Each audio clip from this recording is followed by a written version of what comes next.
It was the highest dash show rated collocation. Dash to familiar to is a collocation. Far beyond is a collocation. Dash of the medal, receiver of the medal or recipient of the medal. Dash on, depend on or relied on. If you want to do the reading fill in the blanks like this, then trust me, this video is that video which you can never find anywhere else, because in this video I've inculcated everything that is available in the entire universe. This spans approximately 6+ hours. Trust me on this. All you need is the time.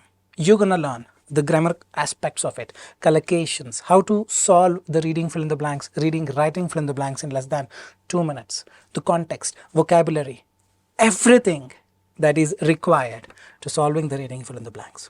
All you gotta do is make sure you watch this video till the end. Hey everybody, Nakul from SKILLS PTE ACADEMIC. Really hope everybody is doing fantastic. I'm back with yet another super awesome, power-packed video on the full course, the ultimate full course. This will span approximately 6+ hours. I still don't know because I'm just now started making the video. Probably it will go to 6 hours. It has everything that you need with respect to reading fill in the blank, writing fill in the blanks, because this is a full course video where we'll be studying collocations only for at least 2 to 3 hours, grammar for 2 to 3 hours, and then the entire test close to for 100 or 120 marks. It's gonna be ultimate video series that you can never find anywhere else in the whole internet, in the whole universe. Trust me on this. Before we get into the video, if you're not subscribed to this channel, kindly click the subscribe button, and anytime you need online assistance, it's a paid assistance. You can have a look at the information in the description of this video. There is a WhatsApp link. You can click on the link. I'll be there, we will be there to help you, guide you in the right direction. Alright, what are we waiting for? Let's kickstart with this video. Make sure you watch it when you have complete time to make full use of the video. Have a notebook and a pen. Make some notes so that you don't have to come back again and again and watch this video. This is going to be a lengthy series, but trust me, you guys asked for it. If you want a one-step solution to improving your reading fill in the blank, writing fill in the blanks, then you are at the right place. All right, enough. Let's quickly start. Let me just share my screen. PT reading fill in the blanks, writing fill in the blanks. Entire thing using collocation hacks, grammar hacks, contextual, vocabulary, reading skills, reading comprehension skills, shortcuts, how to quickly, effectively solve the reading fill in the blanks in less than 2 minutes. And that, this, etc. Everything in this 5 to 6 hours of ultimate full course. And still I don't know, is it 5 to 6 hours or it goes beyond it, because I'm still at the start of this video. Alright, so let's go step by step. What are we going to study in the next 5 to 6 odd hours?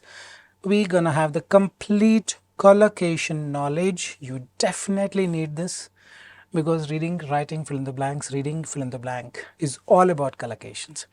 Then we're gonna take some reading fill in the blank collocation test for the easy collocation based ones. Some 23 marks test is there. I'm going to explain you how to do that as well. And then we go to reading fill in the blank collocation test for average difficulty ones for 39 marks. And then we have reading fill in the blank collocation test for a difficult question for 31 mark. After this, we're going to understand the grammar theory. Probably this will last 1.5 hours. How to identify nouns, verbs, adjectives, adverbs, the base concept. Few may be thinking, why I need to study all these things. You study this. Trust me on this. You will never have any remorse, any repent in your life that you studied, you put your complete time onto this. No, you will never do that. Trust me on this, because having knowledge is definitely useful. And reading blanks is all about grammar. Then we're going to study tenses, then we're going to study subject verb agreement in detail, each and everything. Then we're going to study active voice, passive voice, the most difficult concept, but lot of fill in the blanks will be based on this. And then we go on to learning articles, apostrophes, and each and everything, conjunctions, lot many things I'll be discussing in detail. And then we will have a test, complete test and implementation for a total 40 marks. This involves the blanks based on collocation, grammar, reading skills, the vocabulary, contextual skills, everything. So this is going to be a comprehensive video. I really believe you all would appreciate the time that we are going into spending here. So I would really request you all to start the video and finish it the way you started it. All right, so let's quickly start with the collocation. So what are collocations? Some words, always go with some words. Why? We don't know. So when we don't know, that's where this logic, this, everything just falls apart. Because we don't have the evidence as to why it is like this. We just have to memorize them, we just have to learn them. And trust me, when we learn them, reading fill in the blanks will become very easy. Let's say there are 100 marks reading fill in the blanks or reading writing fill in the blank question in the exam. 33 marks will be based on collocation. 33 marks will be based on grammar. The rest, 33.33% of the marks, will actually be based on context. For any reading fill in the blank, you don't have to read every line. Out of 10 questions, only 3 questions you will read every line. The rest, 6.5 questions, meaning 6 questions. You solve it like this using collocation. For example, strong tea. I won't have a strong tea today. Oh, he's a heavy drinker. You never say he's a massive drinker. You say he's a heavy drinker. Collocations. Come over. Addicted to. You never say I'm addicted with you. You always say addicted to you. Allotted to this place. I will be liberated from this particular prison tomorrow. Liberated from is a collocation. Why is it like that? We don't know, but when we have prior knowledge on this, solving reading fill in the blanks or reading writing fill in the blanks will actually become super easy. So today we will learn a lot many collocations. Probably over 300 plus collocations. Have a book and note them down in detail. So let's first talk about adjective. Why do we need adjective? Because so many adjectives go with so many prepositions to form collocation.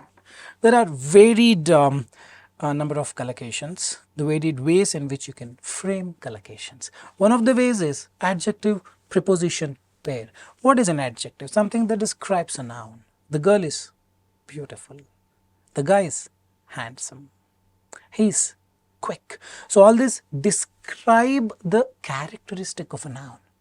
Isn't it? The boy is popular. He is capable. Now capable with the preposition of, capable of is a collocation. She is worried about what? You never say she is worried at you. She never say. You never say she is worried of something. No, she is worried about a situation. So now worried is an adjective. Capable is an adjective, popular is an adjective, beautiful is an adjective. Few of the adjectives always go with few of the prepositions. When these prepositions are there, behind them if there is a dash, then it's this adjective that fits in, isn't it so? We will take its application in just a while. Let's learn some theory in the beginning. Common prepositions in, on, at, by, for, to, whom, from, underneath, across, over, about, with, above, under, across. There could be hundreds of them. All these are prepositions. You need them in a sentence, isn't it so? So now when adjective and preposition, they become a pair. You make a family called collocations. Let's understand them quickly. Many adjectives and prepositions go together. It's also called as collocations. There are many ways you can form collocations. One of the ways is through adjective and preposition. This is very crucial for our reading fill in the blanks and reading writing fill in the blanks. All right. So now let's quickly do this. He is capable of getting 19 PTE. Capable of is a collocation. They're worried about getting less marks. Worried about is a collocation. He's so angry with me is a collocation. So angry with is a collocation. So now in the exam, how it comes? This of gonna be there, but this would be blank. You will have capable of, angry of, popular of. When you know them, it becomes easy. Something like this, one of the ways with which the collocations can be formed. We will continue. So how do we know which preposition go with which adjective? Like I told you, any rules? No rules. Definitely no rules, no logic, nothing. So that's why the collocations are tricky. But there's one easier way to remember them, to learn them. Pay attention to the pairs when you read. Let's say you're reading a newspaper. You will come across all these pairs. Just pay a little bit of more attention so that this Einstein's brain of yours will capture them the way it is. All right. So let's start with Now we're going to the word off. Let's quickly finish them off. You can just take a picture of it. The word off goes with afraid. Oh, she's afraid of dogs. This is a pure theory subject for the next 10-15 minutes, and then we take up a test where I show you how to implement them. See, I could have given you some 1,000 list of collocations, asked you to memorize. If I had done that, probably I would have been a very bad teacher, because it won't work. Just memorizing stuff is not going to work. You need to know how to implement them. For that implementation itself, this video spans for 5 to 6 hours. I'll very soon prove you all why just sharing a list is not going to help you in any way. Alright, frightened of, many kids are frightened of the criminals. Scared of you. Oh, he's so terrified of you. Oh, so nice of you. Oh, it's so thoughtful of you. So sweet of you, the girl said to the boy. Correct? All these go with off. Off, I'm so proud of you, beta. Correct? Mom told to the son, her son. Proud of, I'm sick of you, wife told to husband. I am tired of you, wife told to husband.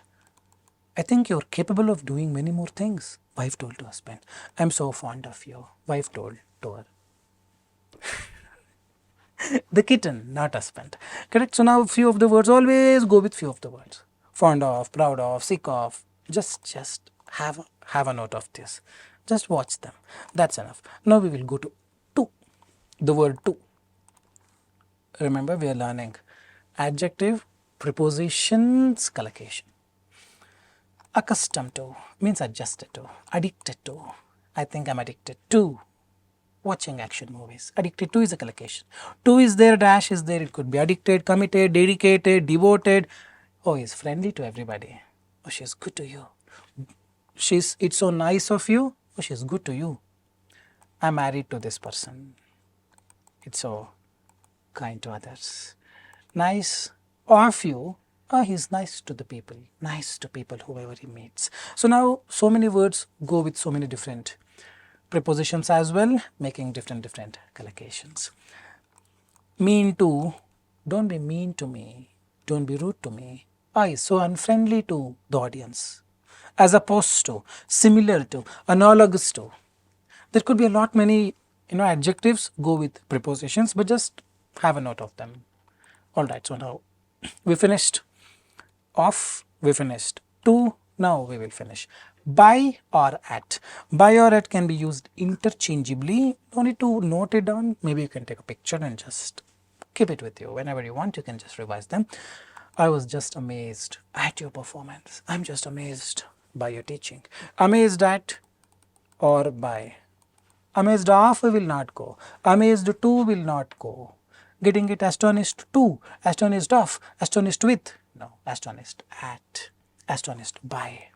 Shocked at, shocked by his behavior, annoyed by his behavior, surprised by his behavior, surprised at, the plane's abrupt landing. Whenever you talk about at, it fits in for by as well. Oh, she's good at math. Here you cannot say goodbye math. Bad at math. She's excellent at talking to people. She's terrible. He's terrible at something. Now this word angry, when you want to describe the word angry with something, then you say I'm angry at this. I'm angry at this table. But I'm angry with someone you know. At non-living entity it comes at living entity it comes with. We will understand more about it in just a while. These are the common scenarios where the adjectives and prepositions go together and make a family called collocations. Now you can quickly pause the video, try doing this on your own, and then resume the video to understand what is the correct answer. At can be fit to all three blanks, off can be fit to all three blanks, to can go to all three blanks, let's say.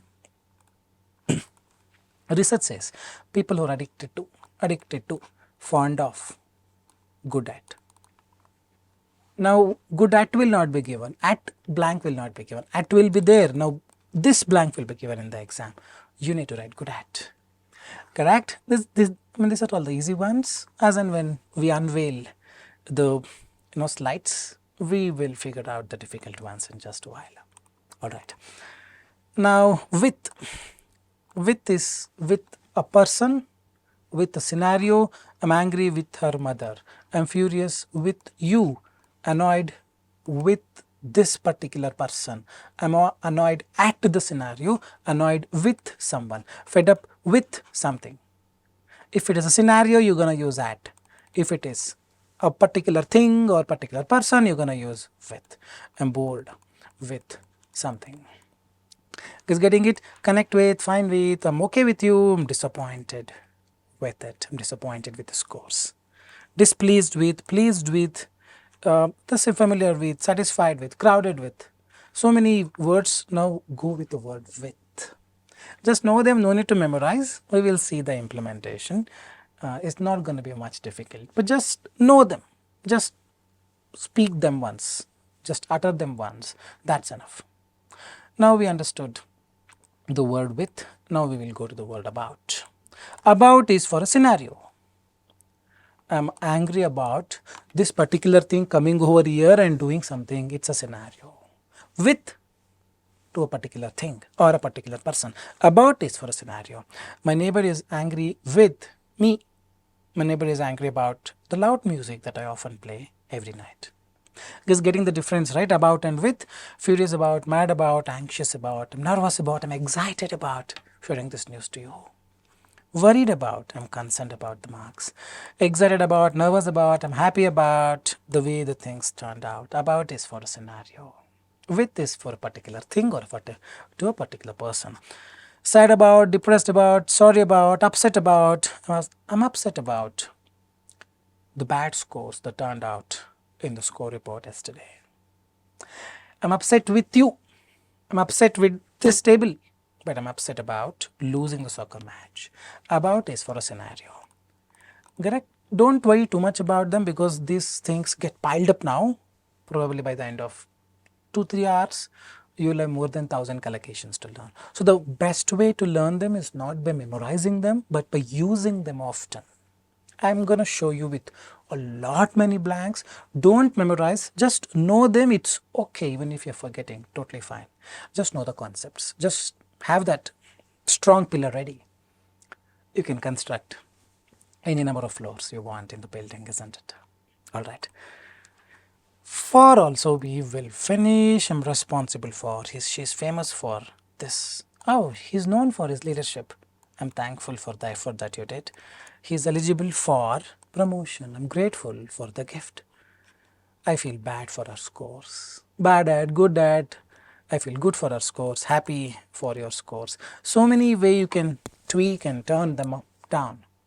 The only way you can learn more about them is through implementing things. Now it slowly starts getting a bit complicated. All right. So there are different other ways through which you can form collocations. One of the ways we just learned was, adjective plus prepositions. They're easy, trust me, they're easy. Now we have adverb, adjective. What is an adverb? We will study in just a while in the grammar section, but know that anything with ly is an adverb. Invading that country was an utterly stupid thing to do. Utterly stupid is collocation. Richly decorated room. You never say greatly decorated room. You always say, oh, this decoration is rich. Richly decorated is a collocation. Are you fully aware, completely aware? Correct? Getting it? Good aware you don't say. It's a bad aware. No, it's fully aware is a collocation. This is adverb adjective way through which collocation can be framed. Like this, there are many other ways. Since we're learning, let's learn them, let's know them. Getting it? Since we're already putting a lot of time and effort to this, let's learn them in one go completely. Adjective, noun. So now regular exercise is a collocation.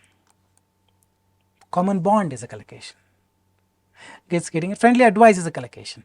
Maiden voyage, first journey is a collocation.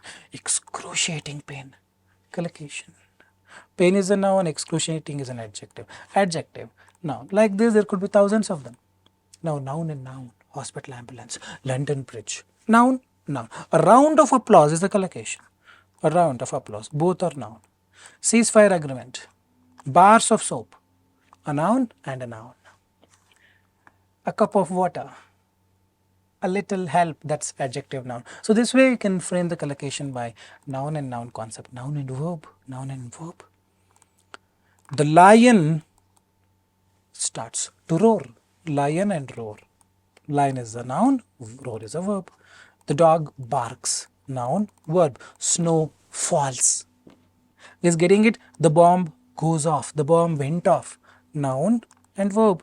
Snow was falling as our plane took off. Plane was landing. Plane took off. Plane is a noun. Took is a verb. So I'm just giving you a theory as to how the collocations are framed. Verb and noun. Committing the murder. Eating an apple. Committing a murder. You don't do a murder. You commit the murder. You commit a mistake. I always try to do verb my homework now. Do my homework. Make my bed means to arrange the bed in a way that you can go and just take a nap. I am about to give a presentation. Just getting it, a verb and a noun. Also a collocation. Verb with expression, verb plus expression with preposition, like had run out of money. Collocation. Filled with horror, burst into tears. She is crying. She had tears in her eyes, or she bursts into tears. She dashed into tears. Now burst into only will come. All these are collocations. Just know them, just know them. Verb and adverb. Placed a kiss on the cheek of a kid gently. This is verb, this is adverb. Whisper softly. I vaguely remember, I exactly don't know, I vaguely remember collocation. Now I dash remember. This is vaguely only. Hardly is also fine. So like this, so many collocations. Now we will learn the actual thing, that is practical. Theory is over, classroom is over. Now we have entered the lab. So I have got a lot of ones. Easy ones, some 8 questions. Average one, some 6 questions. Difficult one, some 6 questions. Probably around 20-22 questions I have got. It's going to be very lengthy ones. So let's get them one by one, understand in detail. Just knowing, or like memorizing the collocation is definitely not enough. You need to know how to implement them, and that's exactly what I'm going to show you in just a while. So let's target the easy ones and do it like this. All right, this is a simple one. This I'll just give you some 20 seconds. I'll just stay here. Do it. From next bigger questions, I'm going to add a timer. 20 seconds, here you go. Start doing it quickly.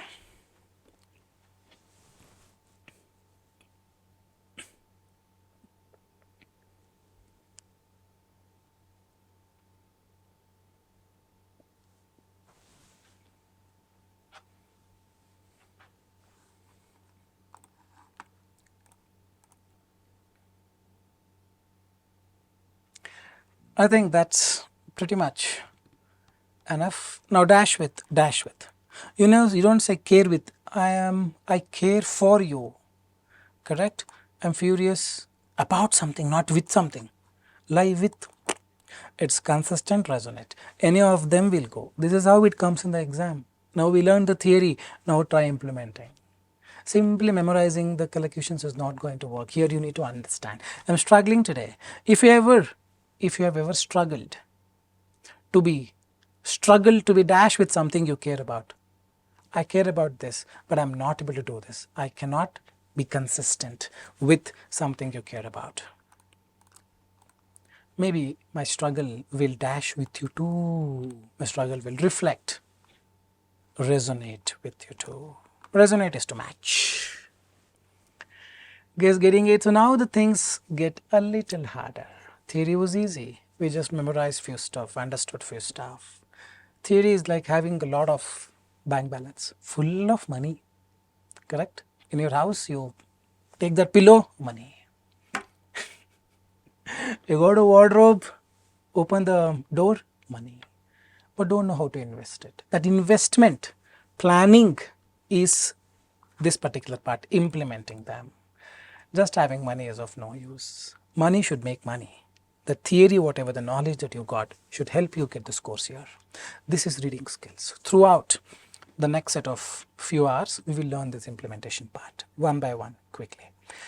Let's go to the second question. 1, 2, 3, 4 blanks are there. I'm going to give you or put a timer of 1 minute. It's actually more than enough.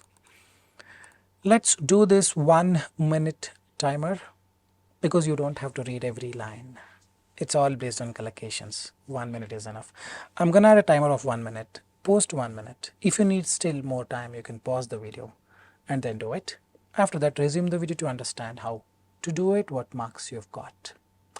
Alright, so I'm gonna add the timer now. Let's quickly start, but hold on, before that, keep a track of the mistakes that you've done. I think I forgot to add the total count. In the end I have added. So 2 marks, just write down the number of mistakes that you've made. In the end, I'm going to show you the total count. You can subtract the number of mistakes. You will get the actual count. I've given how much you need to score for 79, how much you need to score for 65, how much you need to score for 50. Let's quickly start with the second question. Adding a timer on my bottom right. Here you go.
Alright, I really hope you have finished doing them.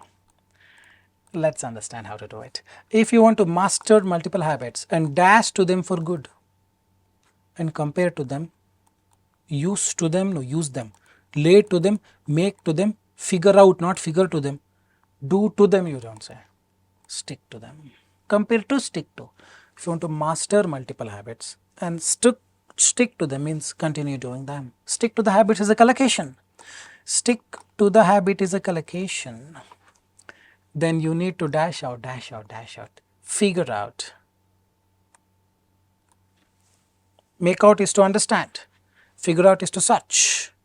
You need to figure out how to, means you need to search, how to be consistent, not to make out. Make out is to understand. Next one, more likely to stick with your habits, stick to or stick with, both will go. Research has shown that you are 2x to 3x more likely times to stick with your habits if you dash a specific plan. If you use or make, you make a plan, you make a plan, collocation. Last one, more likely to exercise, dash to. People who filled out this sentence were 2x to 3x times more likely. More, always is a comparison, so it's compared to. There would be clues like this. You need to be vigilant all the time. If you are like the night watchman who is snoring, then 100% you will get 2 out of 4. But on the other hand, if you are that wise watchman, hard-working watchman who doesn't sleep in the night, who is always, keeping himself vigilant, be more aware, conscious, then you're gonna get it. It's as simple as this. Even Shakespeare can go wrong here if he is not aware. Keep a track of the mistakes that you have done. Write down the number of mistakes. 1 mistake, second question, just write it down.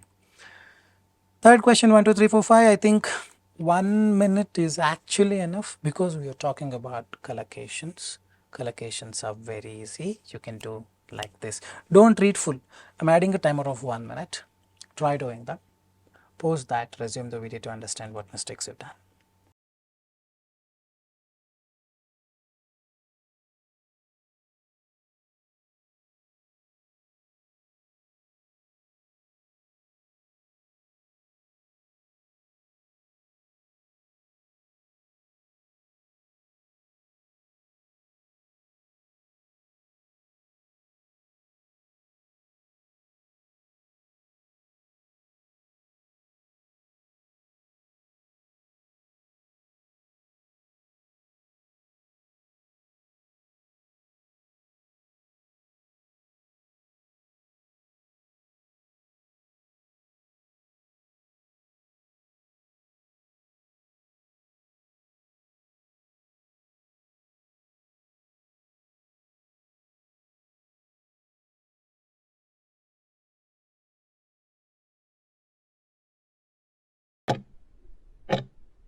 Alright, I really hope you have finished doing it. Let's understand.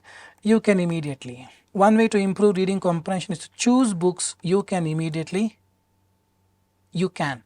choose the books you can immediately apply. Choose something you can immediately, you read and apply. Collocation, isn't it? Yes or no? Putting the ideas you read into work, into action.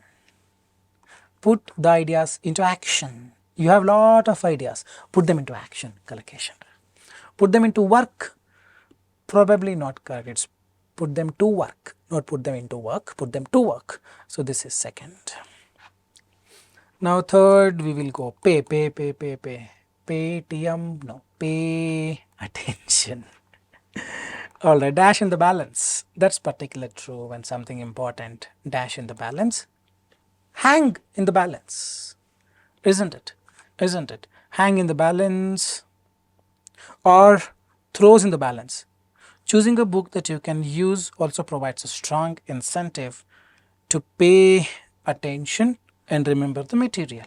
That's particularly true when something important hangs in the balance, not throw in the balance, or something important work in the balance. No, hang in the balance is a collocation. Hang out, hang there, stay there. And the last one, daily exercise, regular exercise, daily routine, daily throws, daily fees, daily work. Daily work, man. Now read it. The origin of species more carefully than a random reader because it connects directly to their daily work. It's simple. You have to develop this knowledge or the maturity. The moment you read, you should get that sense. This is correct, this is not correct. That maturity when it comes, that's where you're ready to give the exam. Alright. We move on to the next one. Keep a track of the mistakes that you've done. Write down the number of mistakes. The previous one had 5 marks. Just write down 2 out of 5, 5 out of 5, 4 out of 5. Just write it down without fail. Alright. 1, 2, 3, 4, 5. I'm going to give you 1 minute. Nakul, 1 minute is so difficult. If it is easy, everyone will do. Mr. Butterball will do. Isn't it? Or you, Mr. Butterball? No. You're much more genius than him. 1 minute is actually more than enough. If you want more time, it's okay. You can take 1.5 minutes by pausing the video. But I'm going to give you 1 minute because it's purely collocation. 1 minute is actually more than enough. Let's start 1 minute timer on my bottom right. Here you go.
All right. Ben Hogan is dashed with inventing something. The credit goes to him. Credited with is a collocation. Correct? Now, I would be at the practice tee at the dash of dawn. At dawn means sun. At the crack of dawn is a collocation. You may not know this, because of which you perhaps would have taken more time. It's totally fine. Even in the exam it happens the same way, but let's learn it. Whatever the collocations that you learn, make a note of it. Make a note of it. And if possible, probably I will share all the collocations that we learned today in the description of this video. It's going to be like this, probably. Sorry, I wanted to stretch, so I did. Alright, so it's going to be a very lengthy one in the description, but have a look at it. I will do it if possible. Crack of dawn is a collocation.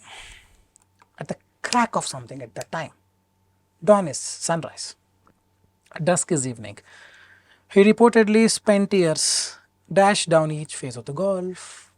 breaking down, not broke down, breaking down. He reportedly spent years doing something, not do something. Correct? The result was near to perfection, collocation. Nakul, you're going fast. See, the idea is there is nothing much to teach here. That is how the collocations will be. If there is a logic, probably I would have taken more time and explained you what it is. Isn't it? Near perfection. Almost there, that is near perfection. The last one, he dashed the record. He broke Sachin's record, Virat Kohli. Correct? He broke. Simple, man. First is credited, 2 is crack, 3 is breaking, 4 is near perfection, 5 is broke. Keep a track of the mistakes that you've done. Any doubts you have, do leave a comment in the comment section. Myself or my team will definitely do the needful at the earliest. I think I've explained everything to the near perfection. Alright, we go to the next one. Just 3 are there. Let's say 1 minute, you take it, it's okay. Try doing it quickly, post that, we will understand how to do it. 1 minute timer, here you go.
Alright, to deepen is dash of culture. To deepen your understanding. Deepen your understanding means understand it much more deeply. Profound understanding. To deepen your understanding, was convinced that beginners should dash the fundamentals, understand the fundamentals, or master the fundamentals. Muster the courage. Muster is this. Take the courage, muster the courage, master the basics. Master means learn it thoroughly. He took something to the stage, take something to the extreme. I know we fought very badly, but don't take it to the extreme and ask me divorce, please. Correct? Getting it? Take it to the stage is different. Take it to the stage is different. Here the collocation is convinced that beginners should master the fundamentals of archery before attempting to shoot at a real target, and he took this method to the extreme. He took it to the next level. He didn't take it to the stage. Take it to the stage is also collocation. That's where I told you in the beginning, just memorizing some list of collocations is of no use. You need to understand the context. Take it to the extreme is a collocation. Keep a track of the mistakes that you have done. Any doubts, to leave a comment in the comment section. Alright. The next one, this is very simple one. Alright, I'm gonna add probably just 4 are there, 1 minute timer. If you want more time, you can pause the video and do it. 1 minute on my bottom right, here you go.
Alright, Thomas Thwaites decided he wanted to build a toaster from I want to learn this from scratch.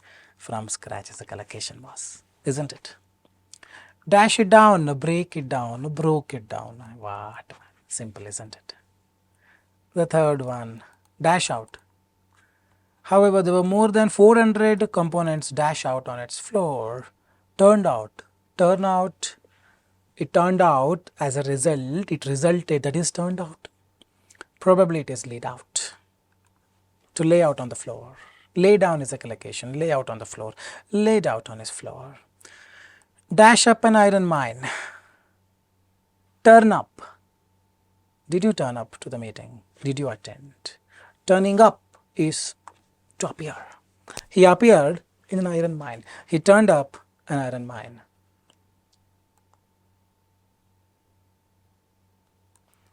No, it could be called up also, no? Correct? So, this is where it gets confusing. He turned up at something. You don't say, I turned up at the meeting. You never say turned up meeting. So, this is wrong. Called up an iron mine. So, this is where it gets little complicated. A few of the words always fit in. So, which one fits better is called up. You never say I called you, I called up is what the correct phrase is. He called up an iron mine. So, first is from the scratch, laid it down, so he broke it down piece by piece, laid out, collocation, called up, collocation. So, 1 is scratch, 2 is broke, 3 is laid out, 4th is called up. Keep a track of the mistakes that you have done. Hope you are getting the difference between turn up and called up. Alright. This is an easy one. Total 23 were there. 23, I think we finished everything. All these probably we have finished. 6 questions. Quickly we, I believe, finished 23. I wanted 22 for a 79 minimum, and I wanted 18 minimum for a 65. If you are outside this range, consider that you may need some more time to prepare. Finish this video completely. Again requesting, don't comment saying how to improve. That's exactly what I have shown in this video. That's exactly I am bringing up, slide by slide. It's all about becoming more mature towards solving the questions, getting the strategy, understanding what not to do and what to do, patience level, and lot many factors. Correct. So, in this video, that's exactly what I have come up with. Come up is a collocation again. So, keep a track of the mistakes. Out of 23, I wanted 22, not even more than 1 mistake for 79, 5 mistakes, so fine for 65. So, saying this, we finished the first part successfully. Alright.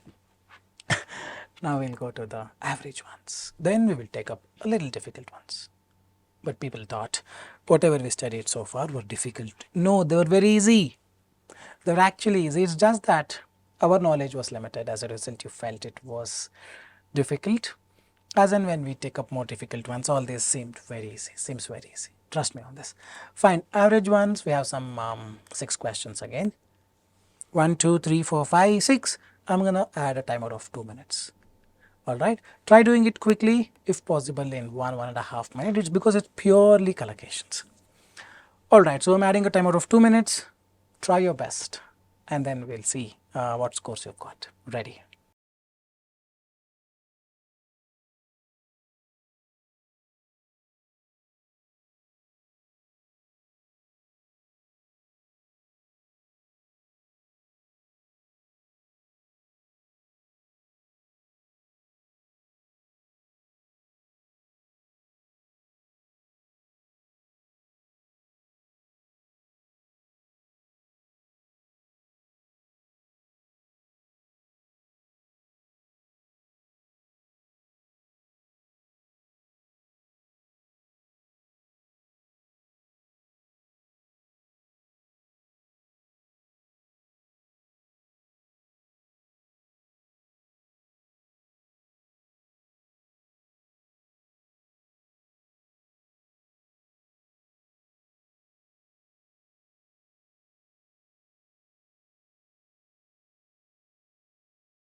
Alright, let's understand how to do this.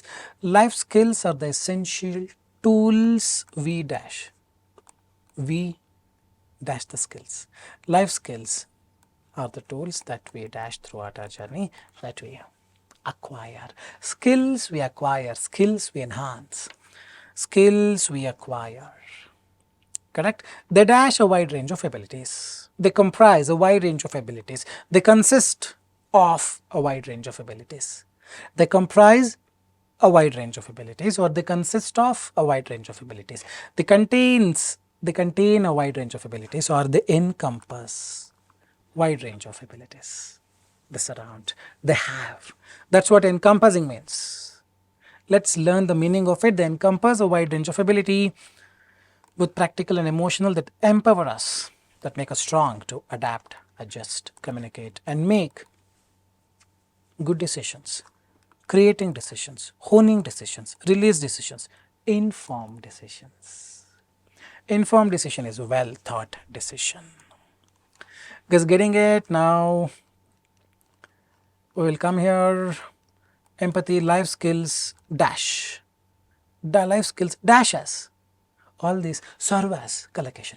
Guys, getting it is actually this easy, like this. 1/3 of the blanks will be purely based on this.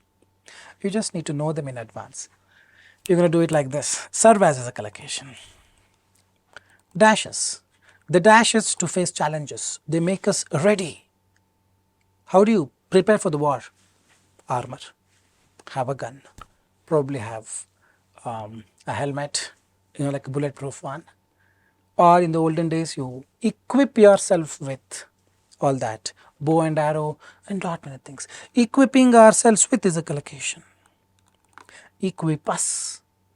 They equip us to face challenges, manage stress. Equipping yourself means equipment to make yourself ready. Is getting it right? The last one, by dash these skills, by using these skills, by creating these skills. No, by enhancing these skills, by improving on these skills. Or there is a beautiful collocation, honing your skills. Hone your skills is a classic collocation. Write it down, whatever we are learning, write it down. Yes, I told you I will write all the collocations and give you in the description of this video, but please put your efforts as well. Write them down, hone your skills, informed decisions. Skills we acquire, they encompass something, they comprise something, they contain something, they consist of something. Correct?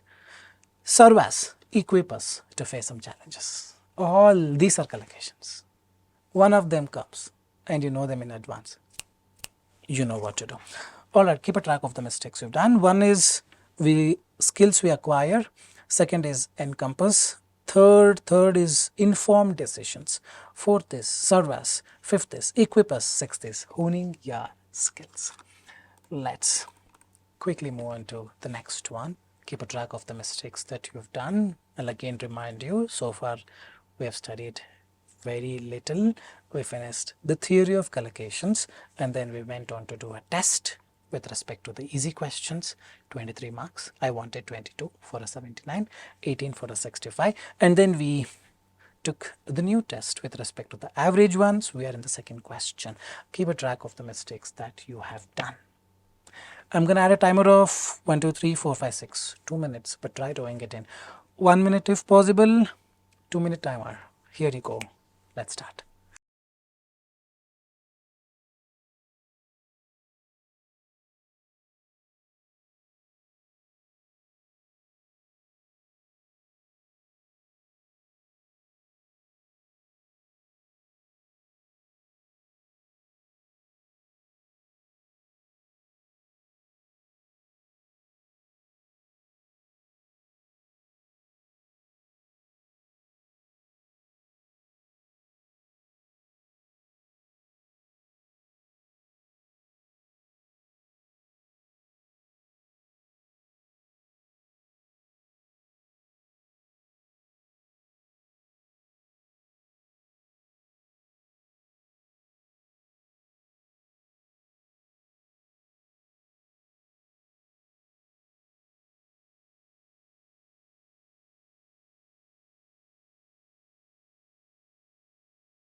Let's understand how to do this. Cars have become an integral part of society. Dash the way we travel. Changing the way we travel, commute and experience. They've become everywhere. They're changing the way we travel. Changing is revolutionizing, isn't it? The next one. That's how it is. Cars have become an integral part, revolutionizing the way we do something. That's a collocation.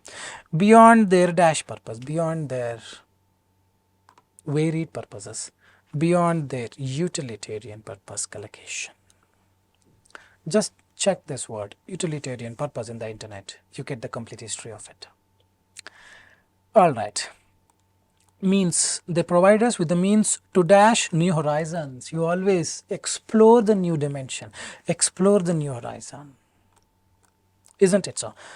Now we will come, cars come in a diverse dash of style. Diverse means many, many different styles, or diverse means different or very many, diverse array of styles, many styles or varied styles or diverse array of styles, or plethora of styles or multitude styles, many styles, various styles, array of styles, all these are the same.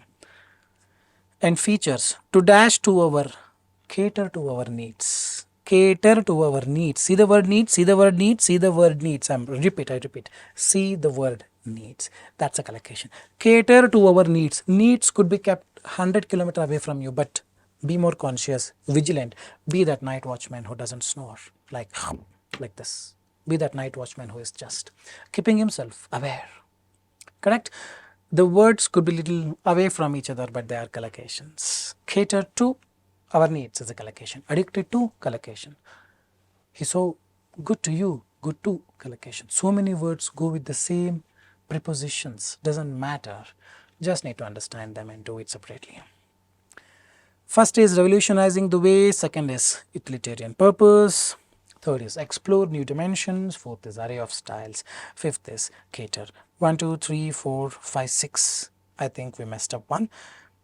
Means to explore new horizons. We messed up one.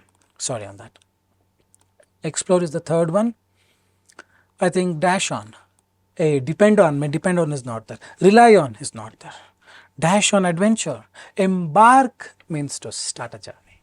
Embark on. Journey on the adventure. To go on an adventurous journey is embark on. Getting it right? Utilitarian purpose, revolutionizing, embark on, array of, this is 6. Keep a track of the mistakes that you've done. Do leave comments if at all you have any doubts on any sort of thing. But I believe I've explained everything in detail. Keep a track of the mistakes that you've done. We quickly move on to one more question regarding cars. 1, 2, 3, 4, 5, 1.5 minute timer, not more than that. Dash off is a collocation. Dash the need is a collocation. Dash the promise of greater efficiency, collocation. Dash us forward, collocation. Within 20 seconds you can do it, man. Trust me, you're now more experienced. Don't consider yourself thinking, oh, I need more time. Oh, I think I'm a little slow. No, you've already seen a lot of things so far.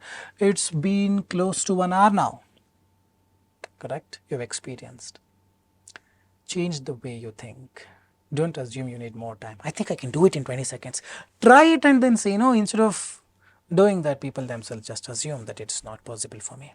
Adding a timer of 1.5 minutes on my bottom right. Start.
Alright, I believe you have solved it with a lot of confidence. Let me just help you with the correct answers.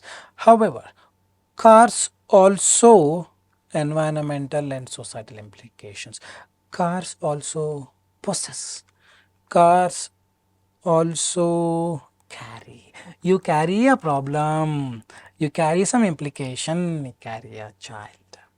All these are collocations. Carry a burden. Carry the implication means problem. Dash the need for. Cars also carry environmental and societal implications. Prompting the need means there is a need for innovation and ownership. Prompts the need means it evokes this particular question, it evokes this particular solution, it evokes this particular platform, whatever. Prompting the need is a collocation. Dash the promise, holds the promise. He held his words, he held his promise, collocation. Don't break your promise, hold on to your words, collocation. Because getting it, the ideas we would have used them, but again forgotten them. Holds, reduced emissions and enhanced safety. Dash of the changes, irrespective of the changes or regardless of the changes, regardless of who you are, whether you know English well or not. This video is intended for everybody. Getting it right? Regardless of changes that lie ahead is also collocation. Just showing you one more. Dash us forward, move us forward, push us forward, pull us backward, propel us forward. Propelling is rocket propulsion. Zzz. That is propelling forward. Okay, I was a little carried away with the emotion, sorry on that, but that is what it is. Propelling us forward on our journeys. First is carry, second is prompting the need, third is holds the promise, irrespective of or regardless of propelling us forward. Easy peasy. Keep a track of the mistakes that you've done. Next one, quickly, fatafat, one by one. Timer of 1.5 minutes. I believe it is possible to do it now. I believe you are getting that confidence, right? I believe someone at least types yes. Alright, 1.5 minute timer. Here we go on my bottom right. Ready.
Alright, trees, dashes. Leave this comma, comma, you leave. Trees serve as, stand as. He stands as a testimony for this. He stands as an example to this. Serve as, stands as, they're all collocation. Trees stand as guardians, providing us with a dash of array of benefits. We saw the array in the previous line, isn't it? Multitude, I told you multitude, variety, various, many, plethora, they all come under the same segment. Dash appeal. Usually the word comes appeal, appealing is attractive. The look is attractive, is called aesthetic appeal. Is getting it? That extend far beyond their aesthetic appeal, means far beyond the looks, far beyond, far away, or far beyond the way it looks like. It looks like this, but the reality is far beyond it. Instead of saying that, you can say far beyond their aesthetic appeal, the way they look like. It is much more beyond it. Aesthetic appeal is the collocation. Dash to the very air. Contribute to is a collocation. The roots hold the soil. It's anchor. You've seen that anchor. I hope I don't break this today. All right. Anchoring the soil. Anchor the soil is a collocation. So basically, how do I learn these collocations? That is exactly what I am teaching you. Some realize, some don't. The only way you learn the collocation is by using them and implementing them and learning them. When this is empty, it's okay. Pour in a lot of knowledge, but make sure you just keep using them multiple times so that this gets exercised and stays. Otherwise, very soon this just vanishes. The only way you can learn them is by using them, implementing them, understanding them, and enjoying the learning activity. Just memorizing and forgetting is not going to help you. Keep a track of the mistakes that you did. Moving on to the next one. One more paragraph about trees. 1, 2, 3, 4, 5. Don't see the length of the paragraph. It looks so big, but you can solve it in 1 minute. This is a very simple one. Try doing it in 1.5 minutes, if possible in 30 seconds. Alright, adding a timer on my bottom right to 1.5 minutes, 90 seconds. Here you go.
Alright, trees act as natural filters, purifying the air and water by dash pollutants.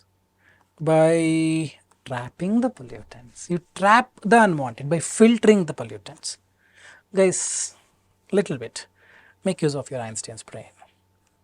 Dash their tangible contributions beyond some contribution. Isn't it so? Apart from this, beyond the contribution, trees inspire us. Apart from these benefits that trees offer, trees also do these things. Beyond the contribution, collocation, dash of modern life, hustle and bustle, that's it. Ram and Lakshman, hustle and bustle. Alright. As we recognize the dash role of trees, role. Excellent role? No. Great role? No. Invaluable role means you cannot even value it. It goes beyond it. You cannot even value it means you cannot put the money to it. You cannot bet on it. It's infinite. Just getting it, this is going to be invaluable role of trees. Continue to dash from their presence. Continue to benefit from is a collocation. You're definitely going to benefit from this lecture. Is getting it? It's all simple ones. We may not have thought about it, but it's all the way it is. We would have used them multiple times. We thought being that night watchman.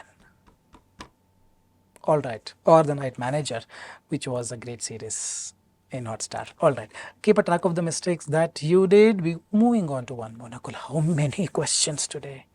Well, the idea is to just Do it. Just do it. Put your heart content to it. Put your complete heart into it. Just do it. Things will fall in place.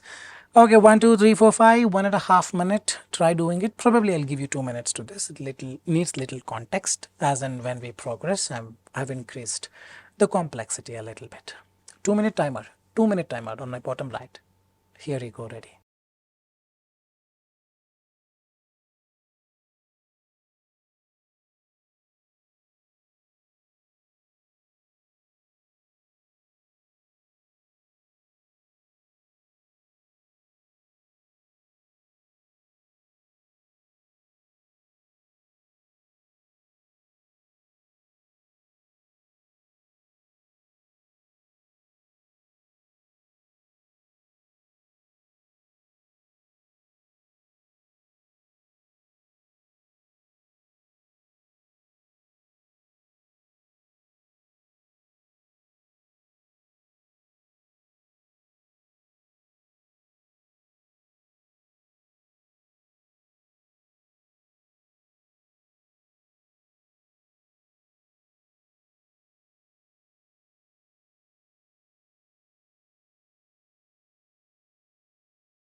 Alright, let's understand.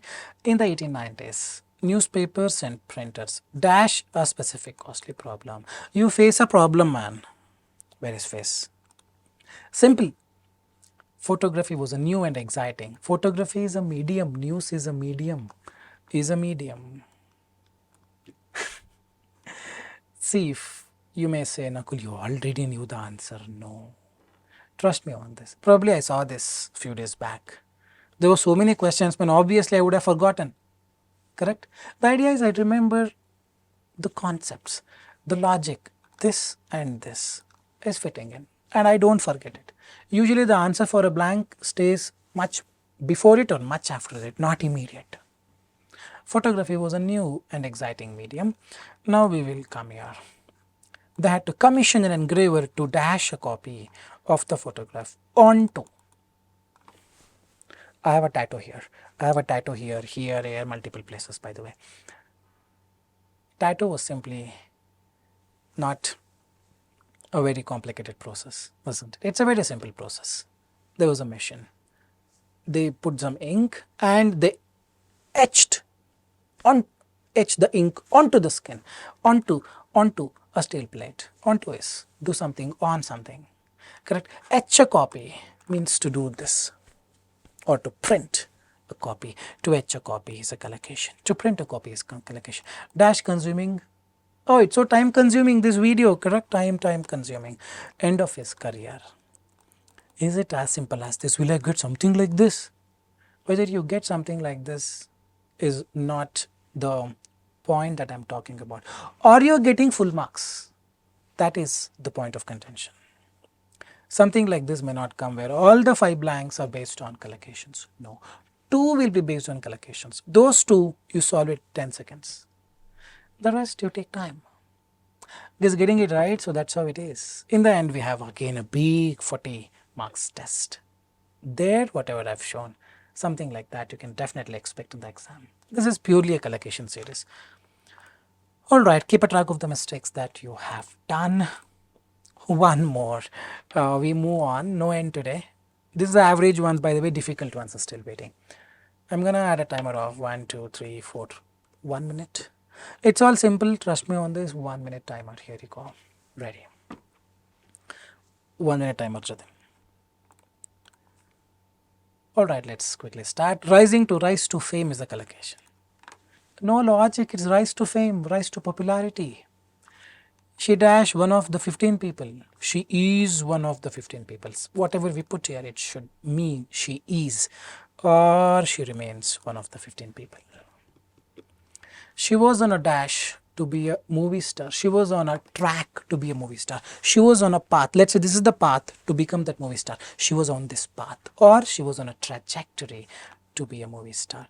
Trajectory is, let's say there's a rocket, it goes, it leaves out some gas which follows the line. That's called a trajectory. It's a path. She's on that trajectory. She's on a correct, proper trajectory. This is 79.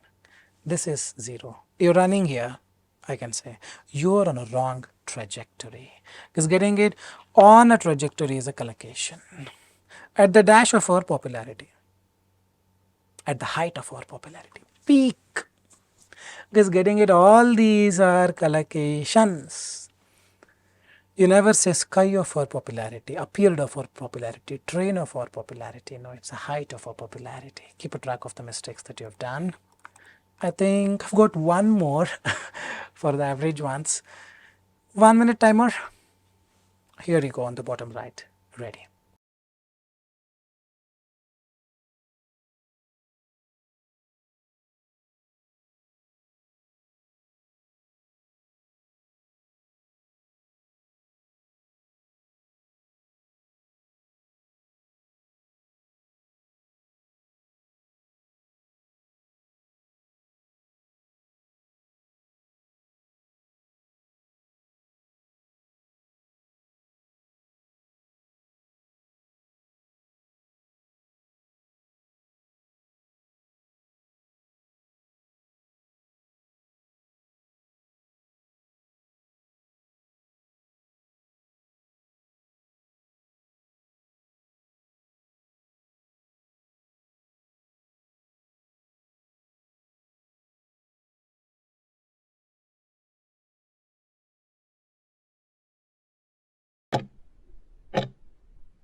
Alright, amoebas dash an extraordinary mode of locomotion. They possess or they exhibit. Propel is to move forward. It propels us. Zik, that is propelling. Alright, to dash forward, propel forward. We saw the propel sometime back as well. In dash to, in addition to, in response to, both are correct. In addition to the stimuli, no, in response to the stimuli. Correct? Person A went and patari slapped the person B. Now what person B will do? In response to person A slap on his left cheek, person B turned and asked the person A to hit on right cheek in response. In addition to hitting, person A also threatened him of killing. In addition is additionally. In response is to give the response. Understand this, please. Alright, so it's in response to.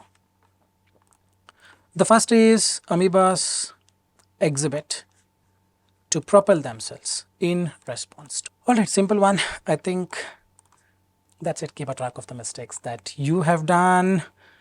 Alright, finally the average ones are done. 39 were there. I wanted just not more than 3 mistakes if you wanted to score 79. And not more than 9 mistakes if you wanted to score 65. For a 50 you can consider 20. Half of it is for 50.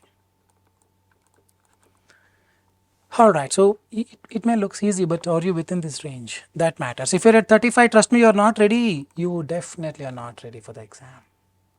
I believe the average ones really have helped you. Now we will quickly move on to the difficult ones. Not so difficult, but little difficult than the previous one.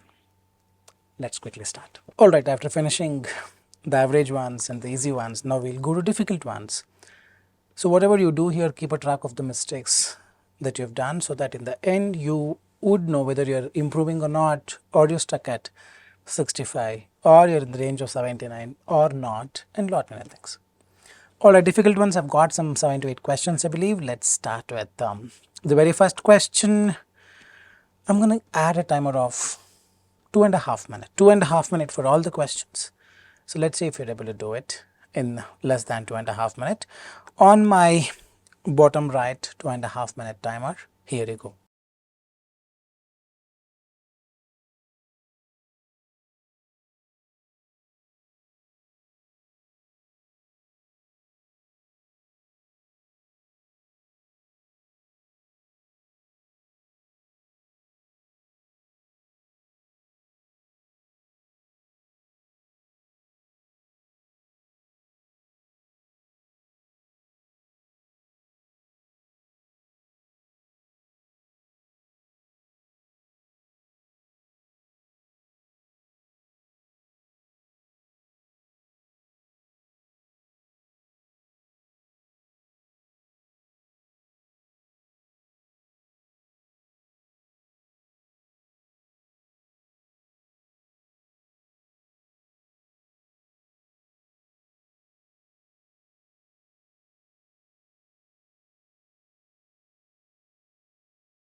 All right, I really hope you have solved it with all the confidence. So let's see. Bombardments are there. Shops and schools have been closed in some city of Russia because of the bomb. Because of the bomb can be written as after the bombs. After bombs started exploding, after bombardments that authorities there have blamed on Ukraine. There is a famous classic collocation. After something means followed by. Followed by. There is one more called as. This as can be used for many instances. I went there as I was seeing her. As sometimes used to mean at the same time. So the governor of the state said 2 people were killed, and in parallel voting continues in a general election. Vladimir Putin is set to win. So I'm just trying to write on my own. So now here, as voting continues in a general election, Vladimir Putin is set to win. Set to win is a collocation or is certain to win, or both are the same. Both are the same. The next one is air defense system dash. Air defense system killed 8 missiles. You cannot kill a missile, you can only bring the missile down. In other words, it's downed. Getting it? Hope you are getting it. Braced is to embrace, is to accept. All right. Mr. Putin accused Ukraine because Ukraine is sending missiles while the election is happening. So Putin says Ukraine is sending the missile only to stop the elections. They don't want me to continue another term, isn't it? So accused Ukraine of trying to dash his bid for another dashes role of becoming the president for another 6-year term. Is going to disrupt his bid. Collocation. Disrupt the bid of my term. Downed 8 missiles, the defense system downed.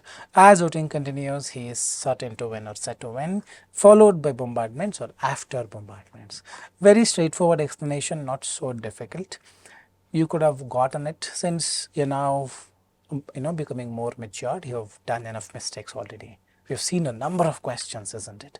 So henceforth, you should know which is a trap and which is not. Should you select this or that? Oh, this probably is a trap. Let me just switch over to the next one. All this should happen on its own. And moreover, it's all about collocations. So first is after, second is as, third is certain, fourth is down, fifth is disrupt, means to stop from happening. Keep a track of the mistakes that you did. We will move on to the next question. Keep a track of the mistakes, write down the number of mistakes that you have done, and if possible, write down the collocations as and when you learn them. As I told you in the beginning rather, in the description of this video, all the collocations are listed down, but trust me, just memorizing them may not be very beneficial. You need to know how to implement them as well.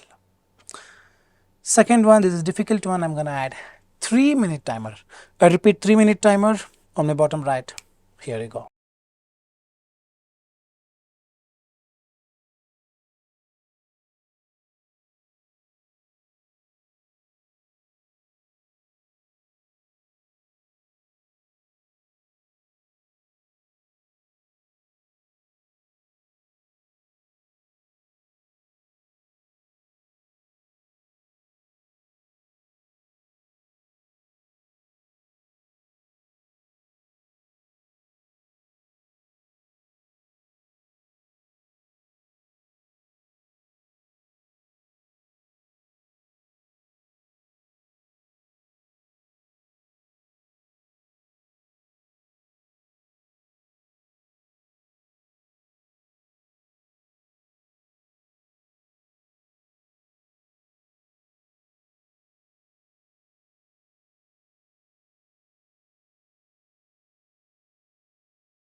Alright, I really hope you have solved it. Little tricky, it's not that straightforward. Alright, in the struggle to combat pollution and fight climate change, a growing number of scientists are beginning to dash to one of nature's oldest biotechnologies called fungi. I want to fight the climate change. Is there a solution? Yes, you can depend on this term called fungi. You can depend on, you can look to. Look to means pay more attention, write it down somewhere, consider. it is worth considering this particular thing. It is worth giving a try. Please consider looking to one of the nature's oldest biotechnologies called fungi. Means this fungi is going to help you fight the climate change. Look to means to consider. I look forward to your help. I look to your help. Both are same. So look to is a collocation, straightforward one.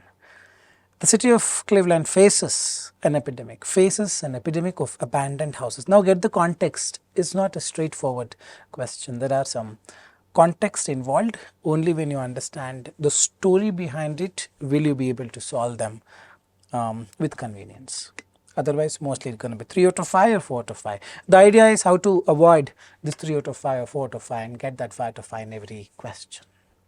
For that, you need to know the context.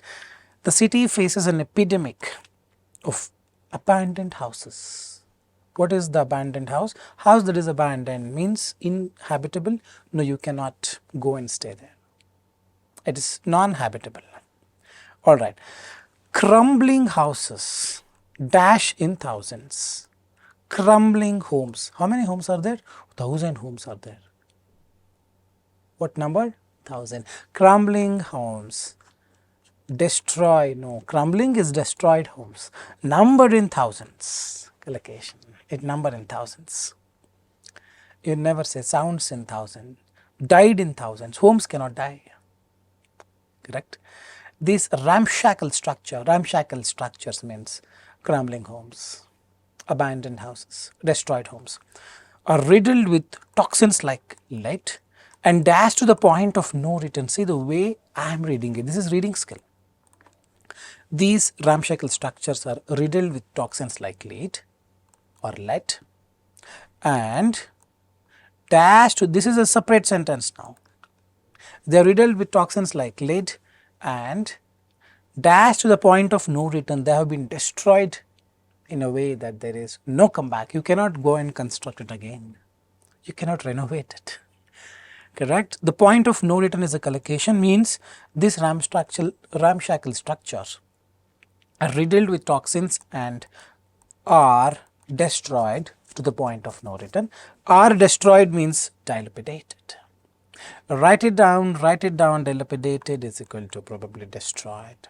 Massive destruction is dilapidated. Okay, this could be purely based on vocabulary, but that's how it is. The collocations, dilapidated to the point, destroyed to the point. So this is going to be 3. And if tearing down and safely disposing of the waste of one such home, dash daunting. Daunting is difficult. If tearing down and safely disposing of the waste, taking the waste from one such home seems so difficult, seems or sounds so difficult. One such home only sounds difficult. Imagine there are thousands of them. See, just came along, correct? Solving one reading fill in the blanks is so difficult. Imagine solving thousands of them. See, there are 1,000 homes here, the context. There are 1,000 homes. They have been afflicted with some waste and you have to take the waste out. Taking the waste out, disposing them off from one such home is so difficult. How about thousands of them? Thousands of houses. If one house only is finding it so difficult, seems, sounds so difficult, so daunting. Imagine this collocation, imagine this. How about this for a change? Just getting it, that's what, so it's all about the story that you should be after. So dilapidated, sounds, imagine, number, look to. Any doubts, do comment in the comment section. Probably this is one of the difficult ones. For those who have trouble in understanding the context, especially when there are difficult words involved.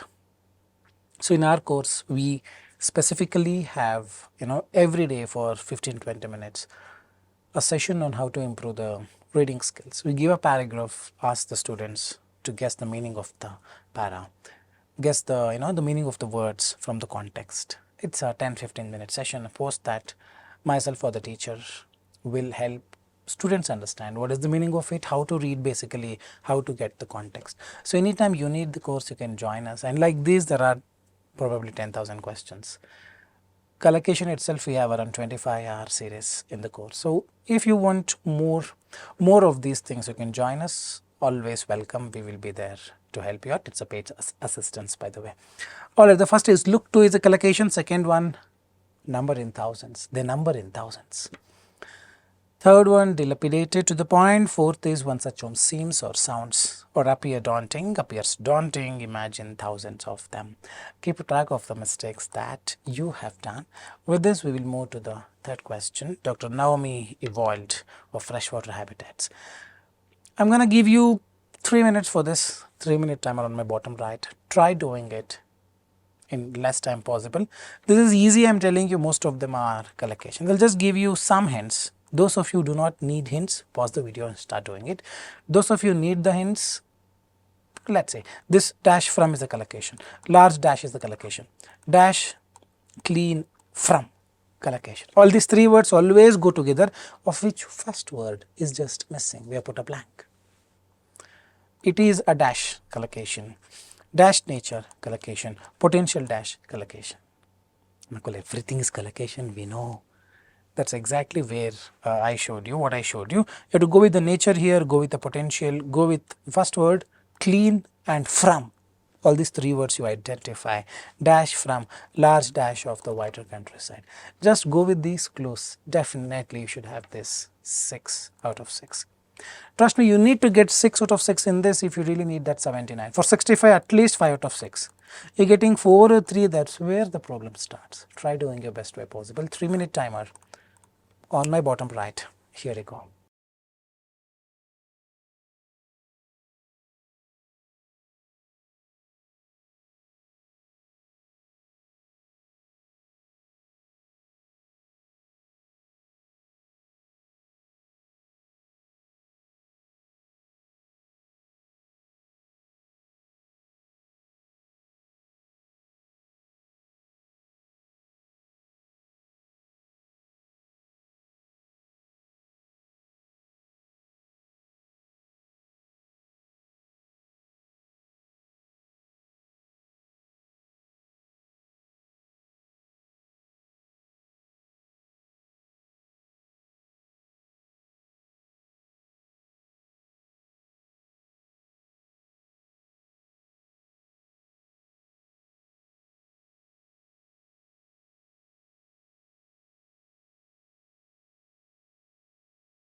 All right, I really hope you solved it with all the confidence.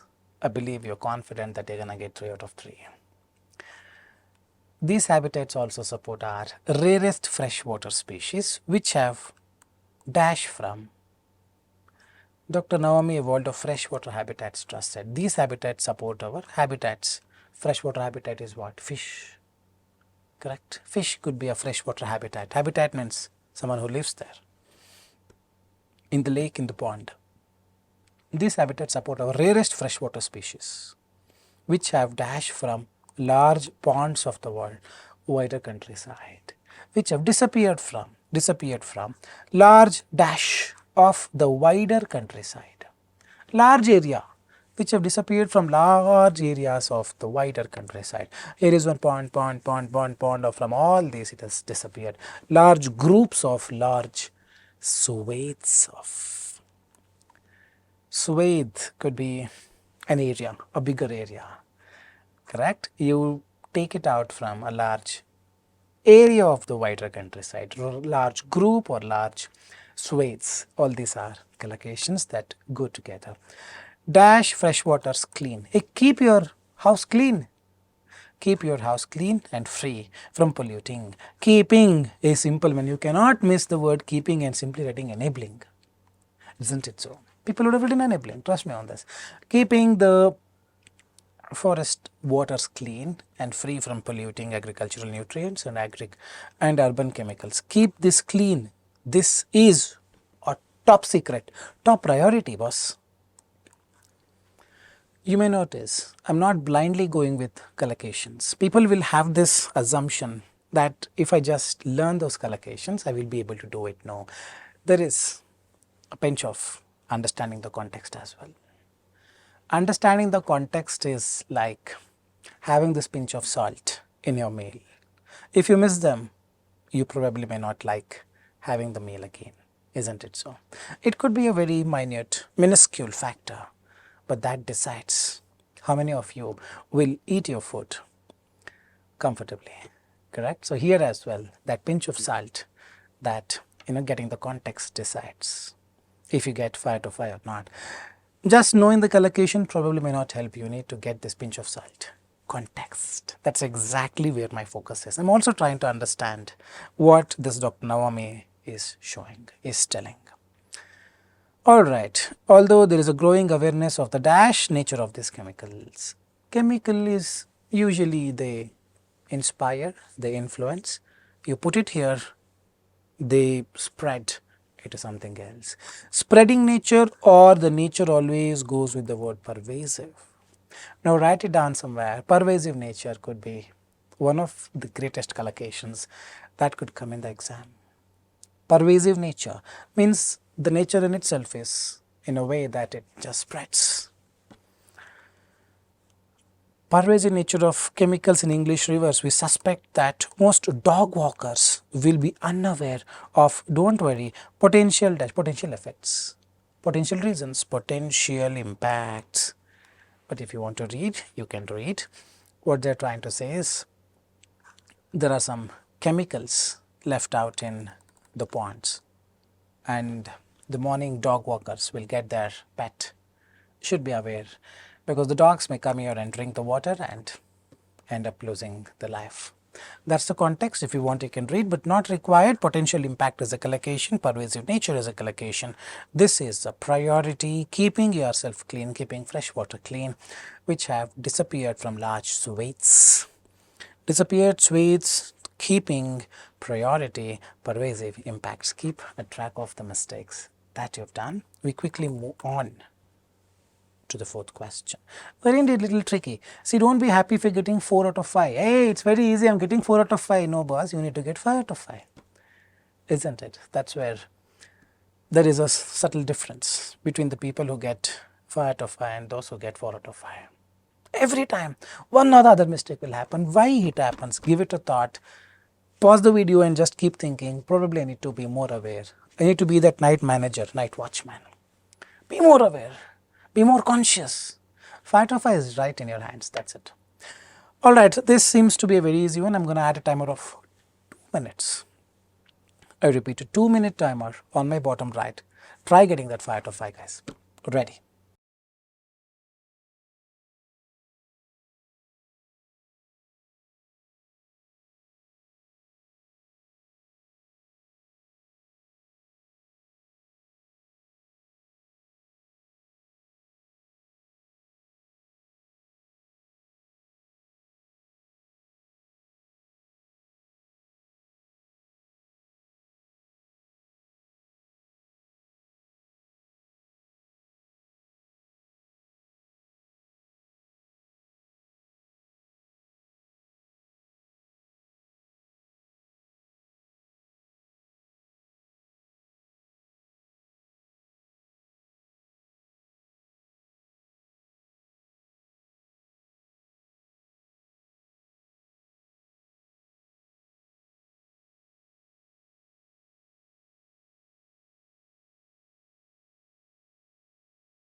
Alright, I really hope you have finished doing it in 2 minutes.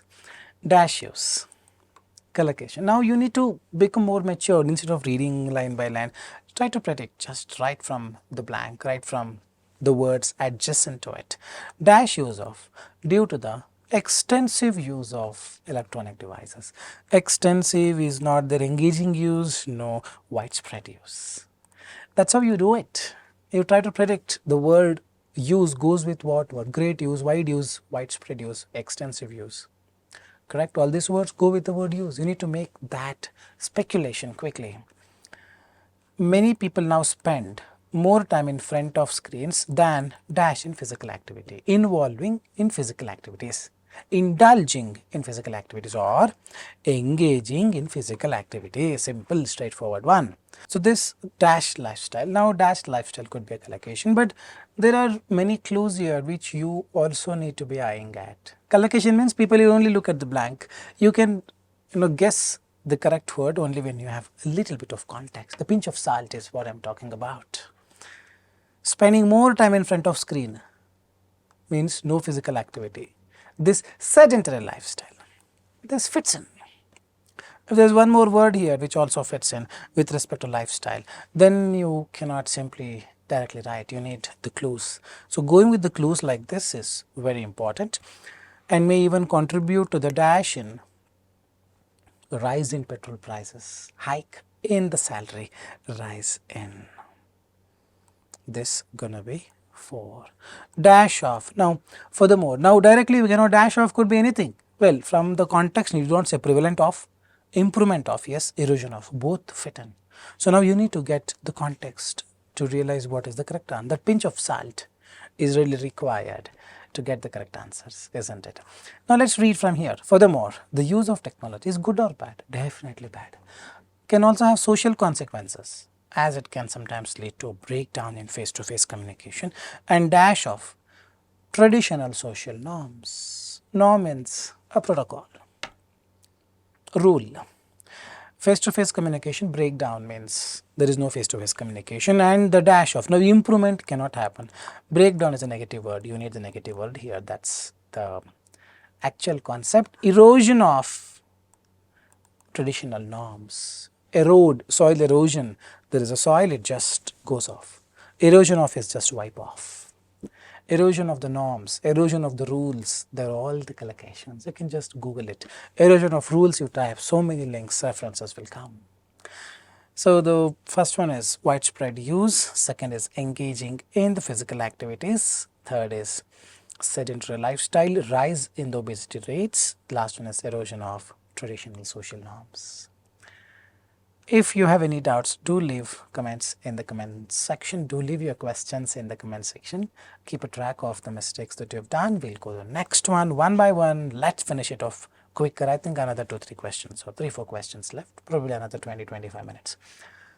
Alright, so this is the most difficult one. I'm going to add a timer of 4 minutes for this.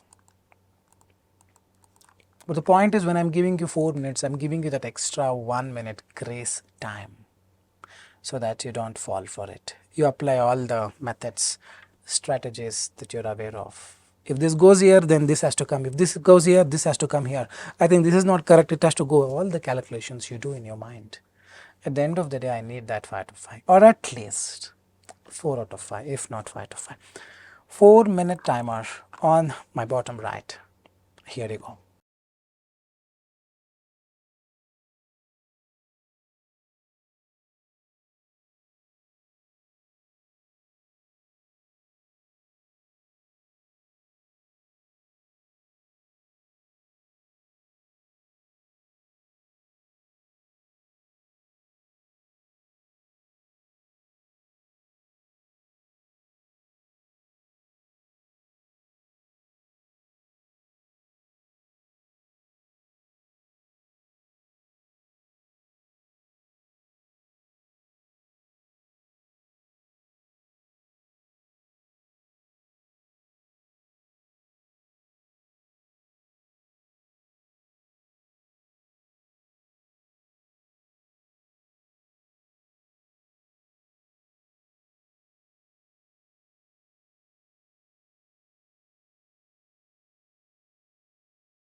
All right, let's understand how to do it. This is little difficult. Herrings, uh, sour, there could be a lot of new words that people may not be completely aware of, but let's unfold them and their meaning, the context, step by step, one by one. As she walked into the interview room, she couldn't help but feel like she was facing very daunting task or Herculean task. Daunting task that we saw in the previous one, that Holmes wala, daunting seems daunting, appear daunting, daunting, Herculean, difficult, they all come under the same group. Herculean task is very difficult task. Collocation. She knew that she had to give it all and make. You make a good pasta. Interview room, you don't know the person, you make a good chef, is it? No, you make a good impression. Guys, things are simple, you need to get that pinch of salt, that context. You may looks all delicious, everything is good, but when you taste without that pinch of salt, you will not be able to taste it, isn't it? Yes or no? You'll not be able to eat it. That pinch of salt makes a huge difference. Here as well, that contextual skills makes a huge difference. The thought of answering tough questions and impressing the panel made her feel like she was carrying an alligator on her back. Carrying an alligator on the back is also collocation. She couldn't afford to have any dash grapes about her chances. Now, whenever there is a fruit, ripened or sour, it goes, right? So, with that you can guess sour grapes. Now, what is the meaning of sour grapes? She couldn't afford to have any sour grapes, any chances. She couldn't take any chance. She couldn't afford to have any sour grapes about her chances. Means she cannot make even one mistake. She cannot take chances. That's what the meaning of this. She cannot have any sour grapes about her chances. And had to ignore any dash that might throw her off her game. This could be a new word. Red John, no meaning. Red fire. So, when something very difficult like this comes, red herrings, I don't have any clue as to what it is, we will apply elimination method, meaning we will just leave it empty, continue doing it, and once done, we come from the bottom. That's called bottom up approach method or elimination method, where we eliminate everything else, and whatever is left for this is the correct answer.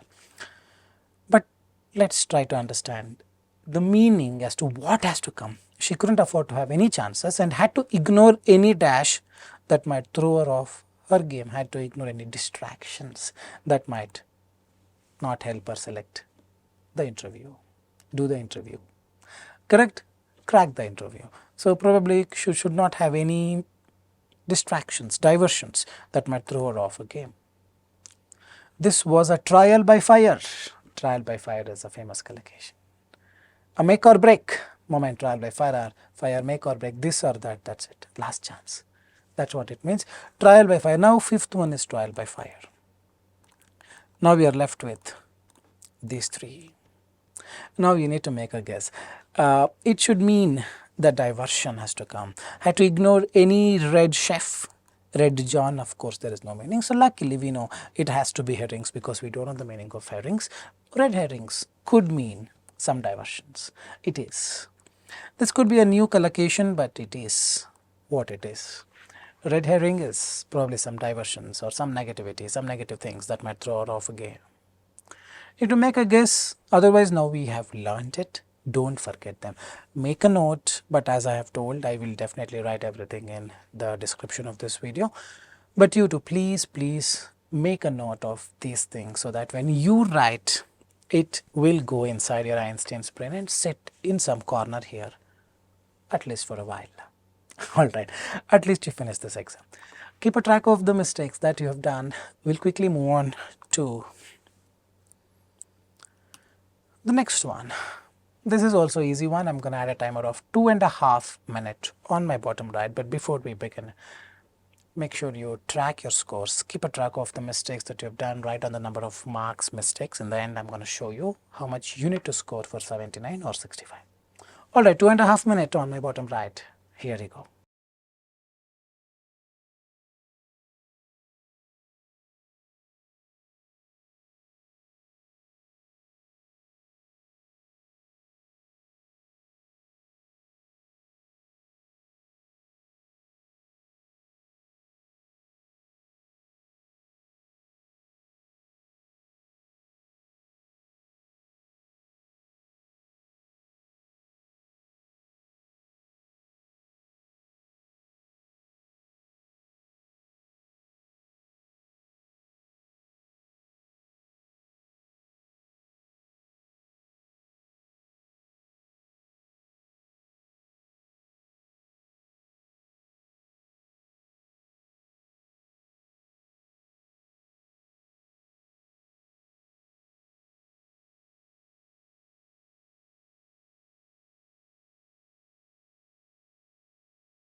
Alright, this is a simple one.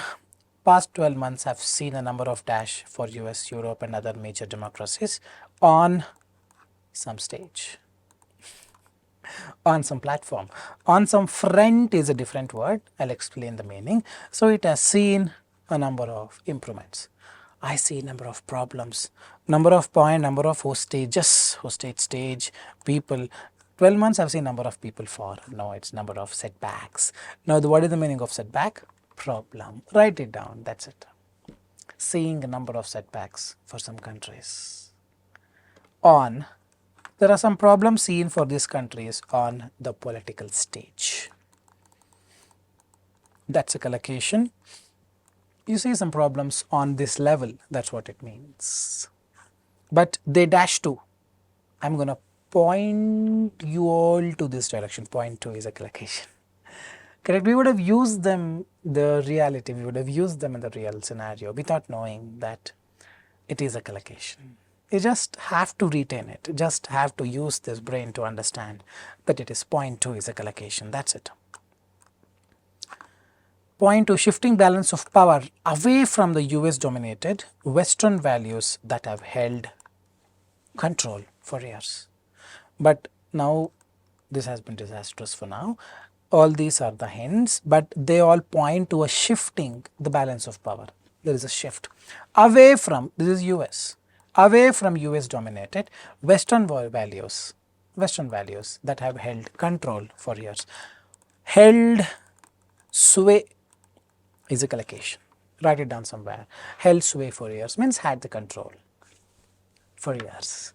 Write it down. This could be a new word, but that's what it is. We have not read much of these things in the newspaper because we don't have time. As a result, we have missed out on all these things. So my job is to get you the right information. All this may come in the exam, you never know. So let's learn. When we learn completely.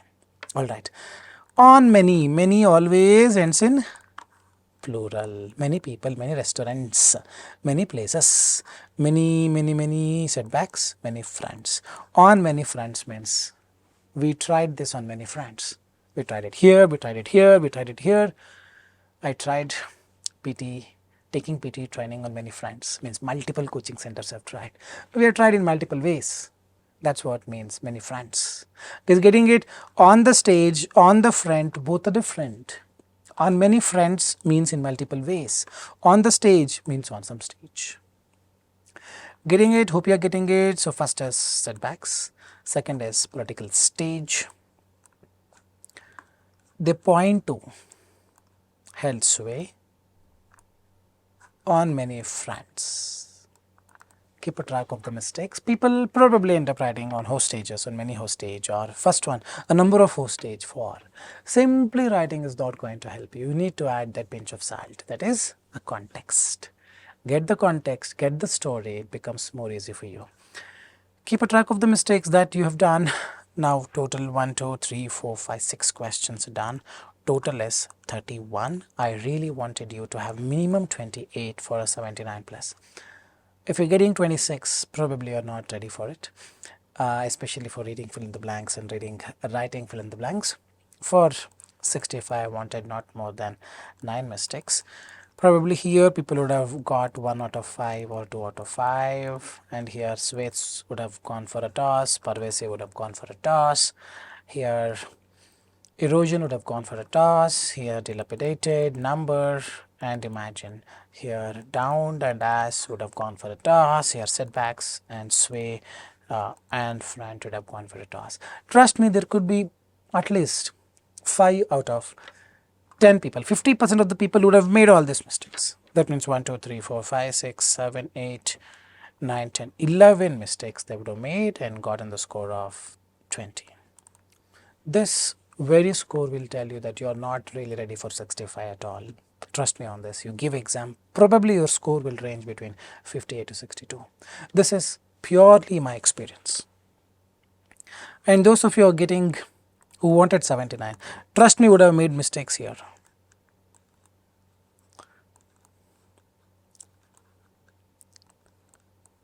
So 1, 2, 3, 4, 5, 6 mistakes. Probably these are the mistakes they would have done, so they would have gotten 25, which also means you're not ready for the exam.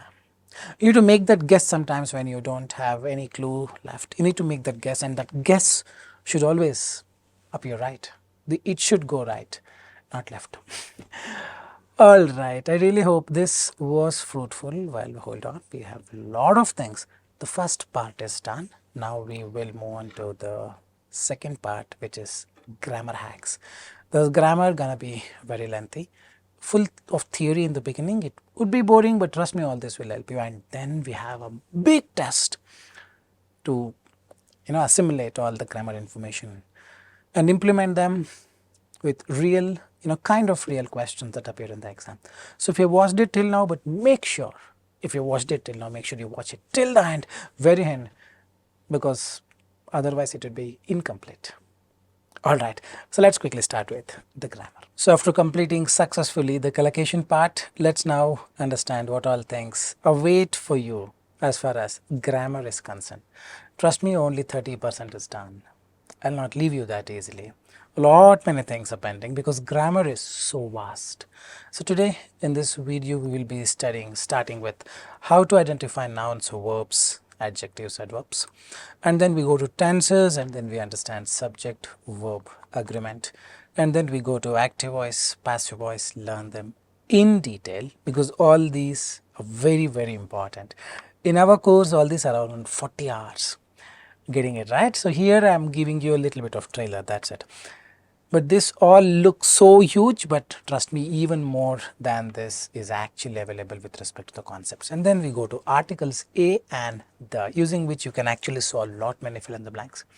Not just that, you can fix your essay grammatical mistakes, summarize written text, summarize spoken text, listening fill in the blanks, you can predict S sounds, lot many things just using articles. And then we also understand apostrophes, and then we move on to the complete task, test and implementation for around 8 to 10 questions I have in the end, which are like the actual exam questions.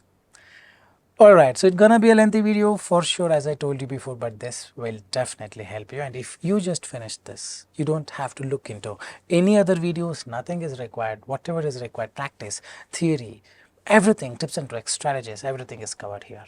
Alright, let's quickly start. The concepts of noun, verb, adjective, adverb. Why do we need to learn them? Yes, because we are going to unveil a new strategy, that is grammar based strategy to solve reading fill in the blanks. Why do we need grammar based strategy? Because just reading all the lines would be really tedious in the exam, because all they give you is around 2 to 2.5 minutes per question. So you cannot keep on reading line by line, understand the context, and then try to solve in less than 2.5 minutes. No, it will take around 5 minutes. As a result, you end up getting low score. So grammar method actually helps you solve things much faster. For that, you need to understand the very concepts of noun. What's a noun?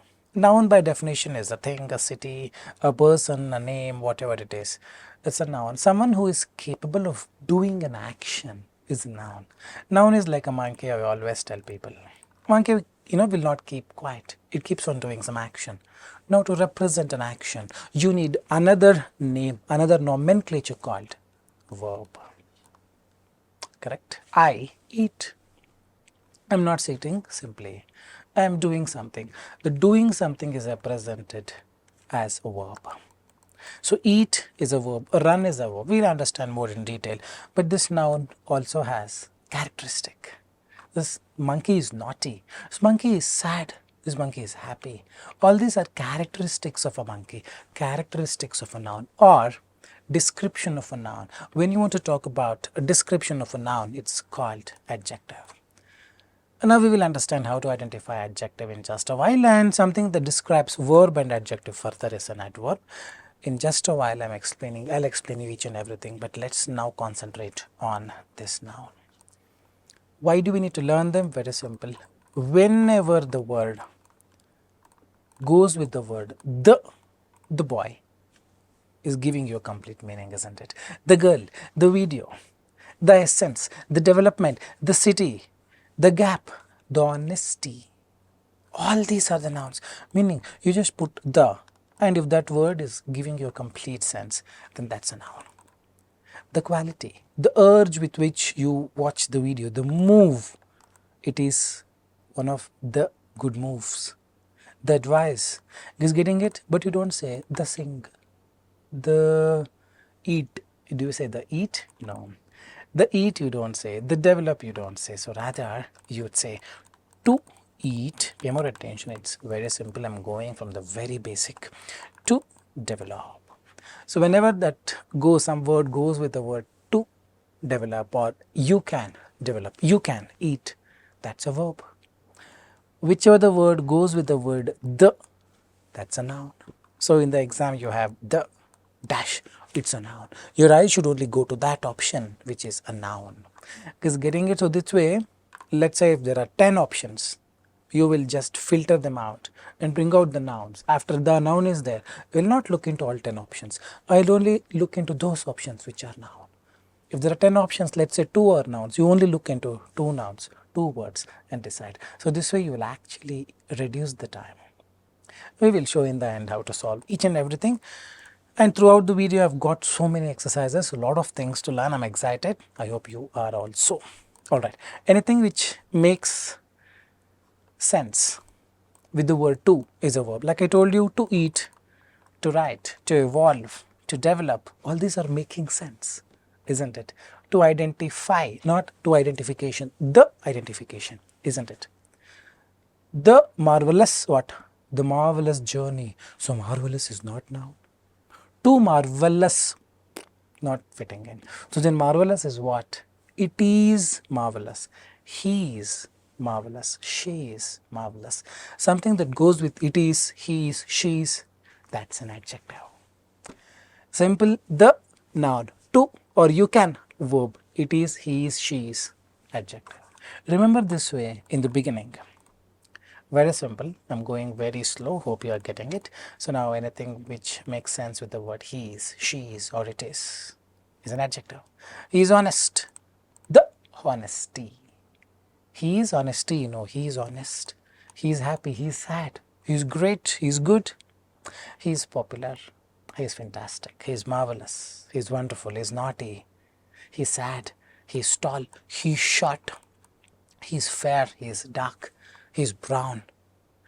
Guys, getting it, all these are adjectives, something that goes with the word he, she is, or it is. Hope you are getting it, don't get confused, that's an adjective. He is cry, to cry. He wants to cry. He is test, the test. I want to test. Test can be both noun and a verb, it cannot be adjective. So this way randomly take a word and just decide what it is. The, not fitting in. He is, she is, it is, not fitting in. Oh, it should be a verb. To, not fitting in. Then what it is? It could be adverb. So this way you categorize things in the beginning and learn them as quickly as possible. Now we'll come to the same chart. Noun, verb, adjective. Noun is in the first layer, verb and adjective in the second layer, but there's one more entity called adverb in the third layer. This third layer, pay more attention, do not have any relevance to the layer 1. This is layer 1, this is layer 2, this is layer 3. Layer 3 connects with layer 1 only via this bridge called layer 2, via verb or adjective. It reaches noun. Now what is this adverb? Like I told you, verb is an extension of a noun. Noun does an action, correct? Adjective is an extension of a noun.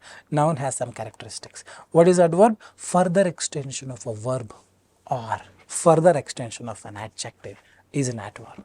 And most importantly, adverb ends in ly. Mostly, not always, 99% of the times. So let's say you decided, oh, this blank has to be adverb. Your eyes should only go to those options which have ly in it. Or like this, multiple things you can do like this. We'll understand in just a while. But pay more attention, adverbs are an extension of a verb, addition to a verb, adverb, or an extension of an adjective. The boy eats quickly. The boy eats quietly. The girl is happy. She is very happy. Where is an adverb? Hope you are getting it. The girl is sad. She is extremely sad. So now extremely is an adverb. He works. He sings efficiently. So basically adverb is an extension of a verb Adverb is an extension of an adjective. It's very, very crucial that we study this chart. This is the base. If the base is strong, you can construct multi-story buildings. Otherwise, you cannot construct. Even if you do, one day it will all crumble down. Isn't it so? Alright, so we will move on. Now we will add a bit of complexity. So like I told you, adverbs describe an adjective or a verb, or another adverb also it can describe. One adverb, another adverb. Very, very, very, very, very happy also you can talk. He is extremely good. Pay more attention. He is good. Good is an adjective. Addition to an adjective, adverb. He is happy. Very happy. Very is an adverb. He is popular. Popular is an adjective. Addition to an adjective or addition to a verb is adverb. Vastly becomes adverb. Ly, ly. Without ly also. He is so happy. Adverb. He is often happy. Adverb. Very happy. Adverb. The very less number of adverbs that do not end in ly. Mostly 99% of them ends in ly. Alright, so he's so tall, he cries desperately. He runs quickly. Runs is a verb. Cries is a verb. Addition to a verb, adverb. Runs is a verb. Quickly is an adverb. He runs dash. Or let's say there is a noun, there is a verb, and there is a dash. Your eyes should only go to that option which has ly in it or adverb in it. Hope you are getting it. Now we will add a bit of complexity. Now the tasks will start. Identify if the word is a noun, verb, adjective, adverb. I'm going to help you out. I'm going to give you like 10 seconds. Try doing them and then I'll explain you what they are. You need to identify if this is noun, verb, adjective, adverb, noun, verb, adjective, adverb, noun, verb, adjective, adverb. The world, making sense, noun. The house, the severe, the severity, it is severe, adjective. Guys, getting it? Next three, 10 seconds, here you go.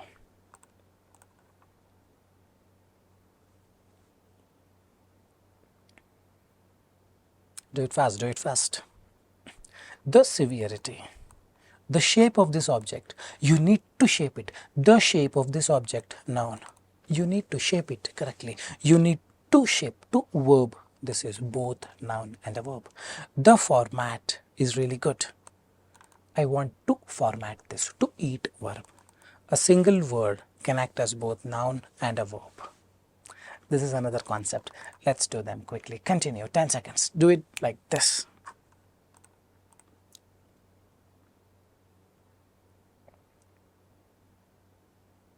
Alright, the geology, to mask, the mask, to mask, both will actually fit in. The smile is really good. She wants to smile right now. Noun and verb. Guys, hope you are getting it. I'm adding a little bit of more complexity so that you clear your concepts. If this is confusing you, these things are confusing your Einstein's brain, then you are in the right track. We'll continue. The last four. 10 seconds, try to do it quickly.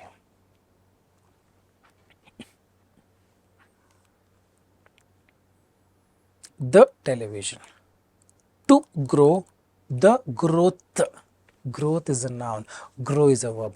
To authorize, the authorization.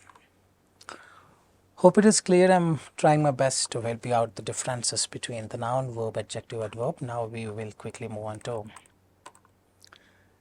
the next part. Identify if the below underlined words. I'm giving you a sentence. The previous paragraph, the previous task, I gave you only words. The next, I'm going to give you a paragraph, a small line. In the line, you have to identify if that underlined word is a noun, verb, adjective, adverb. The first one, 10 seconds.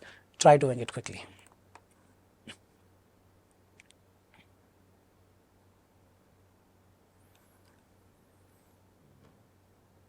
Alright, the cat is a noun, the cat does an action, peeks. After a noun, verb comes. Now this is an next role. This is a verb. Through a or the, both are same. Before getting into the house, the window, a window. She peeks, he peeks. The cat looks, the cat peeks. After a noun, verb usually comes. Alright, we go to the next one. This is tricky, by the way. 10 seconds, here you go.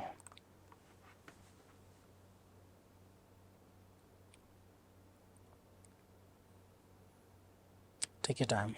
If you want more time, you can pause the video. The run, the marathon run, the activity, the run. He ran after a noun verb. Hope you're getting it. After a noun verb, the run, the activity, the event he ran was filled with the competition. Great competition. It is great. This is adjective. Now another rule awaits. Before a noun, adjective comes. He's tall, tall boy. Good boy, he's good. He's naughty, naughty guy. He's getting it. Happy person, sad person. Before a noun, adjective can come. Usually, before a noun, adjective comes. If it comes, it would be very next to it. Before a noun, right next to it. Good boy, bad boy, great boy, good place, fantastic place, great competition, good competition. If it's after a noun, the competition is good, competition was good, competitions were good, competition is good. It comes with is, was, are, am. Hope you are getting it. I'm giving you everything that I can. Fine. The next one, 10 seconds. Here you go. Ready.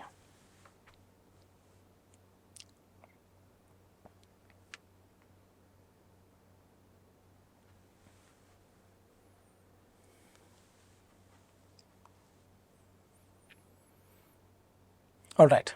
His capture, his car.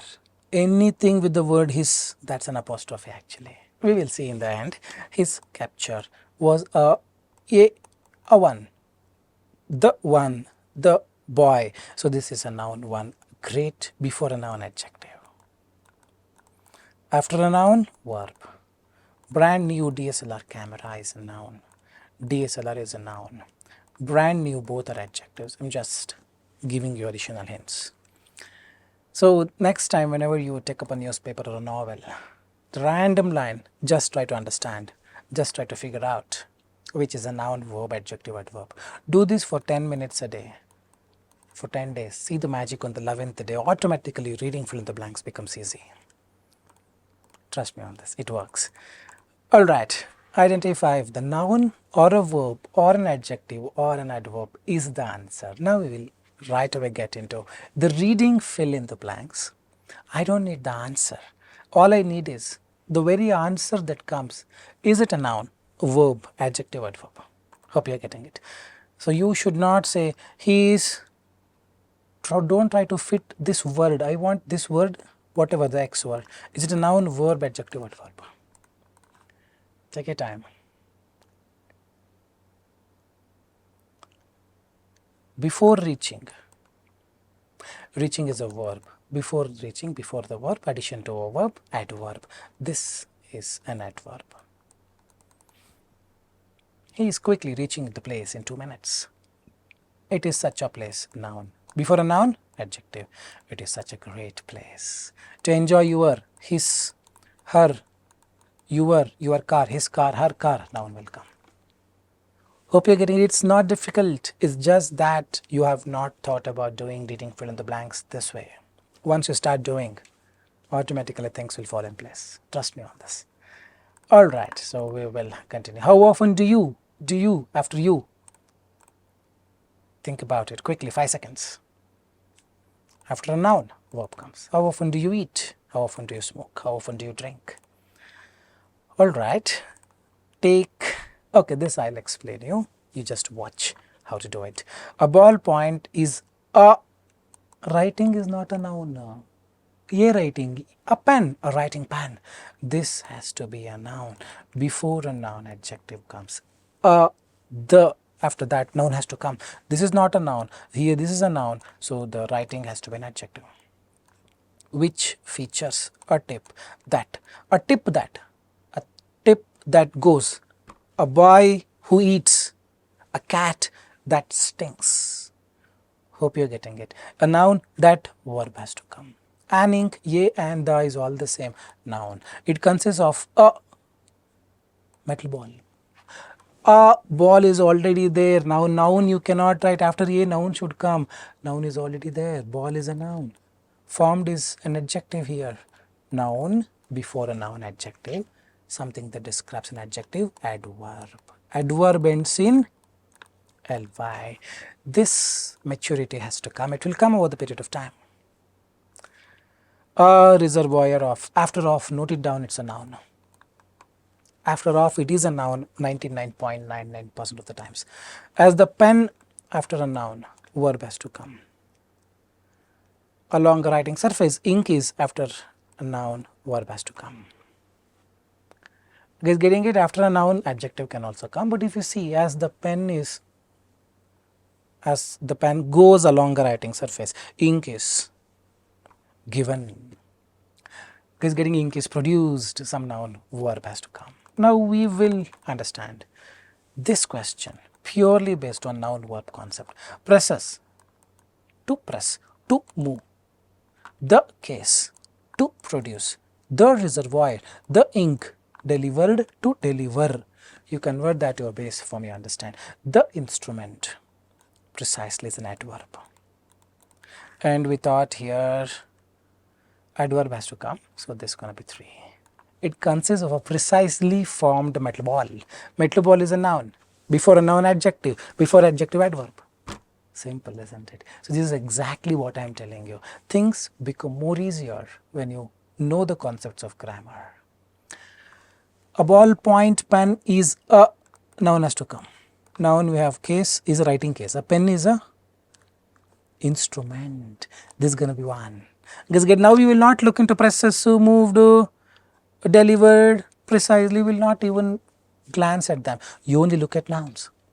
A ballpoint pen is a writing pen which features a tip that now we need a verb because this is a noun. A tip that presses, tip that moved, is there, past tense cannot come, we will talk about past tense in just a while. Produces, delivered, past tense cannot come, produces. A tip that produces an ink, a tip that produces an ink. It consists of a precisely formed metal ball seated in a socket. Below a reservoir of, after of, noun has to come. It consists of a precisely formed metal ball seated in a socket. Below a reservoir of case, of reservoir of ink, reservoir of ink. That's the only noun here that fits in. As the 1, 2, 3, 4, as the pen is, after noun, verb has to come. Sorry, verb has to come. As the pen is dash along, moved along is a collocation. Ink is, as the pen is moved along, ink is produced. Produced is not there, delivered is there. Soon we will see, after is, was and all, verb 3 has to come. What is verb 3? Everything we will see in just a while. We have tenses in just a while. Hold on till then, but this is what it is. We are trying to solve a little differently. We understand the context, but we give preference to grammar because using grammar you can solve like this. In case if a particular word cannot be solved using grammar, then you rely on context. That also I'll show you in the end. Alright, so hope you have got a little hint on what this method is. This will be much faster. Not on the very first day, not on the second day, not on the third day, but after a week, definitely yes. Alright, so this is done. I think around 30 minutes, 20-25 minutes I've explained you, that's more than enough. Now we'll quickly move on to tenses.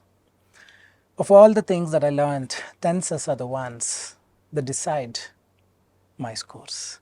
This is a very, very important, crucial concept to solve reading fill in the blanks and even in everyday life. When you know them, you are a king, trust me on this. So when you learn them rightly. Alright, we will talk about other things in just a while. Now we will go to tenses. Before we learn tense, we need to understand. Now we know what a verb is, right? The verb will have 3 different forms, like Ravan will have 10 different faces. The verb will have 3 different faces. First face is a base face, present tense. Second is simple past, past tense. Third is past participle. Now we have this present tense, eat. Past tense, I ate. Past participle, I have eaten. She has eaten. They have eaten. I had eaten. Past participle is reserved for has, have, had. Make some notes. That's it. Has, have, had. We'll usually use past participle form of the verb. For some of the verbs called regular verbs, V2 and V3 will be same. For example, this is develop, developed, developed. For irregular verbs like give, give, given, eat, ate, eaten, they are called irregular verbs because V2 and V3 are different. So let's do this small activity very quickly. I'll just read this once. Be is a base form, is, am, are, was, were is a past, and been, they are the root verbs we call. From there the children originate. Has, have, had, they are all the children of the parent been. Was, were, is, am, are, all comes with be, and this comes with been. Let's understand this that way. This is V1, this is V2. This is basic English you can teach your kids as well if at all you have one. Alright. Or you can ask your kid to watch this as well if at all you have one or two. Play, I play. I played, I have played. I eat, I ate. I have eaten. I rush every day. Present tense. I rushed yesterday. I have rushed. I want to become police officer. I became a police officer. I have become this in my entire journey. I'll explain you what is the meaning of this past participle in just a while. Begin, began, begun. Bite, bit, bitten. Fly, flew, flown. Blow, blew, blown. Sing, sang, sung. Alright, let's continue with this. Well, all these are really important to know. What is V3? Become, he has, came is wrong, he has come. He has become, not he has became. My friend has come, not my friend has came to my place. Getting it right? Alright, so now we'll quickly understand some 8 tenses. First is present simple. Understand, we will just move on quickly with very simple concepts. Whenever you use verb 1, it's present tense. He eats. What is the meaning of present tense is most important thing to be discussed. He eats doesn't mean he's eating right now. It doesn't signify what is happening at the present. It signifies the fact. Please understand this. It's very, very crucial to know the meaning of what present tense is. I eat means I eat. It's a fact. Right now I'm not doing it. I teach English. Is getting it? He eats or they eat. Why yes will come? We will see. The subject is a noun. Verb is present V1. That's it. This means it's a fact. So whenever you think it's a fact, water boils at 100 degrees centigrade. You cannot use water boiled. It's water boils. Not water has boiled. It's a fact, man. Put it in the V1. Reading, writing, fill in the blanks mostly follows this concept to trap you into the wrong answers. Alright, so habit and routine is always represented with V1, verb 1, that is simple present. I drink coffee, David plays football, children store, you dance, water boils. You danced very well yesterday, that is past tense. You dance very well means it's a fact. Because getting it at present tense means it is not an event happening right now. It is an event which holds true throughout. Past tense, any event. Okay, we go to present continuous and then we come to past tense. Present continuous, right now what is happening? I am teaching. She is watching. You are watching. He is listening. They are learning. Something that is happening right now is present continuous tense. Actions happening right now. Past simple. Just if you use verb 2, it becomes past simple. Means an event that happened in the past, 10 minutes back, 1 day back, 10,000 years ago, 500 years ago, 2 days ago. The police arrested the thief Wednesday night. I played soccer last night. He gave us the surprise last week. Gave is verb 2, not verb 1, not verb 3. Actions that are done and dusted in the past, happened in the past, ended in the past is verb 2. Now we have past continuous. He was eating. I am teaching. I was teaching. For some duration happened, an event happened in the past. For some duration, event is happening right now and it is still continuing. So far, we studied the 4 tenses. Present tense, past tense. Present continuous, past continuous.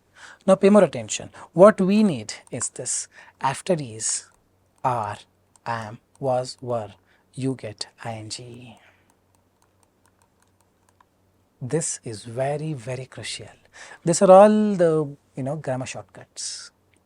I'm just giving a theory class now as to how the shortcuts originate. We'll understand more about it. So this is a part of it. Now we have another similar 4 more tenses. Present perfect, past perfect, present perfect continuous, past perfect continuous. Present perfect or past perfect. Present perfect, pay more attention. It is an event happened in the past. I repeat. It's equally important to understand its meaning so that you don't forget the concept.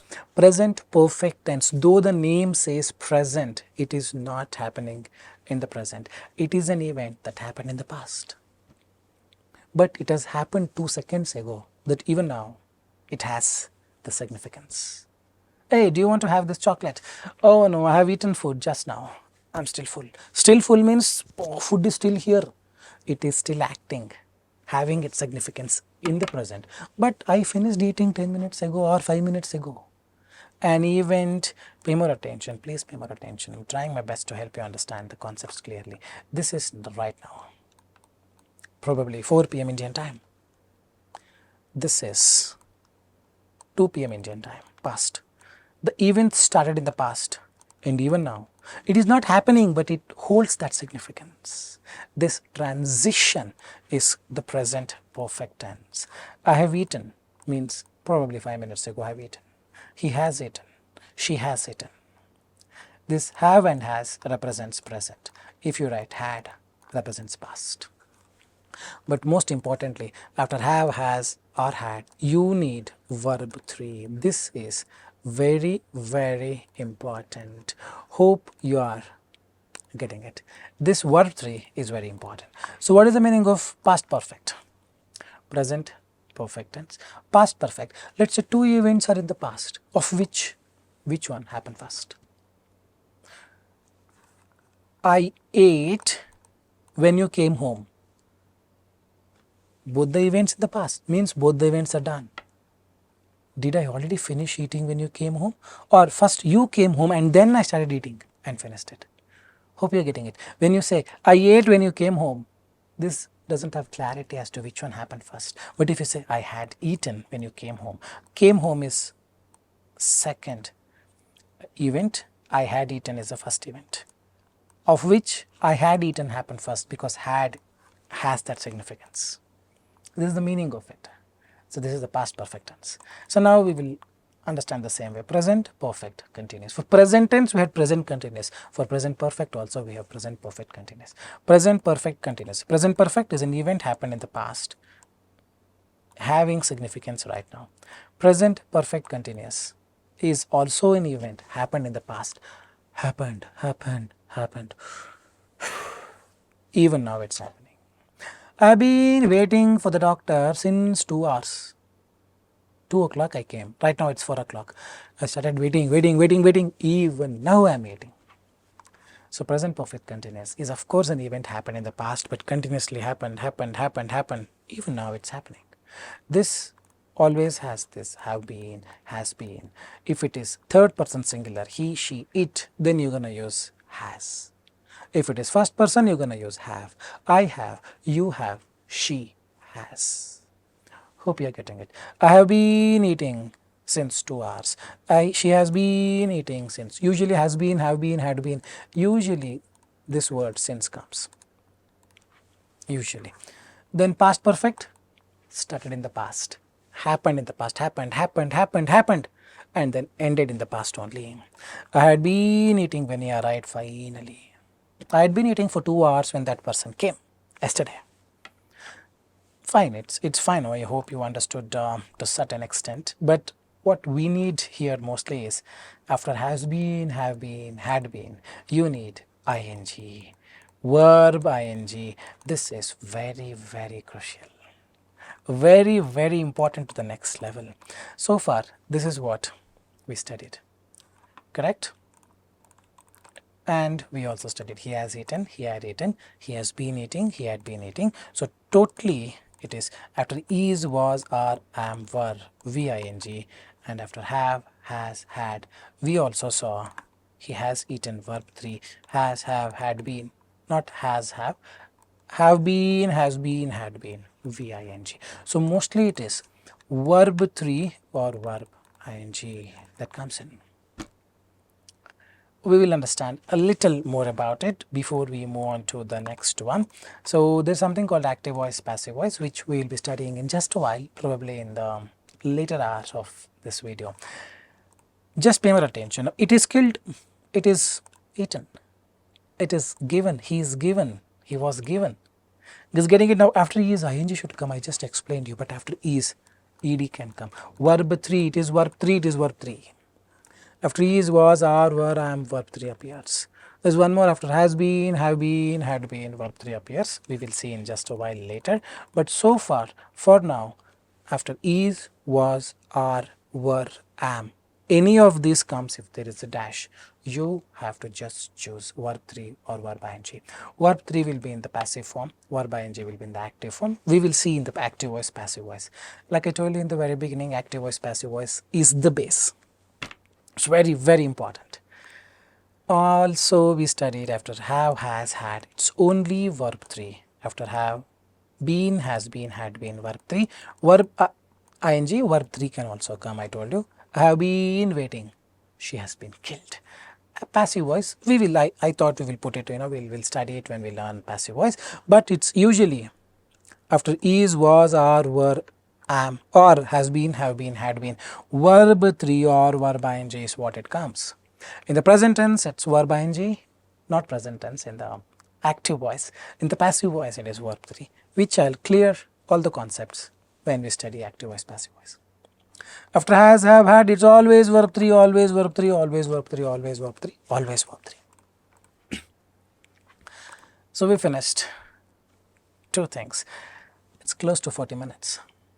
Alright, now we will understand subject verb agreement. Like I told you, tenses was very, very informative, very useful. Subject verb agreement is the bab of it, the father of tenses. So many things will be purely based on subject verb agreement. So having its knowledge is very important. Now this, and by the way, it's my favorite subject too. Subject, noun, a verb, they agree. Subject will say, I will make love to you, I will marry you. The verb says, I will also marry you. But there is an agreement someone puts.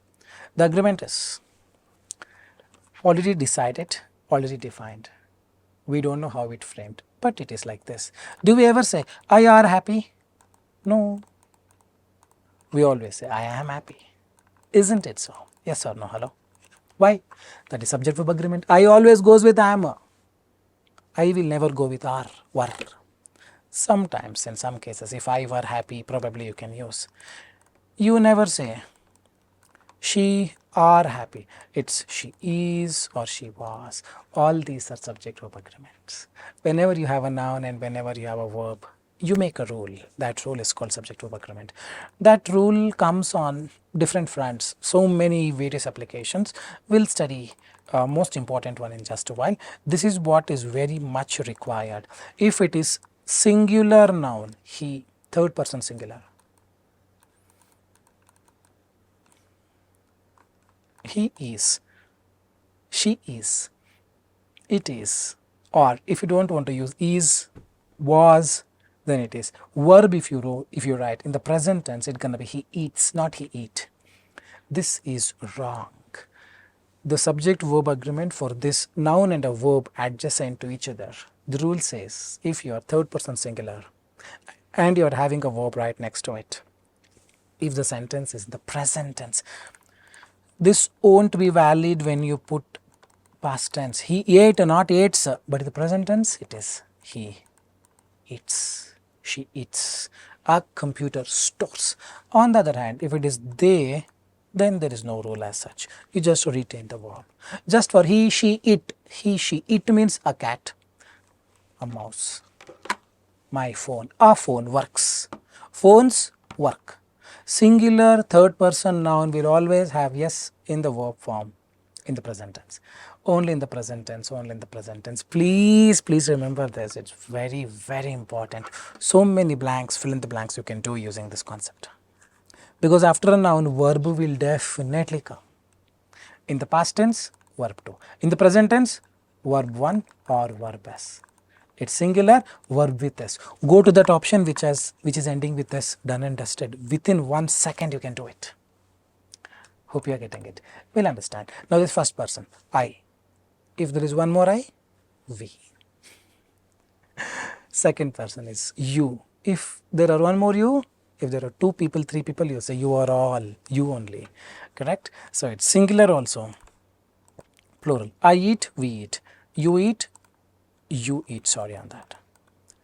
Third person is not me and not you. Apart from you and me, whoever is watching this is a third person. Third person. Third person. Third person. This light, third person. This thing's third person. Anything else, the skies are third person. The plants over there are third person. Anything else is a third person. In that third person, if it is singular, you bring that S to the verb.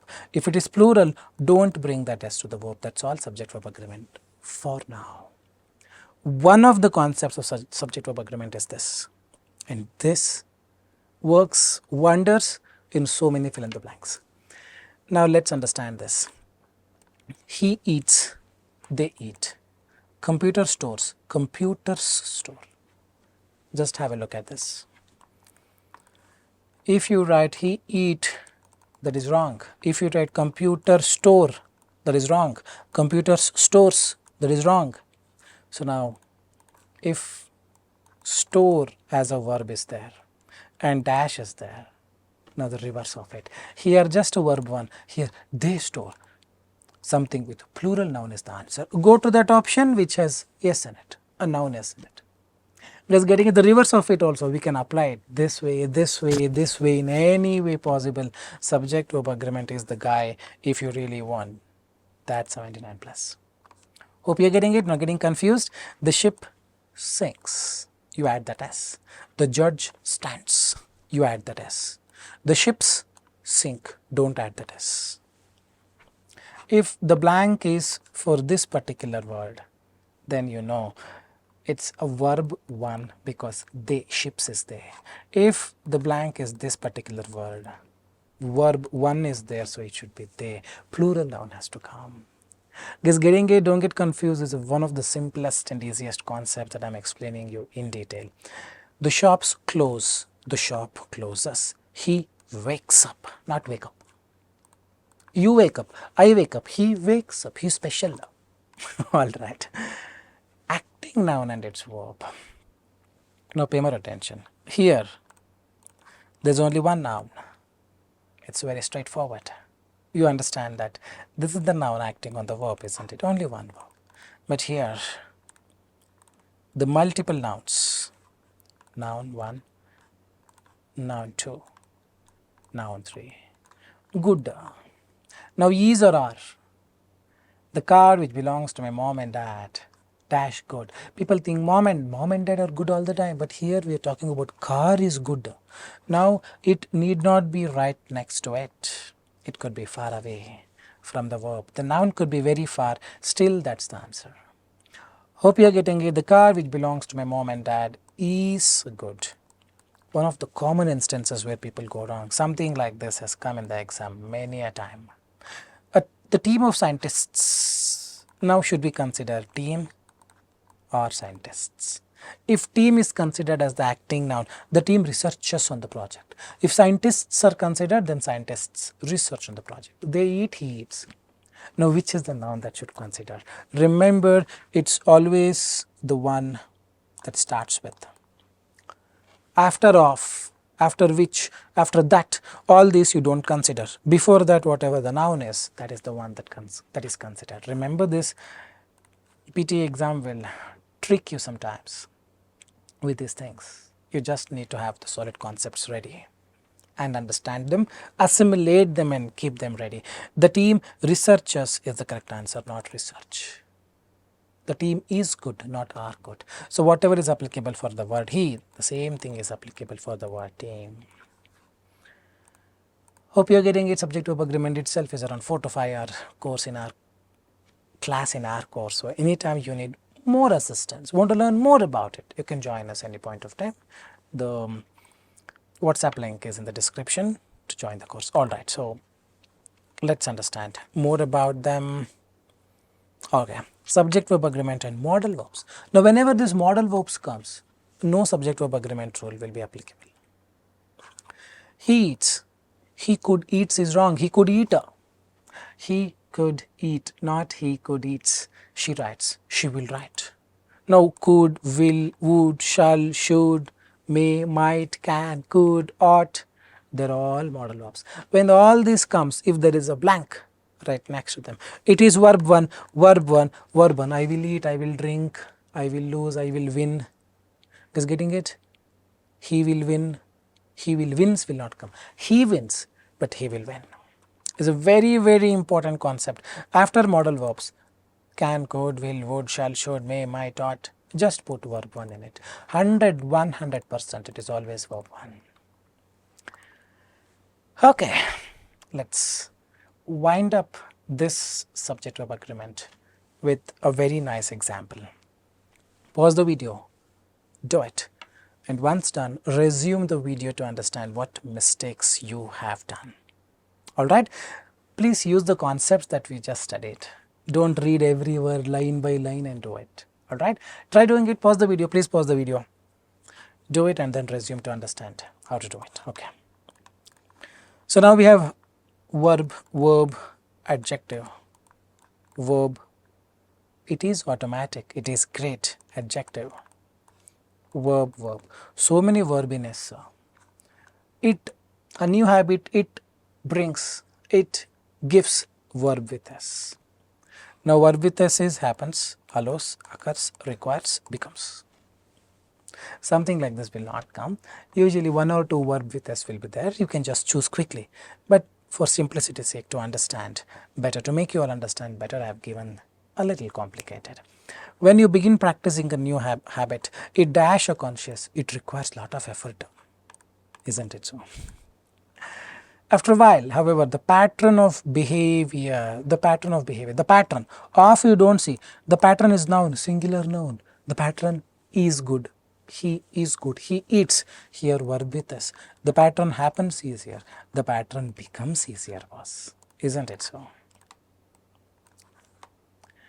Correct? Eventually your new habit becomes a normal routine and the process is more or less mindless and you're not using it, means it is automatic,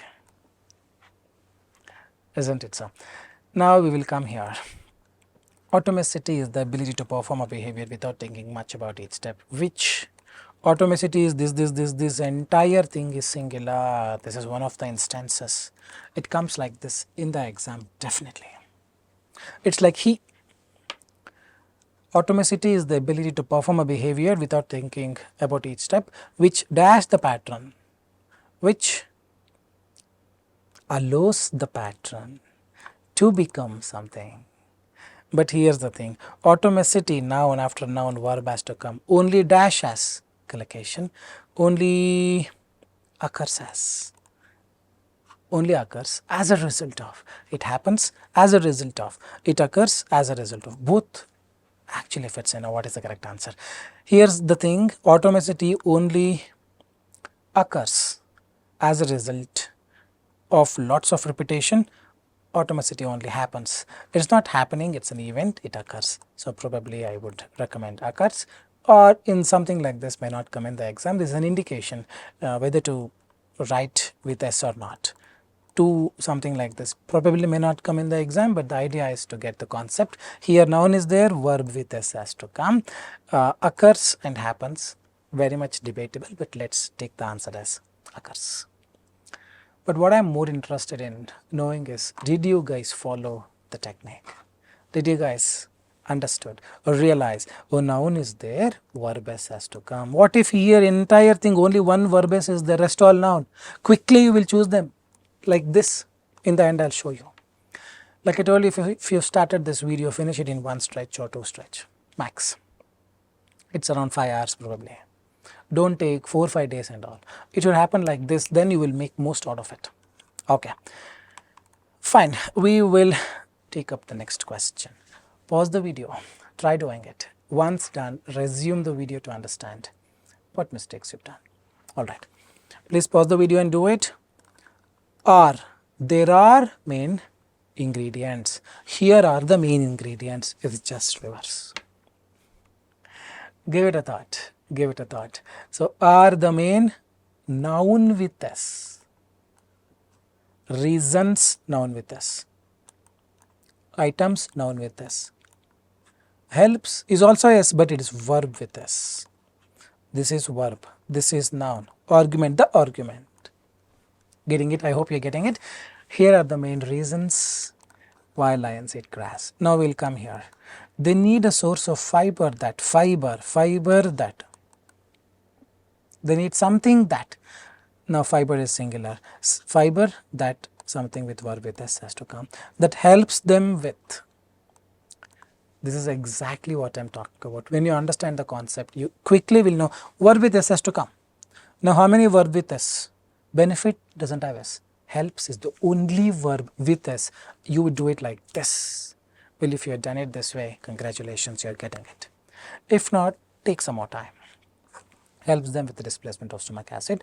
Also eating grass will help. Lions is a noun. Expel is a verb. Lions expel what? Expel means throw. Lions expel something that are. This should be a plural noun. Items that are. Try to pause the video, calm yourself and try to understand what all logic that I am putting. Lions expel items that are not digestible. We will excrete items which are not digested. Isn't it so? Same thing, lions expel, already subject verb agreement is already there. The next is, he eats apples. That apples or apple is what this R is deciding. I or he eats apples that are not good. He eats an apple which is not good. Hope you are getting it. So here items, reasons helps. Alright, so we will move on to the fourth one. We successfully completed 3. I hope it's a lot of knowledge to assimilate, analyze, realize. Make a short note of the things that you have watched so that you don't have to watch the video again and again. If you really want, you can watch it all along. It's a great knowledge, great source of knowledge. If you have very less time, just refer to the notes. Because after this, another 2.5 hours of video, whenever you solve reading fill in the blanks, you solve with the right approach. Simply you will not solve. Simply you solve, simply running anywhere you want. Direction is this side. That is 79. You are able to see. Now we will walk here only. You will run in this direction. That's exactly what I have done. I have just shown you the path. With this path you practice. Again, don't forget the concepts and just practice on your own. Alright. So 3 things are done, another probably 4 more things are there. It's going to be a lengthy video like I told you in the very beginning. Alright, active voice, passive voice, very, very important. This is the thing, man, trust me on this. Many concepts will become automatically cleared when you understand active voice, passive voice. What is active voice? What is passive voice? Both mean the same. Remember, there is a sentence this way. If you write the sentence from this direction, it is passive voice. This way active voice, this way passive voice, but both are same meaning only. Ram killed Ravan. Ravan was killed by Ram. In both the cases, Ram is only killing, Ravan is only getting killed. But just that, you are giving that hero satisfaction to Ram in the first sentence. When you talk about the doer, the someone who is doing an action, it's called active voice. But if the preference is given to the receiver, Ravan is killed by, I don't care, Ravan is killed. Ram killed someone. Who is the killer? Ram did something. The doer is doing an action, active voice. Is receiving an action, passive voice. Both are same, just different way of representing things. That's active voice, passive voice. Now with this we also understand what is he is, he has, he was and he. He is taken, he took, he has taken, he was taken. The difference between all these things. Trust me, in your reading fill in the blanks and reading, especially reading, writing fill in the blanks, this concept will definitely be there. 100% yes. It will definitely come. Let's understand this. He eats a pizza. What tense is this? Simple tense, present tense. If it is present tense, eats, a pizza is eaten by him. Now we see after is, verb 3 comes. He is eating a pizza, active voice. A pizza is eaten by him, passive voice, verb 3 comes. He eats a pizza, pizza is eaten by him. Both are same. Whenever you have is, verb 3. That means if you convert it, this conversion will not be asked in the exam, remember. But know the meaning of he eats a pizza or a pizza is eaten by him. Both are in the present tense only. Both are same. Just that in this, it is like this, in this, it is like this. A pizza is receiving an action. First sentence, he is doing an action. This, he ate a pizza. A pizza was eaten by him. Now, eats becomes is eaten. Ate becomes was eaten. Understand the subtlety involved. Remember, both are same. He eats a pizza cannot be a pizza was eaten by him. No. A pizza was eaten by him can only be translated to he ate a pizza. In your reading, writing, fill in the blanks. A pizza dash. Now, is it was eaten or is eaten? You decide.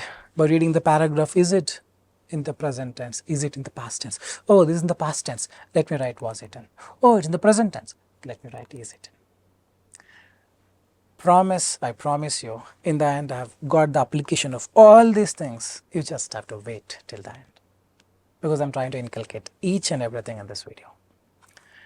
Alright, so far we studied simple present tense and past tense and its active voice and passive voice. I eat a roti. A roti is eaten by me. I ate a roti was eaten by me. The same way, now I am doing something. He is eating a pizza. Now is eating becomes is being eaten. Remember this. Was eating becomes was being eaten. Was being eaten or was eating, both are same. Just a different way of representing things. Hope you are getting it. Hope you are getting it. Hope you are getting it. It's very, very important you know the meaning of it. A pizza is being eaten by him means it is in the continuous tense. A pizza was being eaten by him means it is in the continuous tense, but in the passive form. In the active form, this would be pizza. He was eating a pizza. He is eating a pizza. A pizza was being eaten by him. He's, let's say, Adam is killing an ant. An ant is being killed by Adam. Adam killed an ant. Ant was killed by Adam. Adam kills an ant. Ant is killed by Adam. Adam was killing an ant. An ant was being killed by Adam. Remember this, was being comes means it's in the continuous tense. It's just that it's in the passive form, receiving an action. In the active form, it will be he was eating, he is killing, he is singing. He is singing a song. A song is being sung by me or sung by him. Just try to understand this concept. In the end, I'll show you, or I think in a short while I'll show you how to apply them. Alright, so now he is eating, after he is verb 3. After he is being, after he is verb ing. After he is being, verb 3. The previous one, after he is verb 3. This is exactly what I showed in tenses. After is, was, if you remember,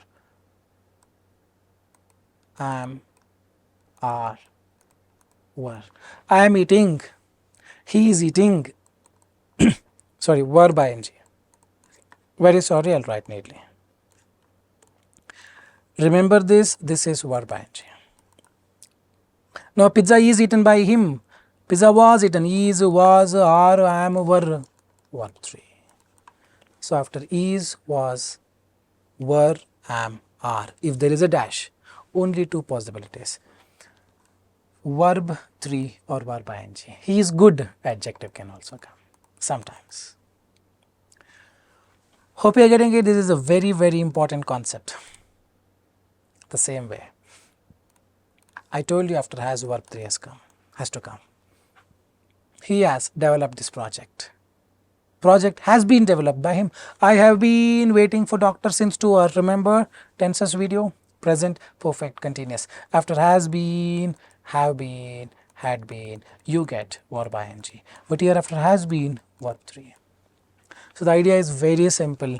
After is, was, am, are, were, or has been, have been, had been, you get verb 3 or verb ing. This is what you need to just memorize. And in this video I have successfully explained you why it is so. Ram has killed Ravan. Ravan has been killed. Has becomes has been. Had becomes had been. Have becomes have been. Simple, isn't it? Hope you are getting it. So this is what it is. Take a picture if you really want. He eats a pizza becomes a pizza is eaten by him. He eats a pizza will never become pizza had been eaten by him. Remember this. If it's a present tense, it should be is eaten by him. If it's present perfect tense passive voice or past perfect tense passive voice, then only had eaten comes. So it's you at the end of the day decide if the paragraph is in present or present continuous, past continuous, present perfect or present perfect continuous. Present perfect continuous do not have the passive voice, so let's restrict it to present perfect tense. Eats is eaten, ate was eaten, is eating is being eaten, was eating was being eaten, has eaten has been eaten, had been eaten. One more time please, along with me. Eats is eaten, ate was eaten, is eating is being eaten, was eating was being eaten, has eaten has been eaten, had been eaten, have eaten had been eaten, have been eaten. Hope you are getting it. So it's just this. Active voice, passive voice is just this. But you need to know the meaning of it. Had been eaten means what? Converted to active voice, had eaten. It comes an event in the past. Two events happen, of which one happens first? Has been eaten by him. It's present perfect tense. Has eaten means 5 minutes back he has eaten. Even now his stomach is full. Same thing but in the passive voice. In the passive voice the direction is like this. In the active voice the direction is like this. Both are same tenses. Both have the same meaning. Hope you are getting it. Hope you are getting it. Hope you are getting it. Fine, we will move on to the little bit tricky questions now. Something like this may come in the exam. The car dashed by John every morning. The car by someone is a passive voice. Now whenever you have this word by, Ravan is killed by Ram, passive voice. So now drives cannot come, it's driven. The car is driven by John every morning. The committee dashed the proposal. Accept, the committee does some action. The committee, it's like this, accepted the proposal. Hope you are getting it. Hope you are getting it. The children dashed the sandcastle on the beach. The children are doing an action. They are doing an action, not receiving an action. Active voice, passive voice. Built the sandcastle on the beach. Hope the concepts are becoming more clearer.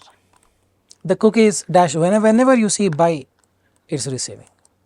Passive voice. The cookies baked by mom, passive, active. The cookies baked by mom, my mom baked the cookies. The cookies were baked by my mom. Hope it is clear. Hope it is clear. The letter. Letter is always a passive voice. Letter cannot do action. The letter was delivered by postman yesterday. Hope things are becoming quite clearer. Alright. Take your time. Take your time. Pause the video. Try doing it. I would want everybody to give your best. If you want, you can take 5 minutes or 10 minutes. Have that patience. But try to get 5 to 5. Once done, pause the video. Once done, resume the video to understand how to do it, what mistakes, what are the concepts and each and everything. The US, the government is doing an action against Apple. This is active voice. Is killed. Ravan is killed. Passive. Is being. Ram is killing Ravan. Ravan is being. This is passive. Hey, we need active man, not a passive. We need active. Active is file, has filed. File is a present tense, has filed, present perfect tense. So now which one has to come? It's a very simple thing. US is singular, subject verb agreement, like I told you, it's if it is a need to go guy. If you really want the score, subject verb agreement is the guy. The US files, not filer. isn't it? He eats, so this cannot come. Has filed. So it's multiple concepts combined will actually get you the correct scores, isn't it so? In the legal action, the Justice Department dash the company is doing an action, it is active voice, is killed, has been killed, is being killed, all are passive, isn't it? Alleges means accusing. In the legal action, the Justice Department alleges the company dash, the company did something. They alleged, they accused that this company did something. This company did something, active voice, is abused, has been abused, is being abused, it's all passive voice. Company abused its control. I gave him the the leadership. He took advantage of it. He abused that control. He took the control on his hands. He did some action. The company abused. So this is abused. This is alleges, has filed. So far all good, I believe. It probably means US. It's an active voice. Was, has been. It accuses the firm, Apple firm, of taking illegal steps. Apple dash I take the oath to serve the right thing. I take the oath to spread the right knowledge. I do the right thing. I take the oath or I owe. Apple is, has been, is being. They're all passive voice. Here Apple is doing an action. Apple has promised to vigorously fight. Apple has vowed. VOW means to take an oath, to make that promise. Is getting it right? Something like this will definitely 100% be there. You want more examples like this, probably can.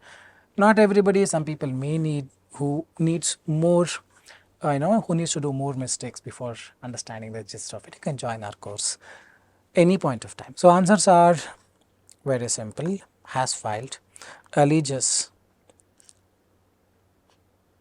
abused its control, accuses, has owed. Any doubts?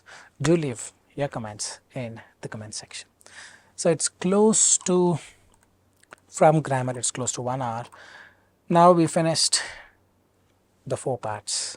We will understand articles and then apostrophes. These two are not that difficult. They will be quick, and post this we will have a test for 40 marks. Let's get into the next one, articles. Well, article is a very simple concept, but trust me, once you understand this very concept, many things automatically unfold. For example, you will not have any trouble in your essay writing, summarize spoken text, or listening fill in the blank, write from dictation, and so many shortcuts using articles you can deduce with respect to reading fill in the blanks, in reading, writing fill in the blanks. A very small instance is this. Pay more attention. How I try to do using article concept. Caused by ye is not there. Caused by an, caused by a is not there, meaning it is plural. Something with s has to come, only one s. A large river, a large pit, a large agent, a large ocean, a large meteorite. Tsunamis are caused by meteorite. This is knowledge. This is second one. Underwater landslides. Plunging into an is there. So A, E, I, O, U, pronouncing sound. Agent or ocean, plunging into an ocean. So when you know the concept, it's actually very simple to apply them and get this course like this. So today we will understand the articles quickly, and then we move on to the last part, the apostrophe, and then I've got some conjunctions as well, like despite, even though, although, while, since, as, because, in spite of. That also we will figure out, we'll understand, and then we go to a test. Alright, so articles basically mean a and the. These three are called articles. So when you talk about a or an, see, remember, articles come for only nouns. Now we know what a noun is, isn't it so? So a boy means one boy. An apple means one apple. A or an come for singular. The come for anything. A or an come for singular, meaning when you say a boy, you don't know which boy you're talking about. These two are called indefinite article, meaning you don't know what are there, which are there. When you say the boy, you know which boy you're talking about. One of the main differences between a or a, an and the is a, an come for indefinite articles, meaning you don't know that noun very well. When you use the, you know the noun very well. Second instance, a or an comes for singular. Pay more attention. The comes for anything. The boy, the boys, whatever. You can never say a boys. That's wrong. And now we need to understand when a will come, when an will come. Very simple thing. Let's quickly finish them. But before we get into the article concept, we also need to understand countable nouns, uncountable nouns. Because uncountable nouns, meaning a noun which cannot be counted, you cannot use a, an. Sugar, a sugar, wrong. An apple, correct. A dog, correct. A cat, a salt, a pepper, a grain. No, pay more attention. These uncountable nouns are the nouns which cannot be counted. Sugar cannot be counted. Salt, pepper, how can you count grain? Not possible. So all these are uncountable nouns. For them, for these, you cannot use a or an at all. A or an comes only for the nouns which you can count. A dog, a cat, an apple. Hope you are getting it. So now we produced one more definition. A or an comes for countable singular noun. Just getting it? Hope I'm not rushing. Hope I'm not rushing. A sugar, a salt, all these are wrong. You just say sugar. Give me some sugar. Give me sugar. Isn't it? We'll understand more. So articles are words which are used before a noun. They come only to a noun, only for a noun. Two types of articles. Indefinite. I don't know. That is indefinite. Definite. I exactly know. I am definite. Definitely. That is definite. So definite article is the. The boy. I know which boy I am talking about. A boy. I don't know which boy I am talking about. An agent. I don't know which agent I am talking about. So how do we discern a or an? We'll understand in just a while. But remember, indefinite articles, a or an, comes only with countable nouns. They don't come for uncountable nouns, but the will come for anything. Singular, plural, countable, uncountable, the sugar, whatever it is. Alright. Now pay more attention. News is uncountable. How do you count the news? Evidence is evidence. You cannot count the evidence. Correct? Now you cannot say, I watched a news yesterday. Wrong. Why do we need to learn all these things? Very shortly I am going to prove you, help you understand why all these concepts prove very much instrumental in getting that fire to fire and reading fill in the blanks. Wait for it another few more minutes. You cannot say I got an evidence. We will come to this a or an in just a while, but you cannot use this a or an for evidence because evidence is uncountable.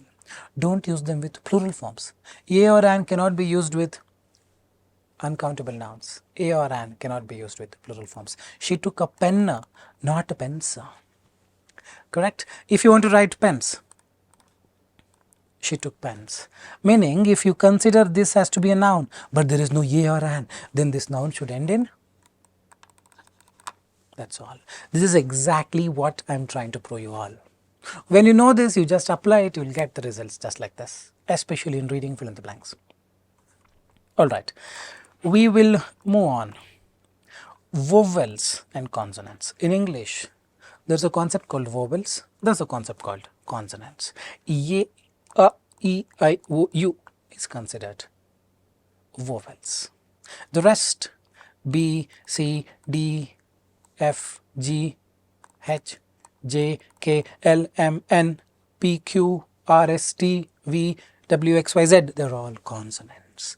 So now, whenever there is a noun, and if the starting sound of it noun matches with the vowel sound, vowel is A, E, I, O, U, gift, G, G sound.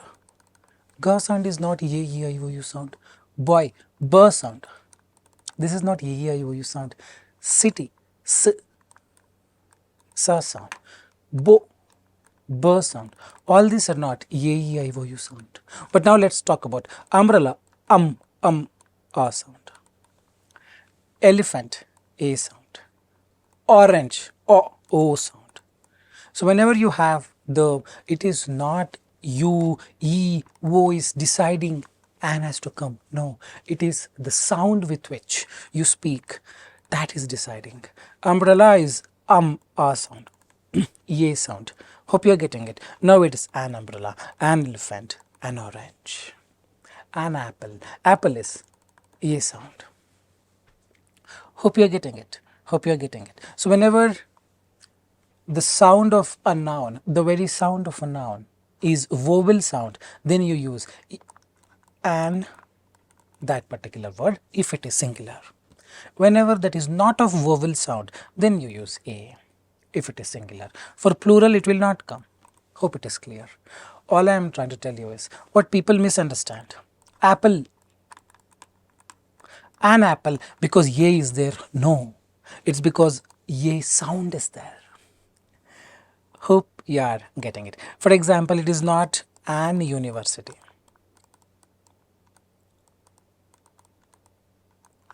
U is there? No, it is YU sound. U. So it is a university. Like this, many things are there. For example, an R. A, ye sound. R. It's not hour. It's R. A, ye sound. That's the reason an R. Hope you are getting it. It's not ye, e, I, o, u letter. It's the sound. Alright, so with this we will move on. Things to understand. This is what I want you to understand. A person is correct. A good person is also correct. Good will come before a noun, but ye is acting on the person. Now pay more attention. A person, but an indecent person. The closest word to an takes the precedence in deciding ye has to come or an has to come. Hope you are getting it. But person is singular, ye or an has to come. Without that you cannot write. It's ye or an. But if it is just person, pa sound. So a person. Indecent, e sound. So an indecent person. Hope you are getting it.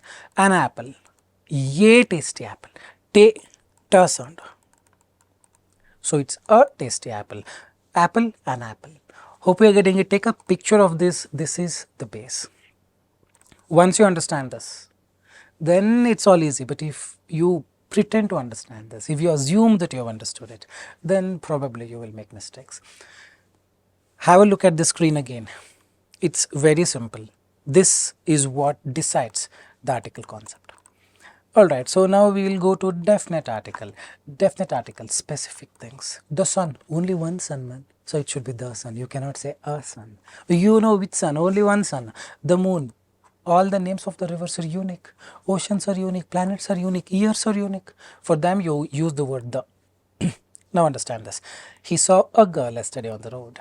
Today, if you say he approached a girl and asked for a coffee. Today he is approaching a new girl. If you say he approached the girl, meaning the girl whom he met yesterday. Hope you are getting the difference between ye or the. He saw a girl, new girl. Today he approached the girl means yesterday the girl that he met. Or some other girl whom he had met long time back. If you say he approached a girl and asked for a coffee, this again a new girl is going to ask for a coffee. Hope you are getting it, the difference between ye or the. Whenever the comes, you cannot decide singular should come or plural should come. The apple, the apples, both are correct. But if there is no article and if there is a dash, noun has to come, then it should be plural. Unless it is an uncountable noun. If ye or an is there, then 100% it is singular. Alright, so we will move on. Tell if the sentence is grammatically correct or not. This will help you understand whether you have learnt the concepts correctly or not. Take your time. You just have to identify which of the sentences are grammatically correct and which of the sentences are grammatically incorrect. Alright, so take your time. You can pause the video, do it, and then resume the video to understand if you have gotten the correct answers. She eats an apple. You cannot write apple. The apple doesn't have its own existence on its own. It doesn't have its own existence, trust me on this. It should be backed up with an article. So this is wrong. She eats an comes for uncountable, sorry, countable, singular noun. Here apples is there, wrong. For plural you don't use a or an. She eats the will go with anything, the apples. And evidence cannot come because evidence is uncountable. If it is uncountable noun, you are not supposed to use a or an. Hope you are getting it. Now we will move on to the next one. So hold on for a second. So we have got this question. I want you guys to solve it. Take your own time. Pause the video. Try to solve it on your own. Once done, resume the video to understand what mistakes you've got. Just like a is not there, should be plural. Just like cats, lions, intruders, humans. Deer and zoo is ruled out, isn't it so? So just like dash, one of the ways animals communicate, just like us, animals also communicate, it seems. Just like humans, one of the ways animals communicate, blah blah blah blah blah. Dash R. Now A is not there, so plural should come. R is there, plural should come. The two ways you can look at it. So now it is intruders, lions, cats. Dash are very social for large carnivores living in prides. Male lions, they're talking about lions. Carnivores, so it's lions, are very social. They will use their roar to scare off a cat.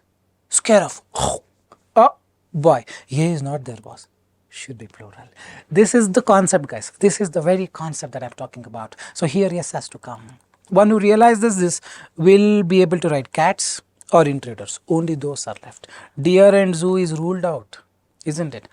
Male lions will use the roar to scare off someone who comes in between. You will scare off someone who comes in between. Someone who comes in between is an intruder, not a cat, zoo, deer. There are specific things. Talk about generic things. So first is humans, second is lions, third is intruders. So this is the very concept of articles. See, I was not reading line by line, line by line.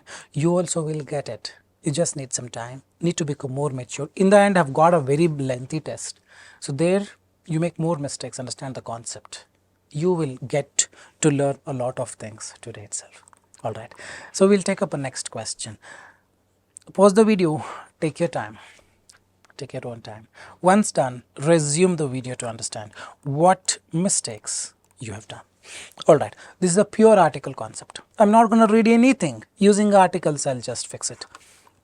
After a, singular noun should come. An experience, not a experience. Our principles, you cannot say. Singular. Rules is plural. Philosophy. Can make a tremendous. A is not there. Tremendous changes. Tremendous miracles. Tremendous magics. Differences. Guys, getting it? Getting it? Hope I'm not going fast. A is not there. A is not there. Meaning, it should be plural. The next one. With a new. A is not there. With a new face. New brain. A new brain. A new master.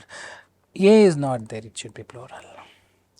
Hope you are getting it. See, it will not be like this all the time. But one or two will be like this. If you know the concept, you can solve within 10 seconds. 2.5 to 3 minutes is not required to solve such questions. This is my only point that I am talking about. Alright, the last one, A is there. A fitness and health strategy. Done and dusted. Done and dusted. Philosophy, differences, ideas, strategy. That can help you, different diets and workouts will help you discover a fitness and health plan, not satisfaction, strategy. Hope you are getting it. We will now move on to apostrophes. Post apostrophes, I will be taking you through conjunctions and then we will have the test that I am talking about since the start of this video. Close to 3.5 hours to 4 hours now. Thanks much for those who are still awake or still into here, trusting me that I'm going to teach something, I'm going to help you in the best way possible. Thanks for that. We'll just continue. Now we will learn apostrophes. Apostrophes is this.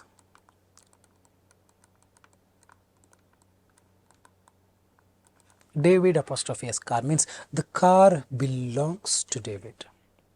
Great. Now, this is equal to do not. Here there is no belongingness. The first example is possession. David possesses. The car is of David. The car belongs to David. That's one of the occurrences where you use apostrophe. The second occurrence where you use apostrophe is to create that short form. This is called contractions. The first is possession, second is contraction. Contract, short form.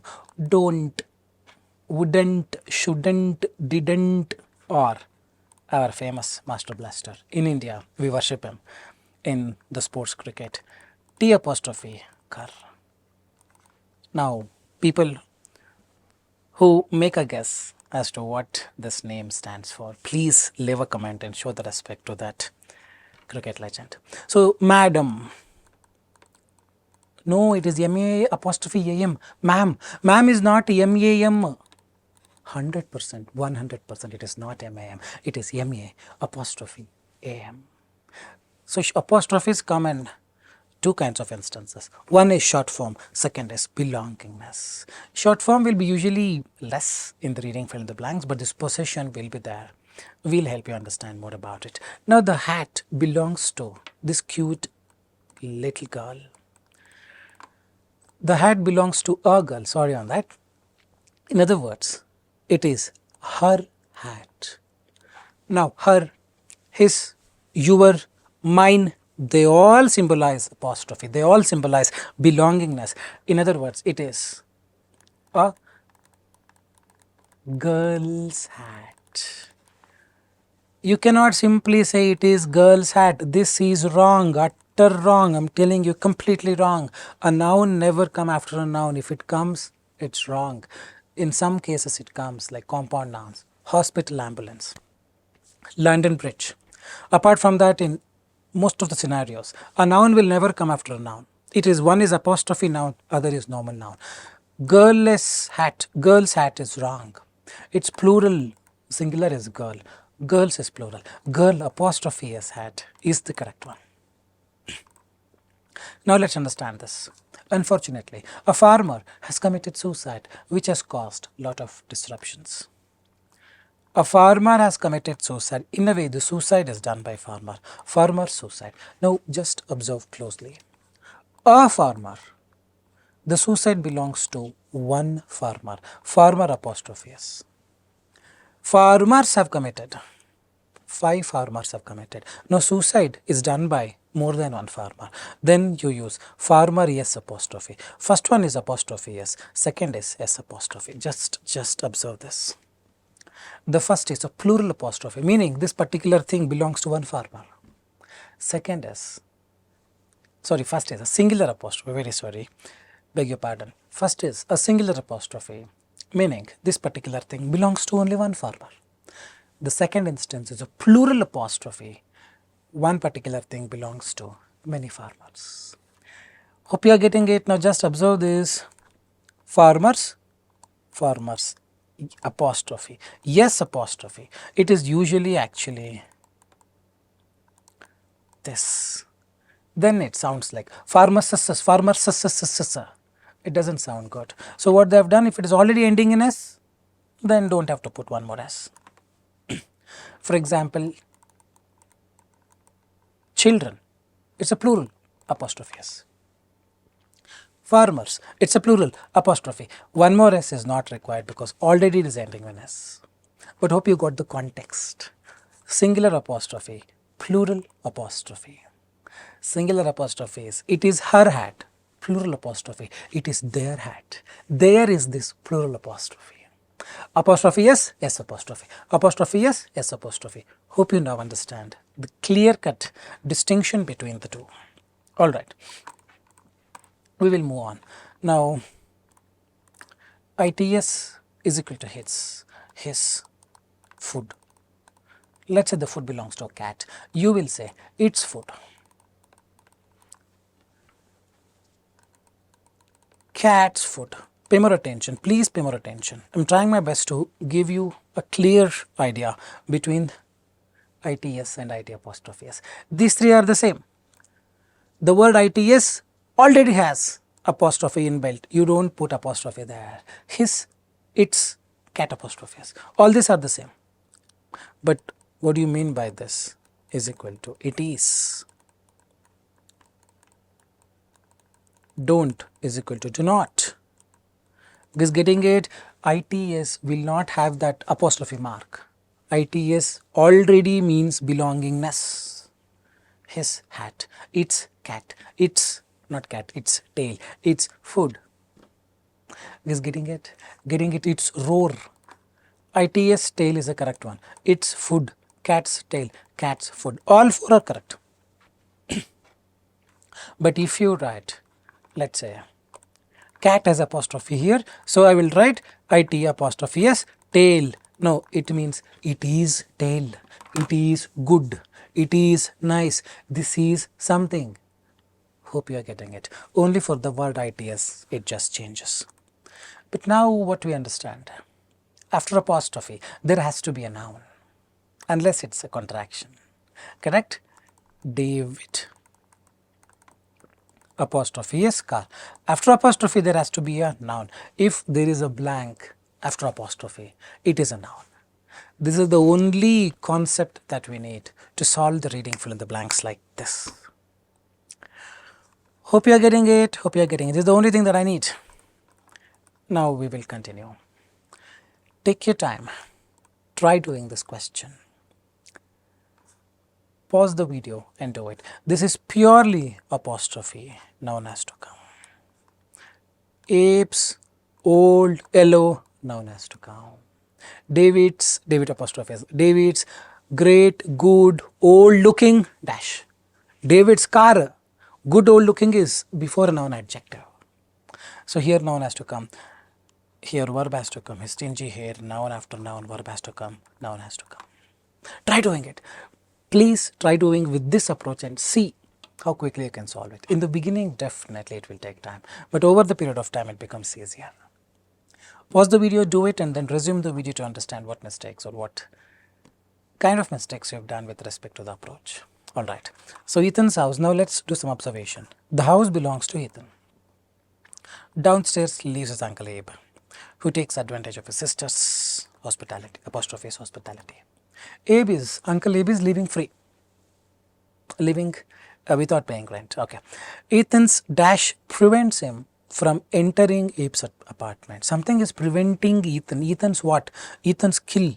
Ethan's friend apostrophe is. Ethan's frighten. Frighten is a verb. After apostrophe we need a noun. Ethan's fear prevents him from entering Abe's apartment. He has this fear towards Uncle Abe. Why? Because Uncle Abe is so smart, so looking very, very nice. No.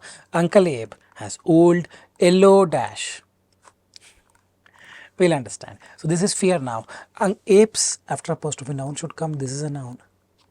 Kill is a verb. Verb, noun, verb, noun. So parents and teeth are the only two options. Abe's old yellow parents, no meaning at all. Abe's old yellow teeth. Teeth is full yellow. That's the reason Ethan is scared of Uncle Abe. What if Abe comes and does something? Correct? So Abe's old yellow teeth and his stringy hair dash Ethan. All this will frighten Ethan. Verb has to come. Frighten is the verb that's fitting there. Upstairs in the front room, Ethan's dash sit for hours. Now this is verb without S. Now it should be they sit for our subject verb agreement. After apostrophe, noun should come. That noun should be plural. Plural noun is parents. Because getting it how I am deriving from the knowledge that I had. that I have. With respect to subject verb agreement that I taught you, sit, they sit, he sits, they has to come. And after Ethan apostrophe s, noun should come. It should be a plural noun. Correct? It should be a plural noun. So now plural noun is parents. So parents is 4. Teeth gonna be 2. Fear gonna be 1. Frightened gonna be 3. Purely done and dusted using apostrophe grammar knowledge. We will figure out more of these instances in a short while. We will continue. One more, this is a very simple one. Pause the video, do it quickly as possible, probably less than a minute. Use the article concept, sorry, the apostrophe concepts. Its hood, its tail, its her car. Apostrophe noun, apostrophe noun. Take your time, pause the video and do it. Once done, resume the video to understand what mistakes you've done. Alright. I really hope you have done it.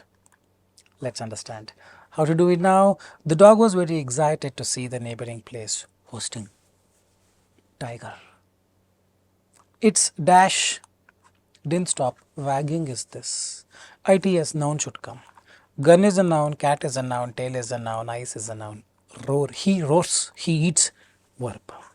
So noun should come for the first one. Its gun, its cat, its eyes, its tail wagging.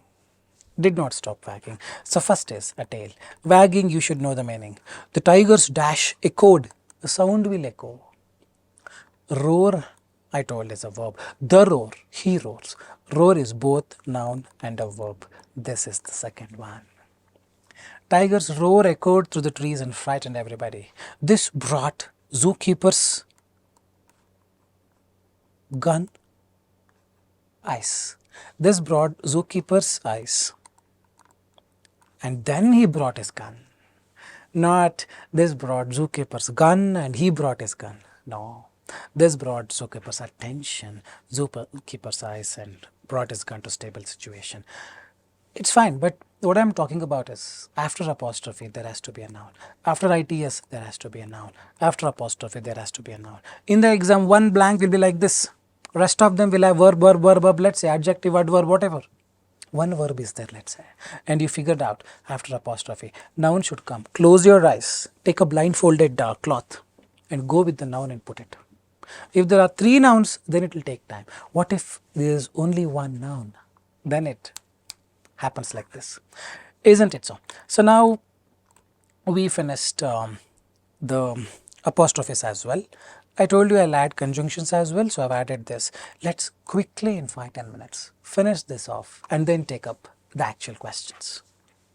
Alright, so conjunctions is like a bridge. They're like bridges. There is one village, another village, full of river in between, like this. Village, village, river. You need to connect them, build a bridge. One sentence, another sentence. Connect them. If you don't connect, then one sentence, full stop, another sentence, full stop.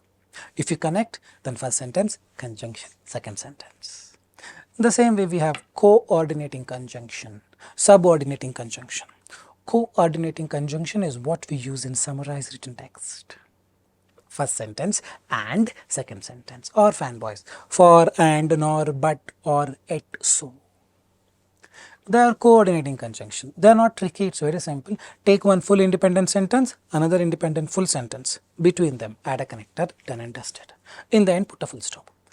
But there is one more type called subordinating conjunction. Subordinating conjunctions are the one that create dependency. If I go to hospital, if I go to cafe, write something else. Since I studied so hard, I got 90. Though I studied so hard, I got 0. So all these create dependency. You cannot write, though I studied hard, full stop. No, you have to continue. So those are called subordinate conjunction. Though, even though, although, despite, in spite of, since, as, because, while, whenever, wherever, if, when, so many are there. Some 50 to 60 are there. Now, the main thing that comes in the exam is this. There will be a blank. 4 options will be given in the reading, writing, fill in the blanks. You need to choose if the correct answer is although, despite, since or as. That's where the problem starts. Now I'll quickly explain the things in a jiffy. Understand this while you can. To show contrast. Contrasting means to show opposite characters, opposite nature. I studied so hard. If you studied so hard, you have to get 90 PT. I studied so hard, I got 0. Now it's a contrasting thing. One positive, one negative. One positive, one negative. Whenever the situation is like this, then you're going to use these things. Although, though, even though, despite, in spite of, while, to the best of my knowledge. Only these 6. To show contrast, however, is not a connector, is an adverb. I think to the best of my knowledge, these 6 are used. Now, these 6 differ in the way they are used. These 3 and this used differently. These 2 are used differently. Once you understand them, things actually become very simple. Trust me on this. Now, let's make a sentence with the word although. Although it is raining. It is raining, man. If it is raining, you have to go inside, isn't it? Although it is raining, I stepped out. Although it is raining, I went out without an umbrella. Though it is raining, I went out without an umbrella. Even though it is raining, I went out without an umbrella. While it was raining, I went out without an umbrella. Despite it is raining, no, despite the rain. Although it is raining, despite it is raining, no, despite the rain. Although it is raining, despite the rain. So now, although we'll need noun, I'll explain what it is with the next slide. Despite will have only noun phrase. In spite of the rain, noun phrase. Noun, verb. Noun, verb. Noun, verb. Despite and in spite of, only noun phrase. They are used differently. The way they are used is different. Just have a look at all these things. Although I studied hard, I got less NPT. Though I studied hard, I got less NPT. Even though I studied hard, I got less NPT. While I studied hard, I got less NPT. Hold on. I, noun. Studied, verb. I, noun. Studied, verb. I got, noun, verb. I got, noun, verb. I got, noun, verb. Noun, verb, noun, verb. Despite, studying is verb. No, studying is a gerund, it's a noun. When you start the sentence with ing, it's called a noun. Despite studying hard, hard is adjective, hard is not a noun or a verb. This is a noun phrase. Noun, verb. Second instance has noun, verb throughout, but first instance. Although, though, even though, while has noun, verb. Despite or in spite of, it has only noun phrase. This is the only difference between although, though, even though, while and despite, in spite of. All these 6 come under the category to show contrast, but the way they are used is completely different. Another simple example. Although it is raining, I still went out. Noun, verb.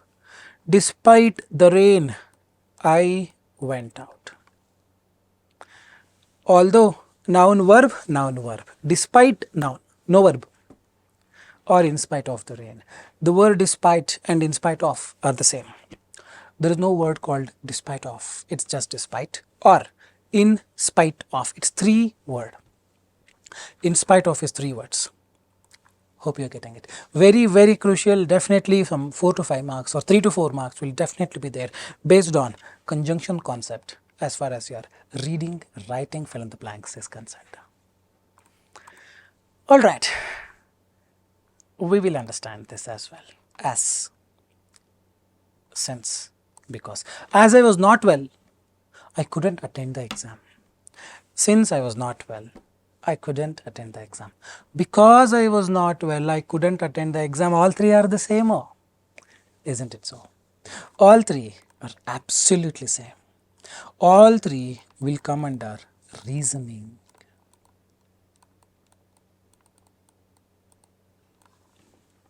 The previous one come under contrasting. This is purely reasoning. Since will also come under timing. I've been playing basketball since 5. It also comes under time, the timing here I'm not in detail discussing that, actually forgot, sorry on that. But yes, in our course we have separate conjunctions only around 3 to 4 hour concept. It's quite big. Here whatever is possible in the form of trailer or a short movie you can consider, I have shared to the best of my knowledge. All these are for reasoning. As I was not well, I couldn't attend the exam, or you can interchange. I couldn't attend the exam as I was not well. Since I was not well, because I was not well. All three are the same. In the exam, you will have a dash. You will have the dash. But you will not have as, since, because. Together will not come. If the answer is as or since or because. All three cannot come, only one of them will come. If all three are there, all three are not the answers. The fourth guy is the winner. Hope you are getting it. These are all very simple concepts. So now, as I told you, the very beginning, some 4-5 hours back, we will have a test in the end. This test is the actual test. Something similar to this is what you get in the exam. Have got number of questions, and also have a condition. If you want to score 79, this is what you need to score. If you want to score 65, this is what you need to score. So we will have the grammar based, collocation based, context based, vocabulary based. It's gonna be very extensive test, probably another 1 hour. But trust me, this is one of the best video series that I've ever done. You just have to give time and make use of it. It will do wonders. Saying this, we will start this test. For each of the questions, I will add a timer. Try to solve it within the stipulated time to understand where you stand in the exam. Because in the exam, you will not have a lot of time to solve as well. After each question, I will come back and show you what is the correct way of doing things. Alright, then let's begin. Alright, so we are into the final probably 1 hour, 20 minutes last part of the video, wherein I will be giving you a test for 66 marks. And if you want to score 79 plus in your reading and writing, I would need minimum 58 and not more than 8 mistakes. You want 65, you can make approximately 18 mistakes or not more than that. If you're outside this range, perhaps you're not ready for the exam. For a 50, probably at least get me 35. Okay, fine. So what do we do now is I've got 13 questions. After each, for each question, I'll be giving you a timer of 3 minutes. And for some questions, I'll be changing it. On an average 3-minute timer. Try doing it within the stipulated time if possible. In the worst case, if you need more time, you can pause the video, but I would, recommend you not to do that. In less than 3 minutes, precisely 2.5 minutes, but I'll be giving you a grace period of 30 seconds for each question. Try doing them. And once that period is done, I will come back and show you how to do it, what is the approach, and lot many things. So far we had a lot of theory on grammar and a lot of implementation on collocation. But now we're going to have a mixture of all. This is the real picture. The asli picture abhi to baki hai. Alright, let's quickly start with the very first question. As I told you, I'm going to add a timer of 3 minutes, but try doing it in less than 2.5 minutes. If possible, the very first question. 3-minute timer on my bottom right. Here you go.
Right, I really hope you have solved this.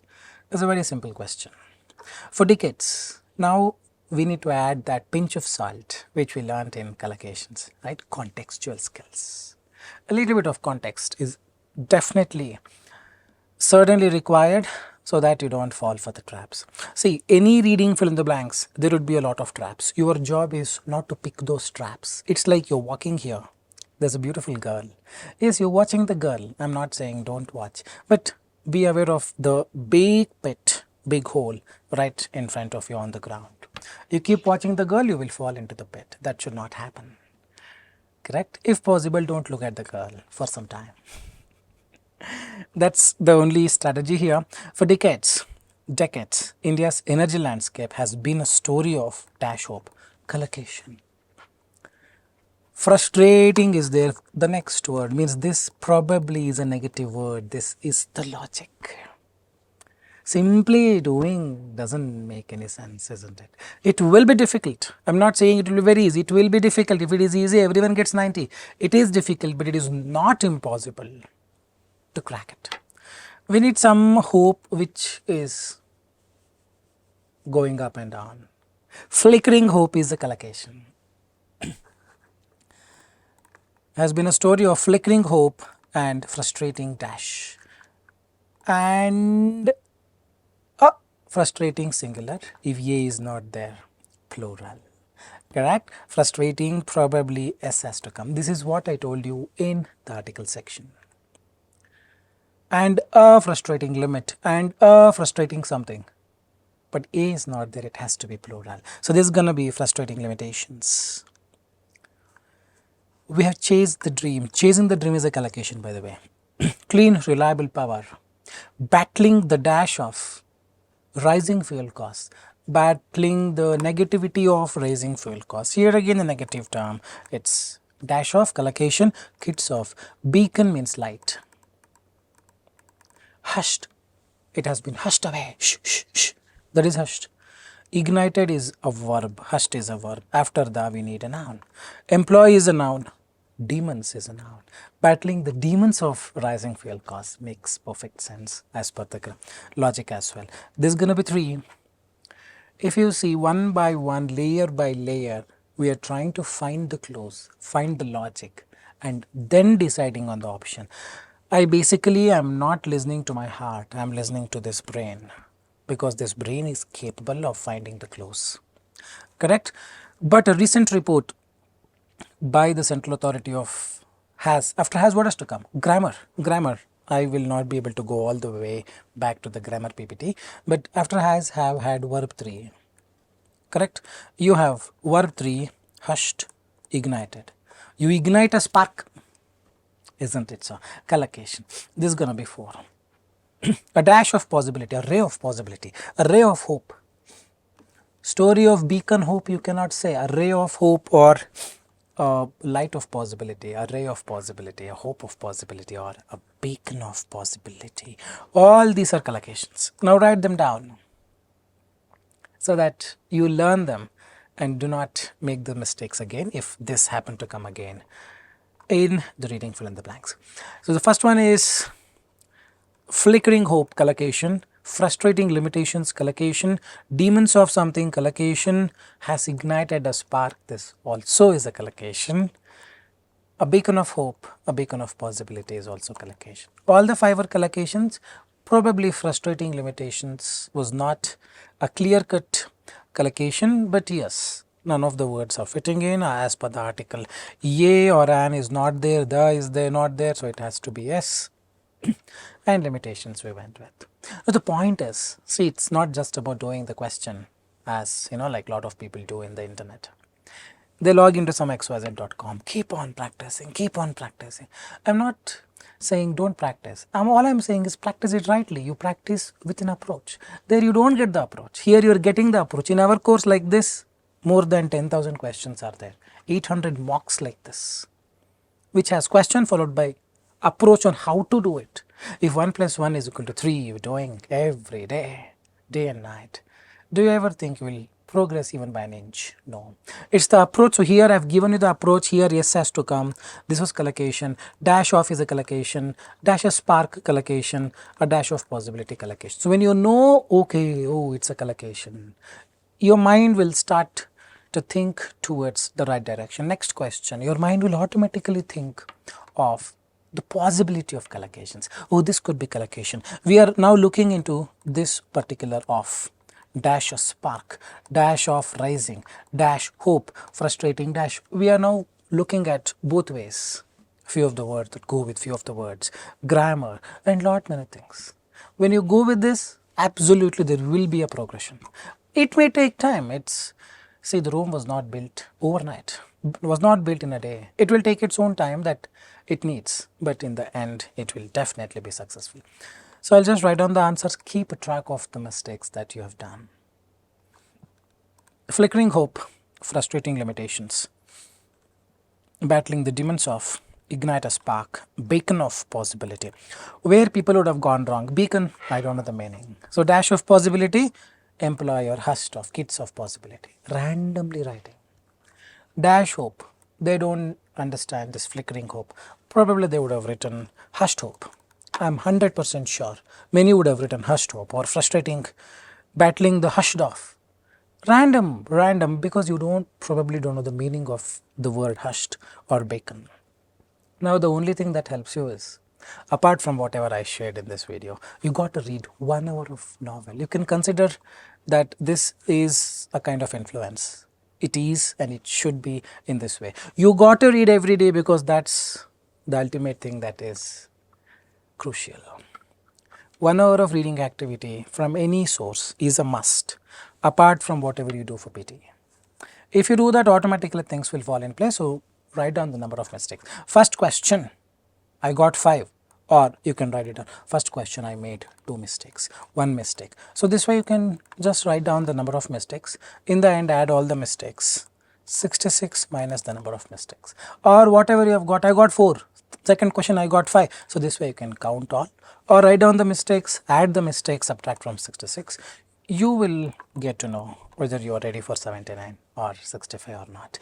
Let's quickly move on to the second question. Adding a timer of 3 minutes on my bottom right. Here you go.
Alright, I really hope you had some nice time.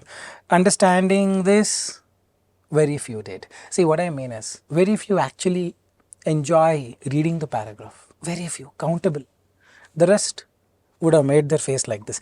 Arey yaar, what is this yaar? Not understanding this word, that word. With the hatred, nothing magical can happen. With love, anything can happen. Isn't it? So now you need to read with some love, like the paragraph. Understand the essence of the story well. In addition, collocation, that this is all required. I'm not denying that. But you also need to understand the paragraph. Once you understand, say hyphen means whatever is written here, what it means. That is what hyphen says. I say something, the meaning of it, hyphen, I write the meaning.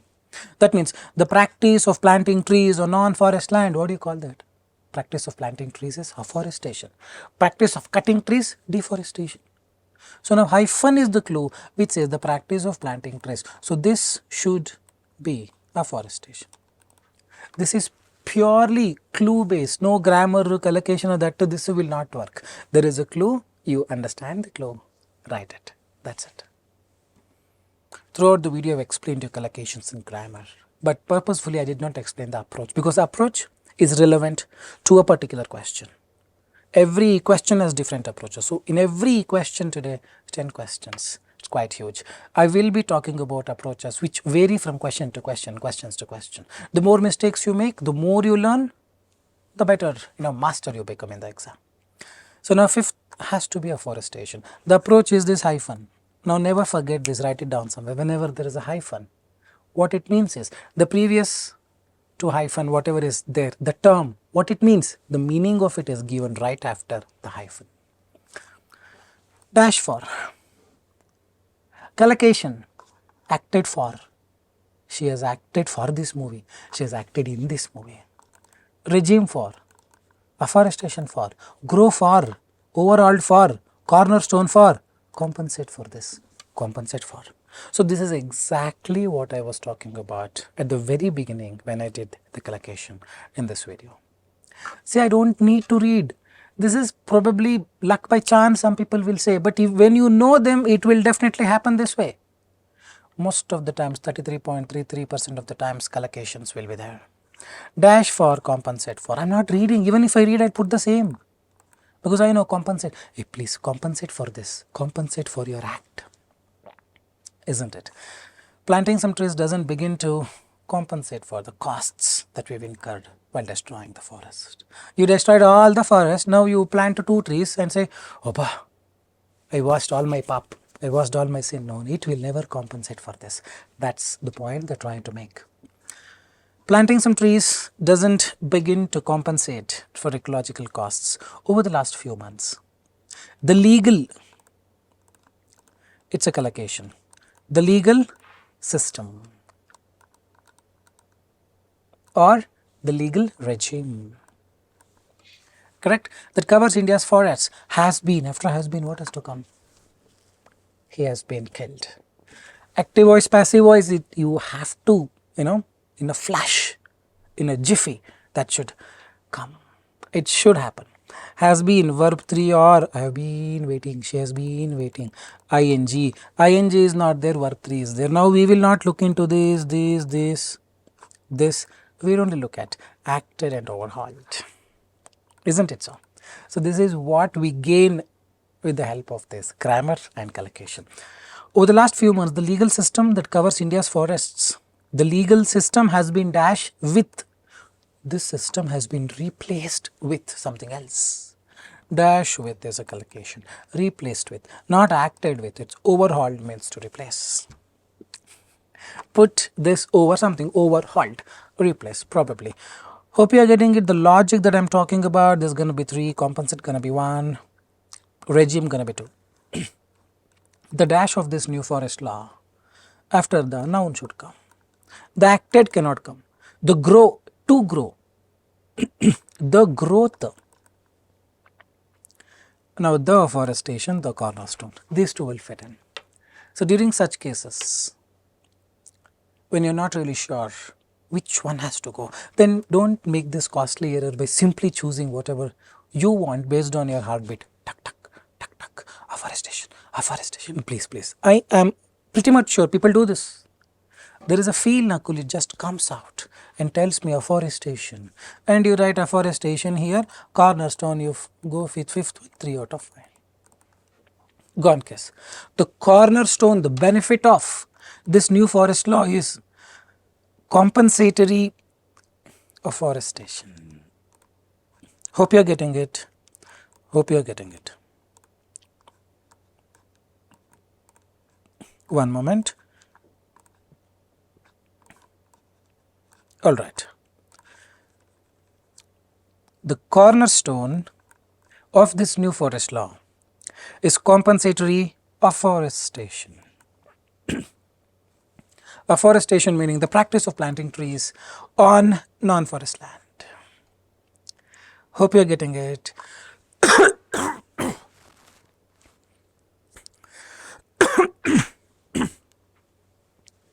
Sorry, Jitin.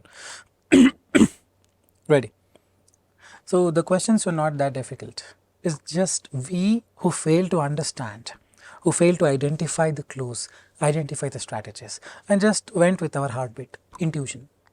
So first is compensate for collocation, that's the strategy. Second one, the legal system collocation, legal regime. Third one, dash with, acted with or overhauled with. Has been grammar, V3 has to come, overhauled with. And the fourth one, the dash of this new forest law, the cornerstone, the benefit. Dash of, benefit of, you don't say the afforestation of this new forest law.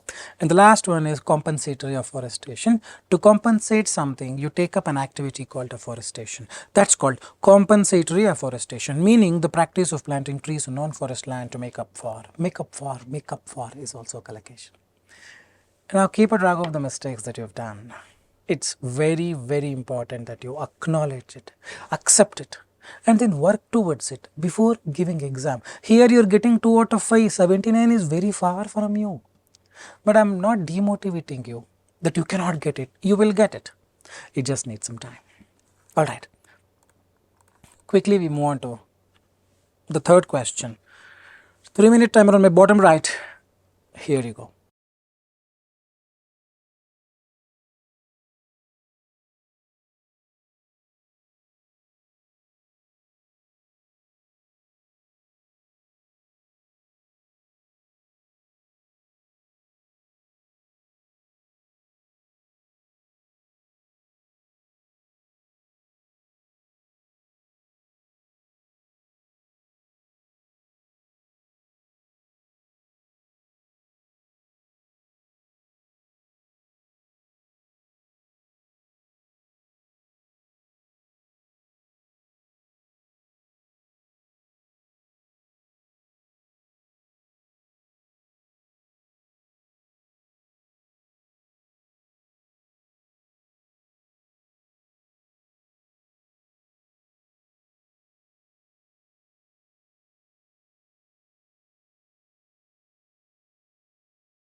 Alright, I really hope you have solved it. This is one of the easiest questions. When winter happens, you could listen to a lot of birds chirping, making that noise, the bird's noise early in the morning, isn't it? Winter is the chirpiest season. Birds from far and further world people write trap. It's like watching that girl and not seeing what lies in front of you, what waits for you, and just fall into the pit. Birds from far and further world, there is no word called further world. It's always far away and further away. Means from a very distance, very long distance. So it's collocation, further away. So collocation plays a very important role. And trust me, there is no end to learning collocation. It's quite big. There could be more than 1 million collocations. The more you learn, the more confident you become, as simple as that. Alright. Further away, birds from far away and further away make awe-inspiring journeys to India. But between climate change and local dash loss is a collocation. Habitat loss means the birds dying out because of so many reasons. Someone shooting or whatever it is. Alright, this wing tourism is hurting. I'm losing weight. So are you. I'm losing weight. So is my friend. Habitat loss, this wing tourism is hurting. So is domestic dash diversity. Just getting it right. I'm so hungry. So is he. Means he is also hungry. So here, this is reading skill. You should come to a point wherein you read the way I am reading it. How I am deciphering it. Climate change and local habitat loss has caused this wing tourism go down. So is the case with domestic birds.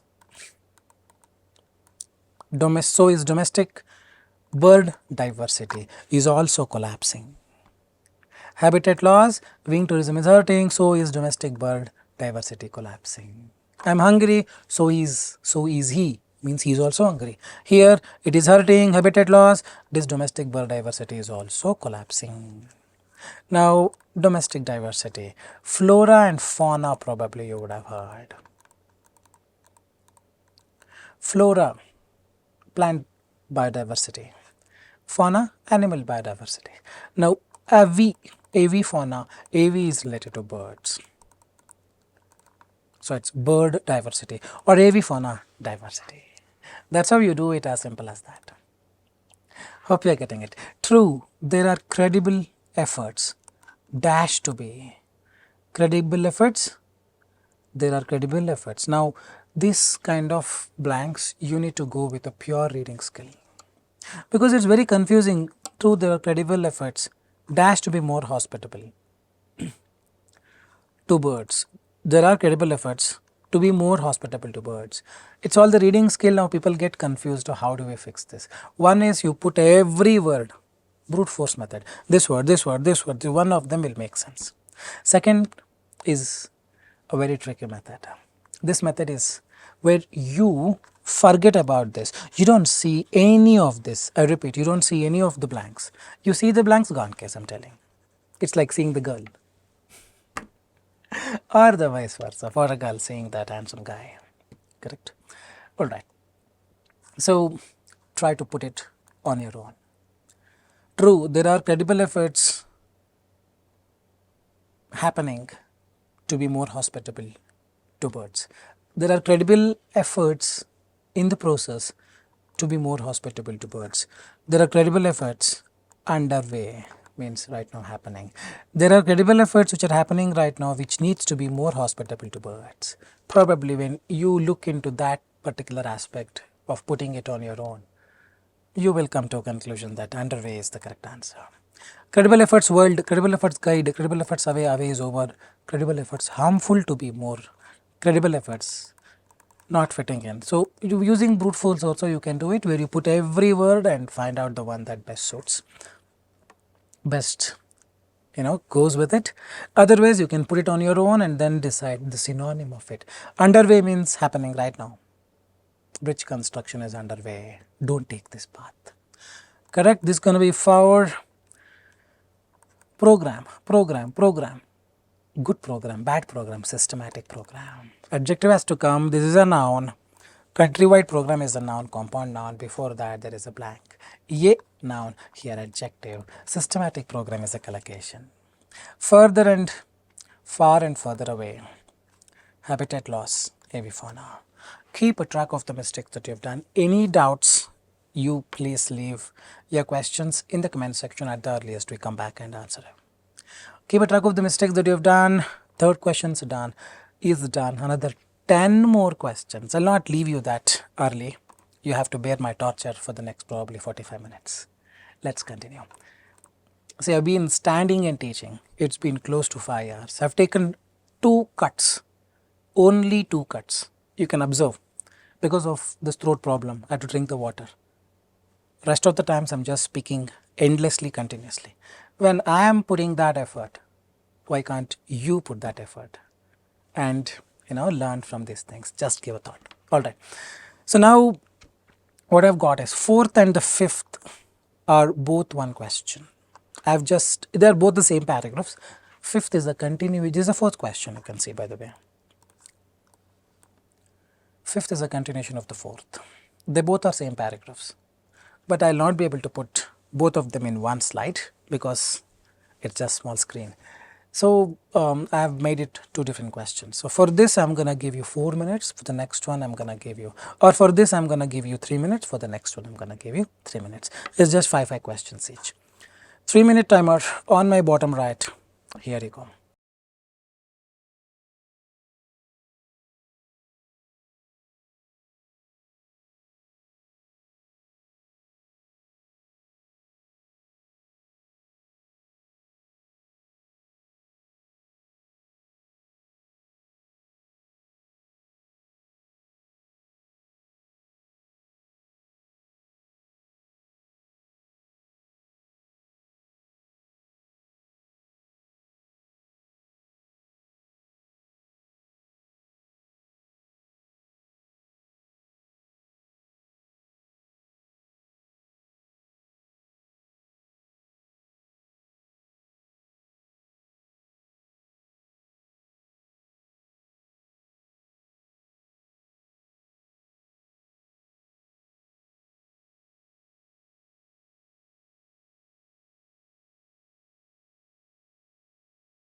Alright, I really hope you have tried solving it with all the approaches that you've learnt. So let's see how many of you have got full scores. With the world racing fast towards the climate dash, achieving net zero carbon emissions. This is a common phrase. Climate cliff. Cliff is on the edge. You have reached that edge. This is like last. If you go beyond it, you will fall down.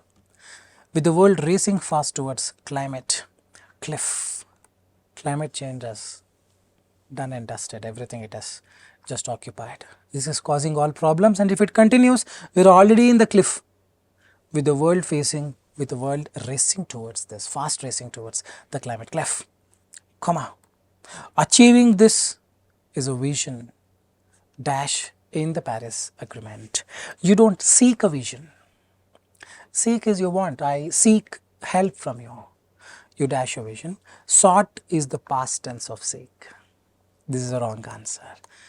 Shove, S-H-O-V-E is different from S-H-O-W.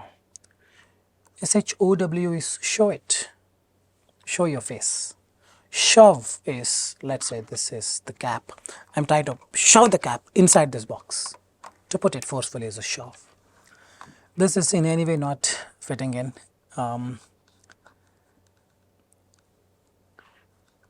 By 2050, achieving net zero carbon emissions by 2050. A vision already in the Paris Agreement, not rights. A vision right means vision is writing. No, vision is written. Isn't it so? This vision is written by some government. So this is wrong. It should be enshrined. Enshrined, probably enshrined, was a term long time back wherein you preserve few things. This has been enshrined. You preserve it for the safety or whatever it is. So here a vision is enshrined means kept in a locker. Safely procured, that is enshrined.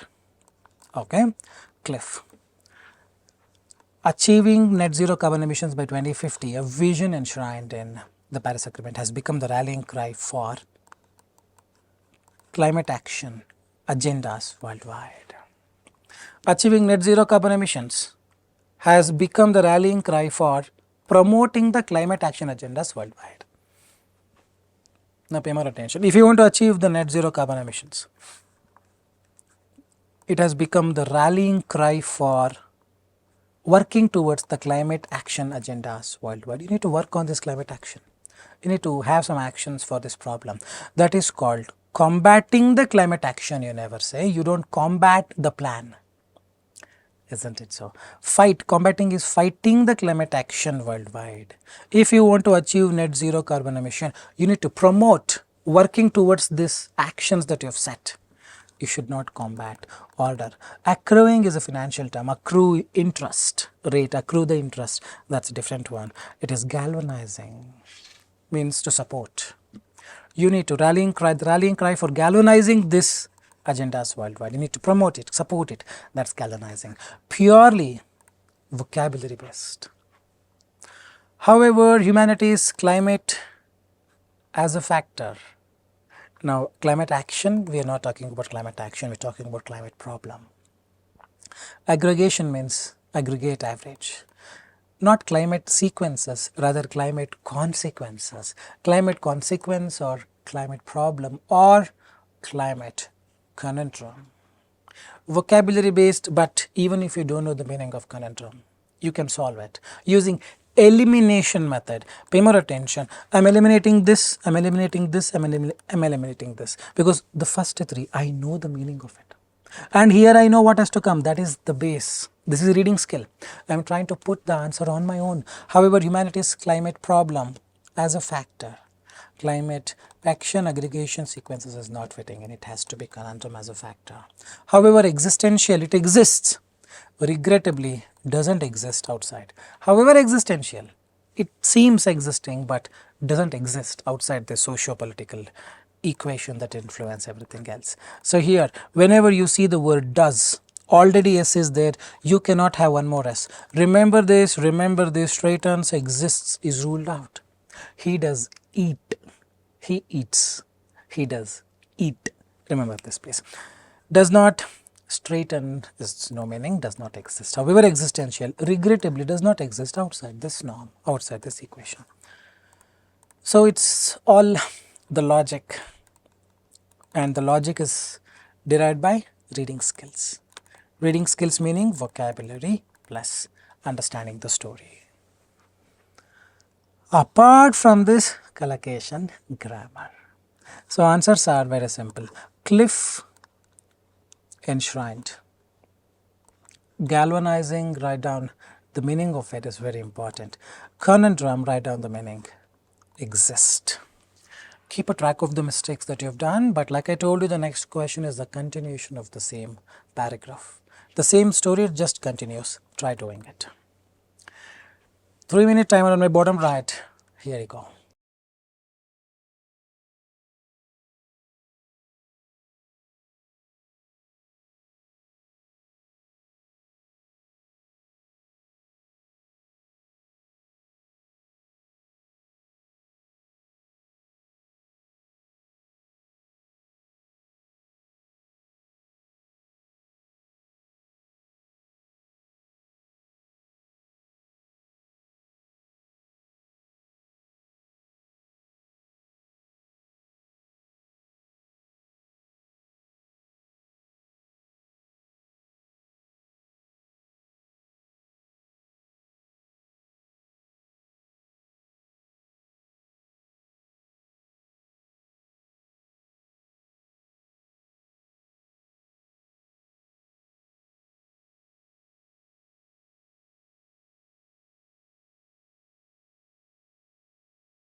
All right. So here relenting, unrelenting, unequivocally, how to do all these things, correct? So few things you need to know. Relent means to cease.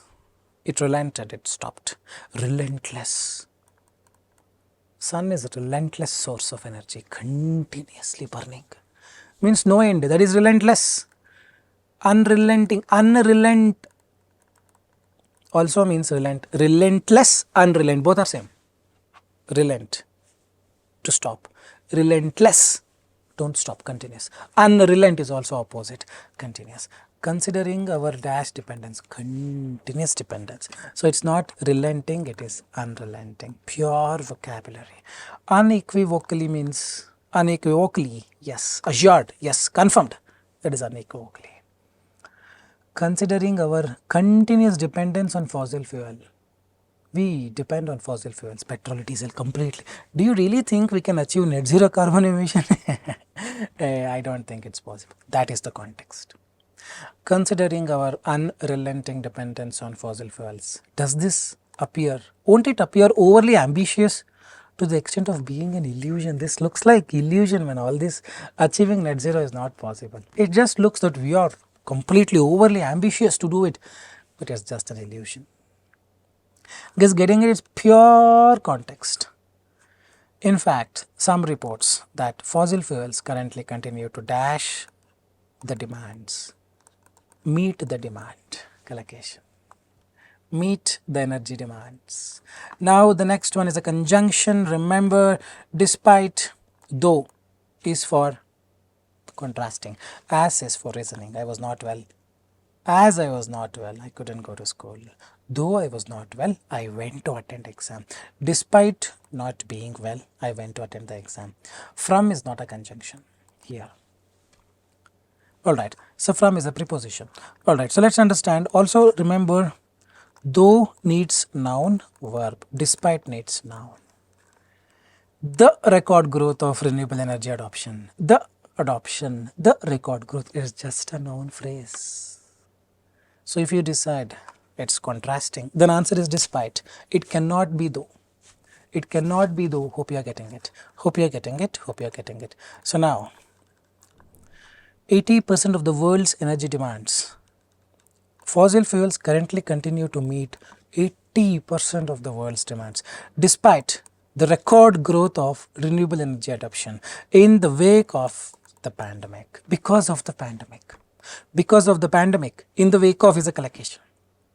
Because of this, we have adopted record growth of renewable energy adoption, but in spite of that, 80% of the times we rely on fossil fuels. It's the contrast. We rely on fossil fuels 80% of the times, even though our record growth of renewable energy adoption has increased. Renewable source, fossil fuels is non-renewable source. Something that can be renewed, correct? Renewable energy source could be solar. Here 80% of the world's energy demands, fossil fuels are being met. This 80% of the world's energy demands, fossil fuels, though 80% is met, even though we have a record growth of converting to or adopting to solar power or renewable energy adoption. There is, though we have completely going towards solar, 80% still we are after the fossil fuels. It's a contrast. If it is a contrast, that's the first thing. If it's a contrast, as is for reasoning, these two doesn't come. Though is for contrast, despite is for contrast, both will fit in. Though there is a record growth, there is noun, verb. Here no verb, it is only the noun. Though despite the record growth of renewable energy adoption in the wake of the pandemic. Answer is despite, not though. If you want to write the word though, then you need to write though there is record growth, noun, verb, then the word though makes sense. Unrelenting, ambitious, meet the demands, despite, in the wake of something means because of something. Keep a track of the mistakes that you've done. Fire over, another 8 are pending. I'll not leave you that early, that soon, that easily. Sixth one, keep a track of the mistakes you've done. I'm going to add a timer of 3 minutes. Try doing them quickly. Here you go.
in the dash of, wake off is a collocation. Wake off is not there, in the face of something. Wake off, face off, they are all collocations. In the face of climate change, for the climate change, it means that. Is getting it? In the face of climate change, indigenous means local communities, local tribes are uniting in Alaska to compete in some sports and to keep traditions dash. To keep traditions evolve. No, traditions are the old, century old culture and belief. They are all uniting in Alaska to compete in centuries old sports to keep something alive, collocation. To keep this alive, to keep this moment alive, I am going to take a picture. Getting it right? So, these are all the classic collocations to keep them alive in the face of. This march, this person, you read about this person, he is actually very popular, will resume the push-up position and hop on his dash, his car. Held is a verb, evolve is a verb, painful it is, great it is, painful adjective. Personal secretary, secretary is a noun, personal is an adjective. Now noun has to come, what is noun? Fists, blindly, take one blindfold cloth and tie it and then choose it. It has to be, no other word can fit in. That means he is going to do the push-ups like this, hop on his fists, like this, not this way, this, and he will keep on hopping, and he has a record of hopping. He has covered some more than 60 yards, 55 meters to beat his dash best collocation. My personal best is,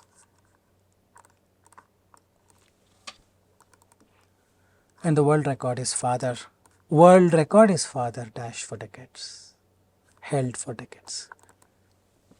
Currently, I hold this record until someone breaks it and says, Nakul held this record for 10 years. Today I broke it, isn't it? So, first is face, in the face of climate change. Second is to keep the traditions alive. Third is fists. Fourth is personal.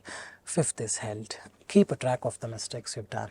Any doubts, do leave your comments in the comments section. We will come back at the earliest. So, hope you are realizing it's not just about knowing things, it's all about implementation. Theory is over, you are in the lab it should work. So, that's the reason. If you want to know that this will not work, it just needs its own time, needs its own discipline, needs its approach, reading skills and lot many things. Like this, in our course there are more than 10,000 questions, strategies. Anytime you need the course you can join us, we will put you in the right direction. Alright. 7th and 8th are the same questions, just that we have separated them into two different questions. Here 5, the next 5, 3-minute timer, here we go.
Alright, let's understand how to do this. If you're anything like me, then you might experience mild analysis. The answer for this question immediately you don't get because you have very less context at this point of time. Mild analysis, deja vu. Mild paralysis, mild entanglement. Oh, so many things are there. So in such cases, we employ a strategy called bottom up. Whenever we are doubtful, we don't have enough confidence, we leave it empty and continue. If you're anything like me, then you might experience something when choosing what to order from a menu. These days, menu will be like syllabus book. First page, second page, third page, just confused what to order. Extensive means quite a lot of options. Extensive menu, you need to know the meaning of it. I am so dash that the waiter often has to come back a few minutes after taking everyone else's order and ask me, are you ready with your order at least now? It's been half an hour, it's getting late. And I'm like, I just need 5 more minutes, I'm just deciding on what to order. Should I order this soup or that? I'm just confused. I am not able to make a decision. I am so indecisive. Means not able to make a decision. Hope you are getting it. Immature, no, it's not at all about being immature or not. Immaculate means holy. Indecent, indecisive, meaning I'm not able to make decisions, means this stuck, this is not working. If this doesn't work, analysis, paralysis, paralyzed. People who are paralyzed would know this. It's a medical term, stroke. Correct? Now I'm in a place, in a way as if I've got that stroke, mild analysis, paralysis, because I'm not able to order anything. I'm still thinking what to order. Guys, getting the context, this is where your 90 reading marks is hidden. Of all the things I learned, context is the only thing missing because it cannot be taught. Every question has different context. Correct? Understanding this and implementing in the next question is only the thing that is required. A wise person will do that. Person who is not that quick probably will do it after 1 hour, after 2 days, but it will definitely happen. Alright, extensive menu. I am so indecisive that the waiter often has to come back a few minutes after taking everyone's order. To gradually means slowly. This is not slow. To finally hear mine. I'm like, okay, wait, I'll tell you. He's like, finally you are telling. It's not gradually, it is slowly, quickly, it's finally. Get the context. Many of the choices seems good, but trying to ensure I select the absolute best, I miss out everything. I run the risk of missing out altogether. It's pure context. Run the risk means I risk this. Run the risk.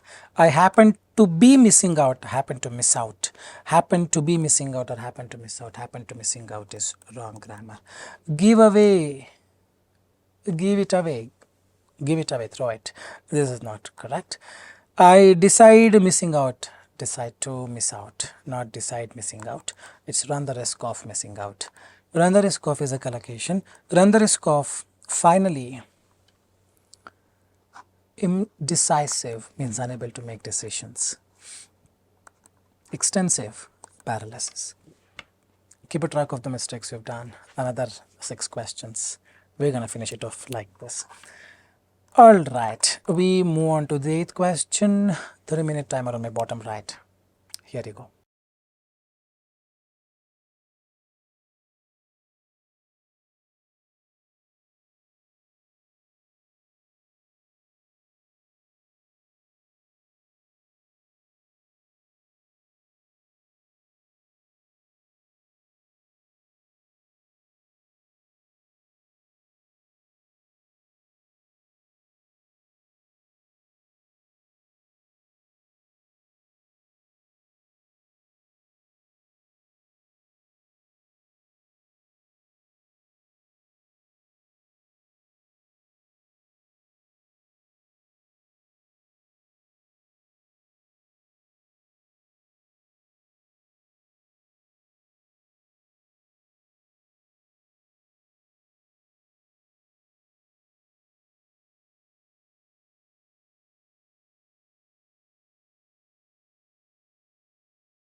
So, like I told you in the beginning, this is a continuation of the previous one. It's all about choices. You see the previous one. Many of the choices seem good. We have that choice, extensive menu. It's all about choices. Hope you kept that in mind. Even before the internet dash, unprecedented means something like never happened. Even before the internet sought is seek, internet never took any help, never sought something. Great is to grate, take out the peel of cucumber. Fret is to worry. Brought, it brought many options. Amazon is giving us lot of options, but even before that, even before the internet brought consumer options directly into our homes and the phones in the palm of our hands, Dash had long been seen as the driving force of capitalism. What is capitalism? Is not run by the government, individualistic. You can run whatever you want, you can make business whatever you want. The driving force of capitalism is the choice. They bring in lot of choice right in front of you and make business. The entire thing is about choice, the ability of consumers to choose. Everything is purely based out of the word choice. Isn't it so? Choice brought the ability of consumers to choose between competing providers of products and services. Dash which businesses and which businesses. The ability of the consumers to choose, should I choose Amazon, should I choose Flipkart, should I choose Myntra. The ability of the consumers to choose between this company or this company, competing providers of products or services. This will tell which businesses, which businesses, which businesses thrive. Thrive is to flourish. And which businesses goes for a toss? Goes for a toss is bite the dust. You can blow the dust. Can you bite the dust? If you try to bite the dust, what is going to happen? So it is not blow the dust, it's bite the dust means failure. So here tell has to come. The ability of the consumers to choose between the services will tell who will survive and who will not. Will dictate. Not offer the activists to realize. Because getting it, it's all the context sometimes. So here brought, choice, dictates, thrive and bite. All five pure context. Some questions will be something like this, wherein you cannot apply grammar or collocation. It's pure understanding of the passage. Alright, so welcome to reading fill in the blanks. Keep a track of the mistakes that you've done. Ninth question, another 4 questions, last 4, 9, 10, 11, 12, 13, 5 questions. Keep a track of the mistakes that you have done. We go to the ninth one. Let's start. 3-minute timer. These are very simple questions. Trust me, trust me, trust me. This, R, dash to, dash to. Simply don't interchange. Adapting, turning. No other word fits in. Don't simply interchange. This is the trap. Don't see the girl and walk. Please remember this. 3-minute timer. Here you go.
Alright.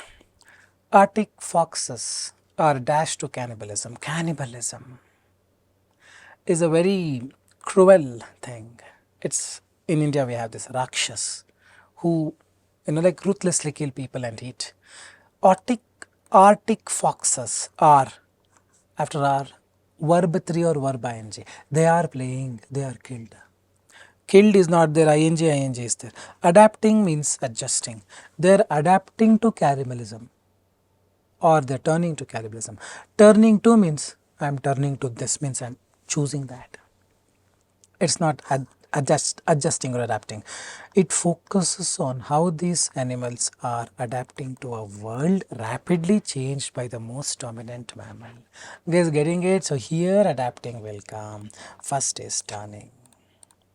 If you don't do this and simply write adapting for the first one, because adapting is at a near place compared to turning, then gone case. Be very careful, avoid doing the silly mistakes of interchanging. It's all about the context at the end of the day. Turning, adapting. Arctic foxes are turning to cannibalism as they struggle to find food in a warmer world. That's one of the never before, one of the always leads to plural, I forgot to tell you in this video. One of the friends, one of the hospitals, one of the restaurants, one of the something with S, otters, I don't know what is otters, right? Photos, behaviors, dinosaurs. That's one of the never before captured dash in Attenborough's latest series Mammal. This one of the never before, that is this, the struggling to find the food and the turning to cannibalism. So that's one of the never before captured photos. No, it's a behavior. The behavior of Arctic fox is changed. It turning to cannibalism probably it's the change of the behavior. It is the behavior. Never before captured behaviors in Sir David Attenborough's latest series called Mammals. Now they're talking more about the series. It focuses on how these animals are adapting to a world rapidly changed by the most dominant mammal. Who is the most dominant mammal? Dinosaur. I 100% no. Oh, dinosaur is gone case long time back. It is us humans. Guys, all these are easy ones. Trust me on this. Some of the students who are watching this video will keep on making mistakes whenever it is slightly tricky. That means you need time. You are probably not understanding the paragraph, isn't it? So one is turning, second is behavior, third is adapting, fourth is us. Now fifth one, we also see dash navigate. Navigate is a verb here, noun has to come. Correct. Noun, singular or plural, singular or plural, singular or plural. We see ye something, ye is not there, plural noun. Otters, photos navigator, photos will navigate the busy road of Singapore. No meaning. Dinosaur, where is dinosaur right now? Wrong. Dinosaur will navigate busy roads of Singapore. It is elimination method. Answer has to be otters. So this is the very approach. Welcome to reading fill in the blanks. One who gets otters, that person is the one who is ready for 79. Because that's how it is.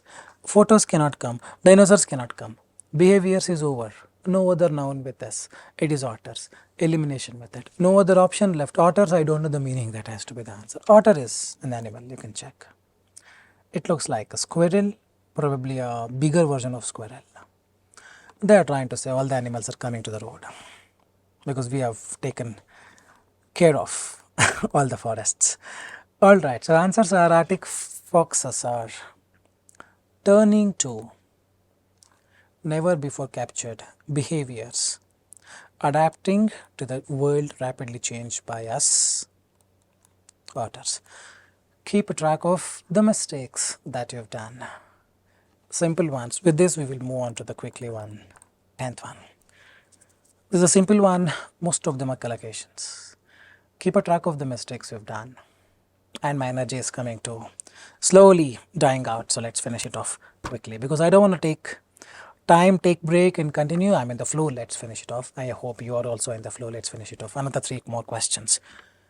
3-minute timer, here you go on my bottom right, ready.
Alright, I really hope you have solved it.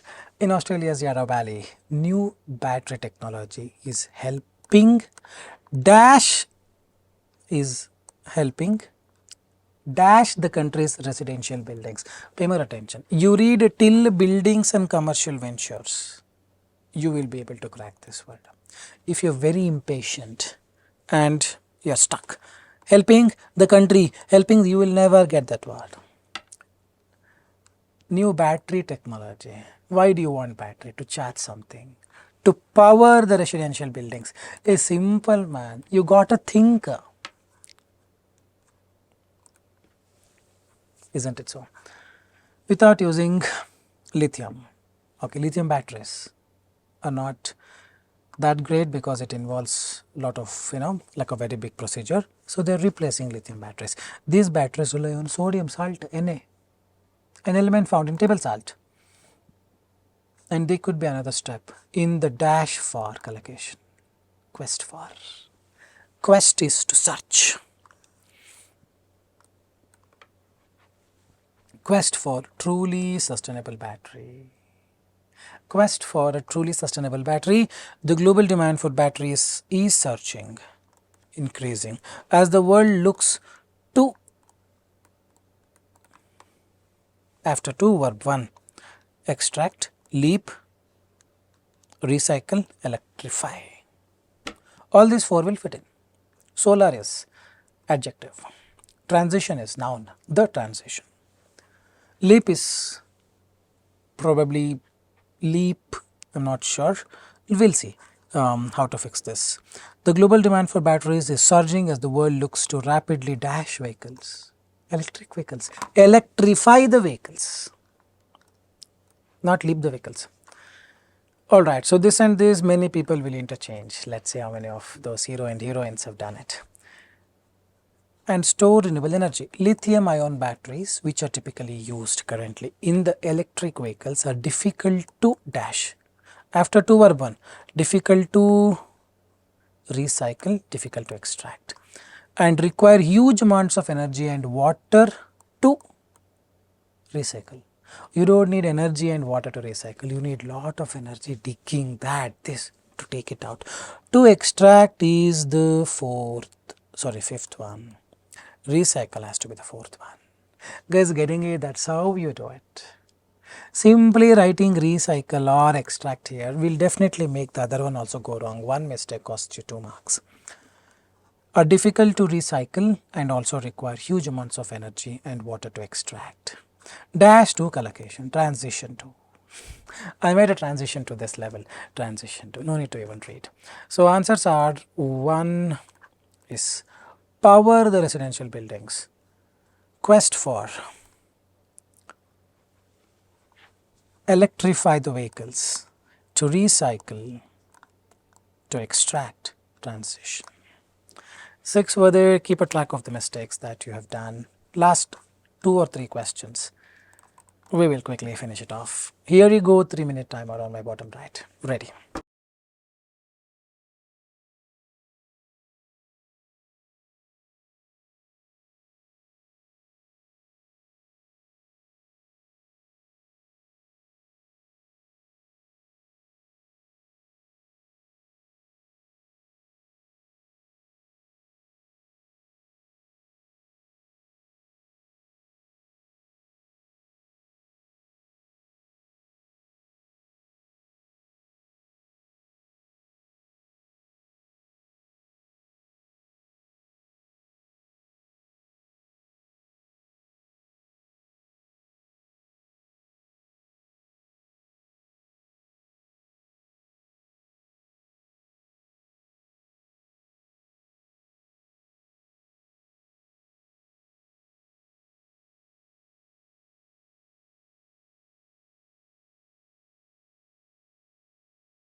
Alright, so something like this comes. One who has that lot of patience is the king. Because few of the things like this or this are really tricky to solve at the first instance. You read, you don't have any like context about it, and you try to solve, mostly you will fall into a big pit. Trust me on this. So these kind of questions you just need to wait. Climate change is affecting the dash of the rotation, Earth's rotation. What it can affect? Now give it a thought. See, after the noun should come the extra, extra person. It is extra, extra is an adjective. Clean, it is clean, adjective. Acceleration could be noun, accelerating is a verb. Speed, noun. The urge, the time. Subtraction is a noun, to subtract. Now we have these three categories. Time of the earth's rotation is affecting the time of the earth's rotation, can fit in. Is affecting the speed of the earth's rotation, can also fit in. So we'll just take time, we will leave it empty and we'll just continue. And could impact how to keep dash, how to keep clean. But is it talking about cleanliness? How to keep time, how to keep speed? Fully getting confused. Leave it empty, man. Go to a medical shop, ask for a tablet called patience, gulp it with the water and just say, I'm going to come back to you in a short while. Continuation. Dash melt. Now again getting confused. Extra melt, accelerating melt, speed melt. Again getting confused. Leave it empty, it's okay. But at the same time, in parallel, try to understand what the paragraph is talking about.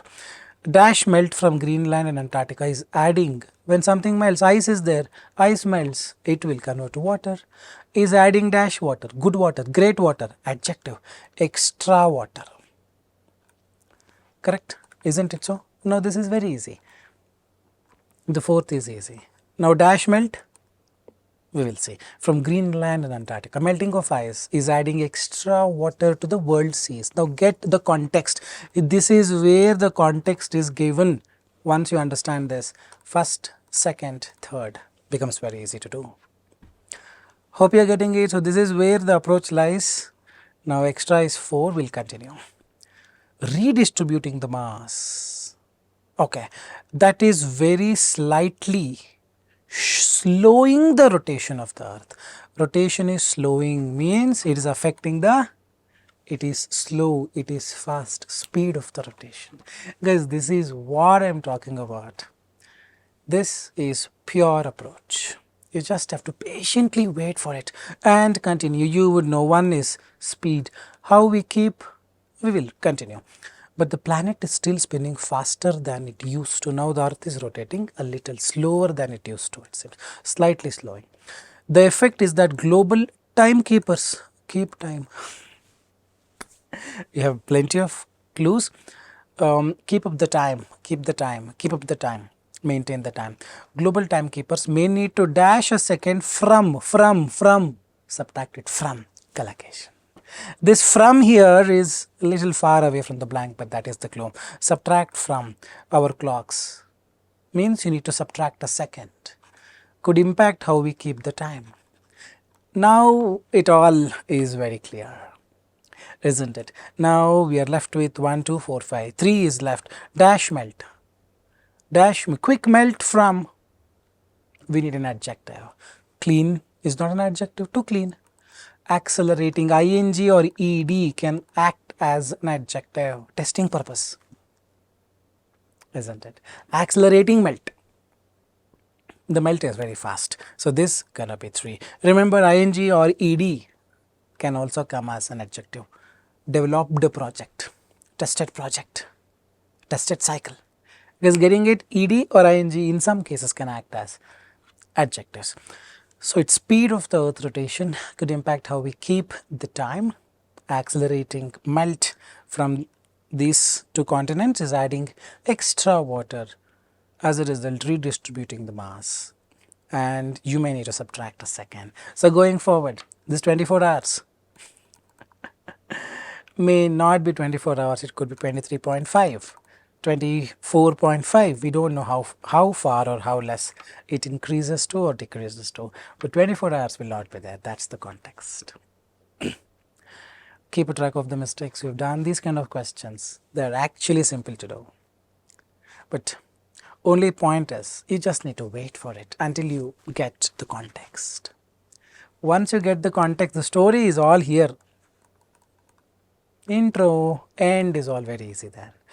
Alright, last two questions. Now we have this drop down fill in the blanks. It's one question divided into two. I've got 7 blanks here, 3 blanks later. I'm going to add a timer of 4 minutes.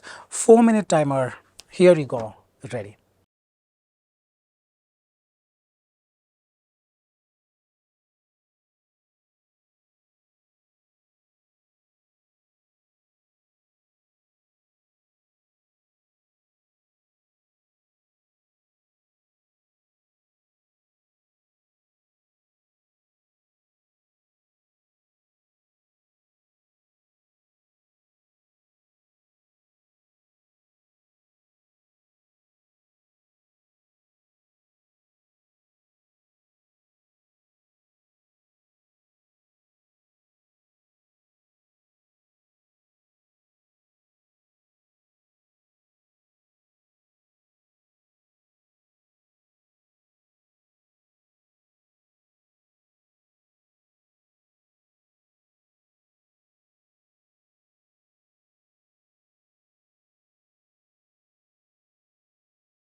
Alright, this is not so difficult. It's an easy one.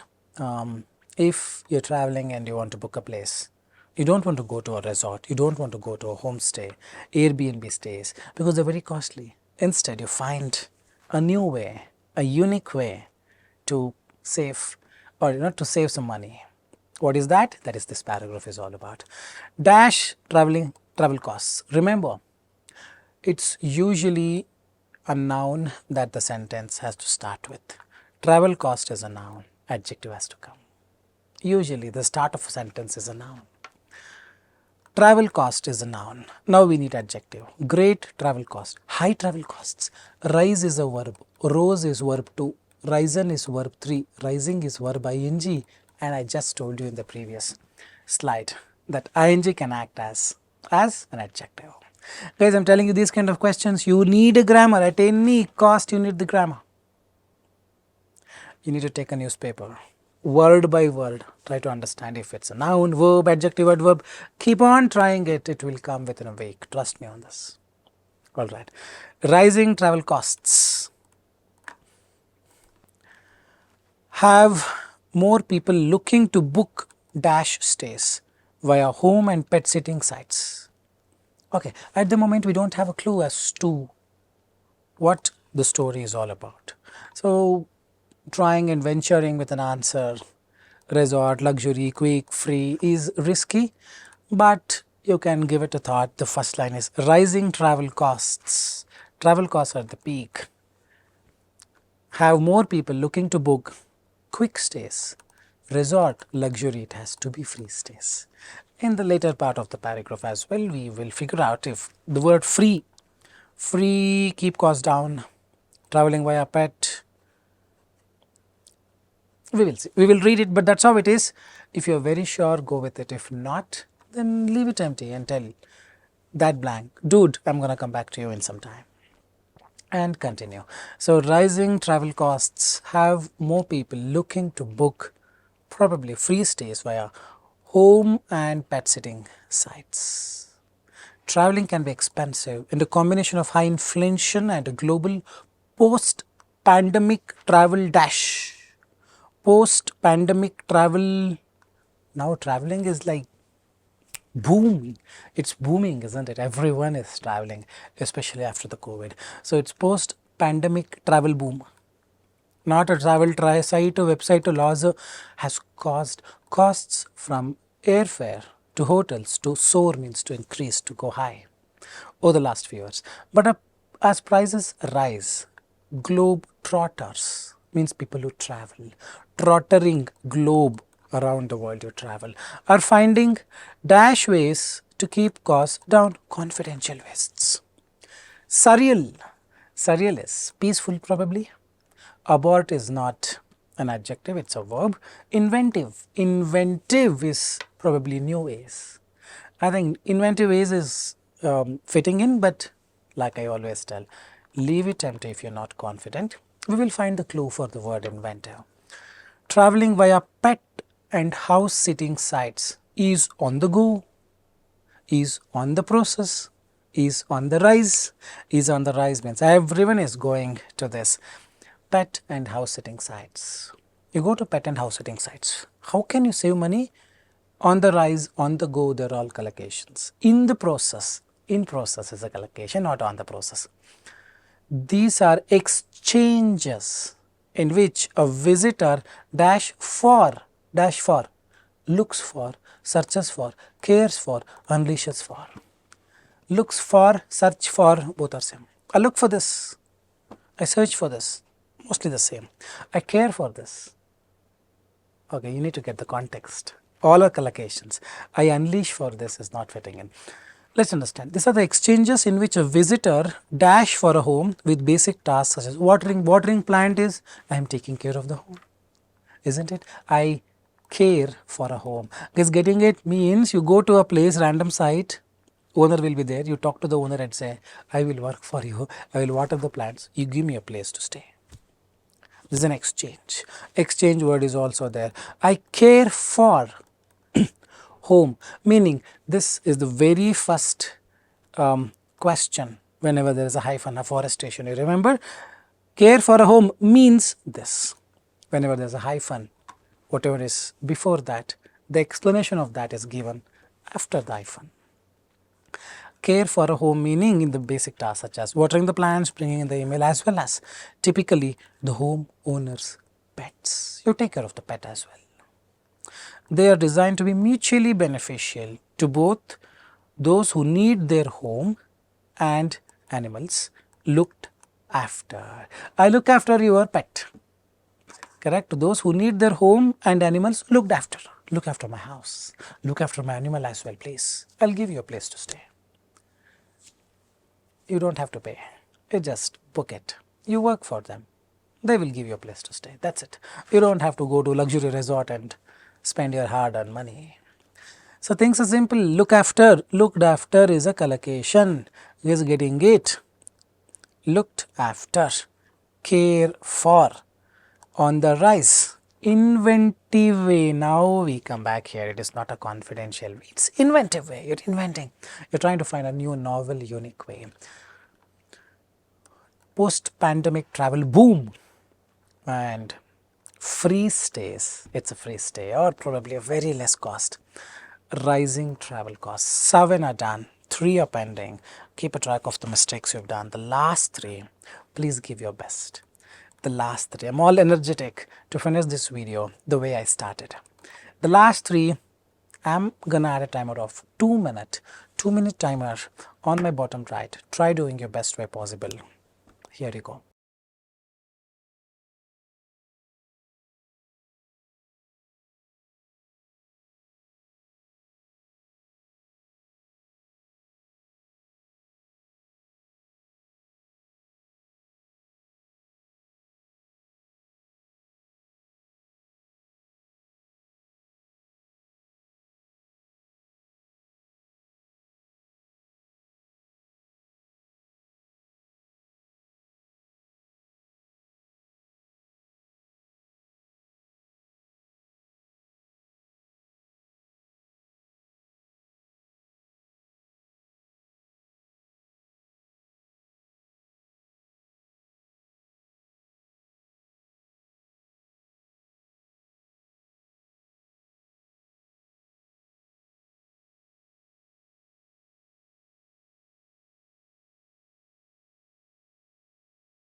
Alright, I really hope you have solved it, but again, it's sin, save, despite though. The moment you see this, you need to understand if it's a reasoning, it's a condition, or it's a contrasting. If is for a condition. If I study hard, probably I'll get good scores. Since I studied hard, I got 90. Though I studied hard, I got 0. Despite studying hard, I got 0. Contrast, reasoning, condition. You just have to figure out. If you figure out that it's contrasting, then though and despite. Though needs noun, verb. Despite needs only noun, verb. Hope you remember all the concepts. Alright. Let's start from here. No need to read. Let's see. Airbnbs have gotten more expensive. Dash efforts are being made to bring the prices back down. Pure context. Sorry, pure contrast. Sorry on that. It's a contrast. Positive, negative, negative, positive. Now, since and if, gone case. Despite and though. Efforts are. Noun, verb. Airbnbs have gotten more expensive, though it's the other way. It's not starting with the word though, it's, in the middle the word though is put. Though I studied hard, I couldn't get 90. I studied hard, though I was not well. Though can come in the middle as well. Correct? It's just interchange. So despite cannot come here. Efforts are being made. Noun, verb. Despite the efforts. Airbnbs have gotten more expensive despite the efforts. Efforts are being made. Though efforts are being made to do something. Efforts are being made, or despite the efforts. Though efforts are being made. So despite cannot come, it's not a noun phrase. There is a noun, there is a verb. Though efforts are being made to bring prices back down, and hotels seem to keep dash on extra fees, keep on adding, holding, weaving, relying, it's tacking. I don't know the meaning of tacking, get the context. Adding has to come from your own conscience, but adding is not there. Holding is there, holding is not adding, weaving is not adding, relying is depending on. Not correct. Adding should be tacking on, tacking on is adding. Extra fee on top of that, GST, that this suit, income tax, lot of things. Correct. Plus, many homeowners are struggling to ends meet. I have to make my ends meet. So I need this job. Make ends meet is a collocation. Means to meet all the necessary things in the life, the basic necessities like food, shelter, clothing, and all those things. So make ends meet is a collocation. Tacking on extra fees means adding on extra fees, though. Okay, finally, we had to finish this off. You want one more such video like this, then do leave a comment. If you want more of it, even more of it, like 10-hour course, I'm ready. All I need is the response. So this is what it is. We finished a comprehensive video. You can never find something like this in the internet. We have successfully finished. Congratulations to you guys as well for being very patient and finishing it. Well, if you are here, I'm sure many would have just left long time back. If you're here, then trust me, I would like to tell one beautiful thing before we end it off. You have done it until here. You're just a little far away from achieving that 79. You have gotten the right approach. I believe I have put you into right direction. Earlier, probably some of you may be clueless as to which direction you need to go. You have a lot of energy but didn't know where to run. Probably with this, I've helped you understand what's your status at the moment. What all things you need to improve. How much time? Probably it will take time. Correct? So now you are on your own run towards the destination. Anytime you need online assistance, it's a paid assistance. You can WhatsApp us in the link given in the description of this video. I'll always be there to help you out. And trust me, it took a lot of massive, humongous, whopping effort to do this. There is, a digital marketing team, not a digital marketing, rather editing team on the other hand, doing the work day and night. And the setup, eyes, the lights, eyes cause a lot of trouble. Lights cause a lot of trouble to the eyes. The throat, and I have to stand into it and I have to make time, despite being busy with my normal activity. So I would really, really appreciate if you could drop a message as to how you felt about the video. Like, share and subscribe. If you really find this video very interesting and helpful, please, I would request you share this with your friends so that someone else will make use of this. Alright, I really hope I've done justice to the time that I have made you spend, forcefully or unforcefully, I'm not sure, that you have spent on this video. I think that's it. I really don't want to stop it because I've been talking endlessly. You've been working so hard on this endlessly. I really hope that this will take you somewhere. This knowledge that I've shared will take you somewhere. Alright, I really request you to have the same love and the support that you are showering on us for the next set of videos as well. This is Nakul, Nakul, Nakul signing off from SKILLS PTE Academic. Soon we'll be back. Till then, take care. Thanks much. Namaste.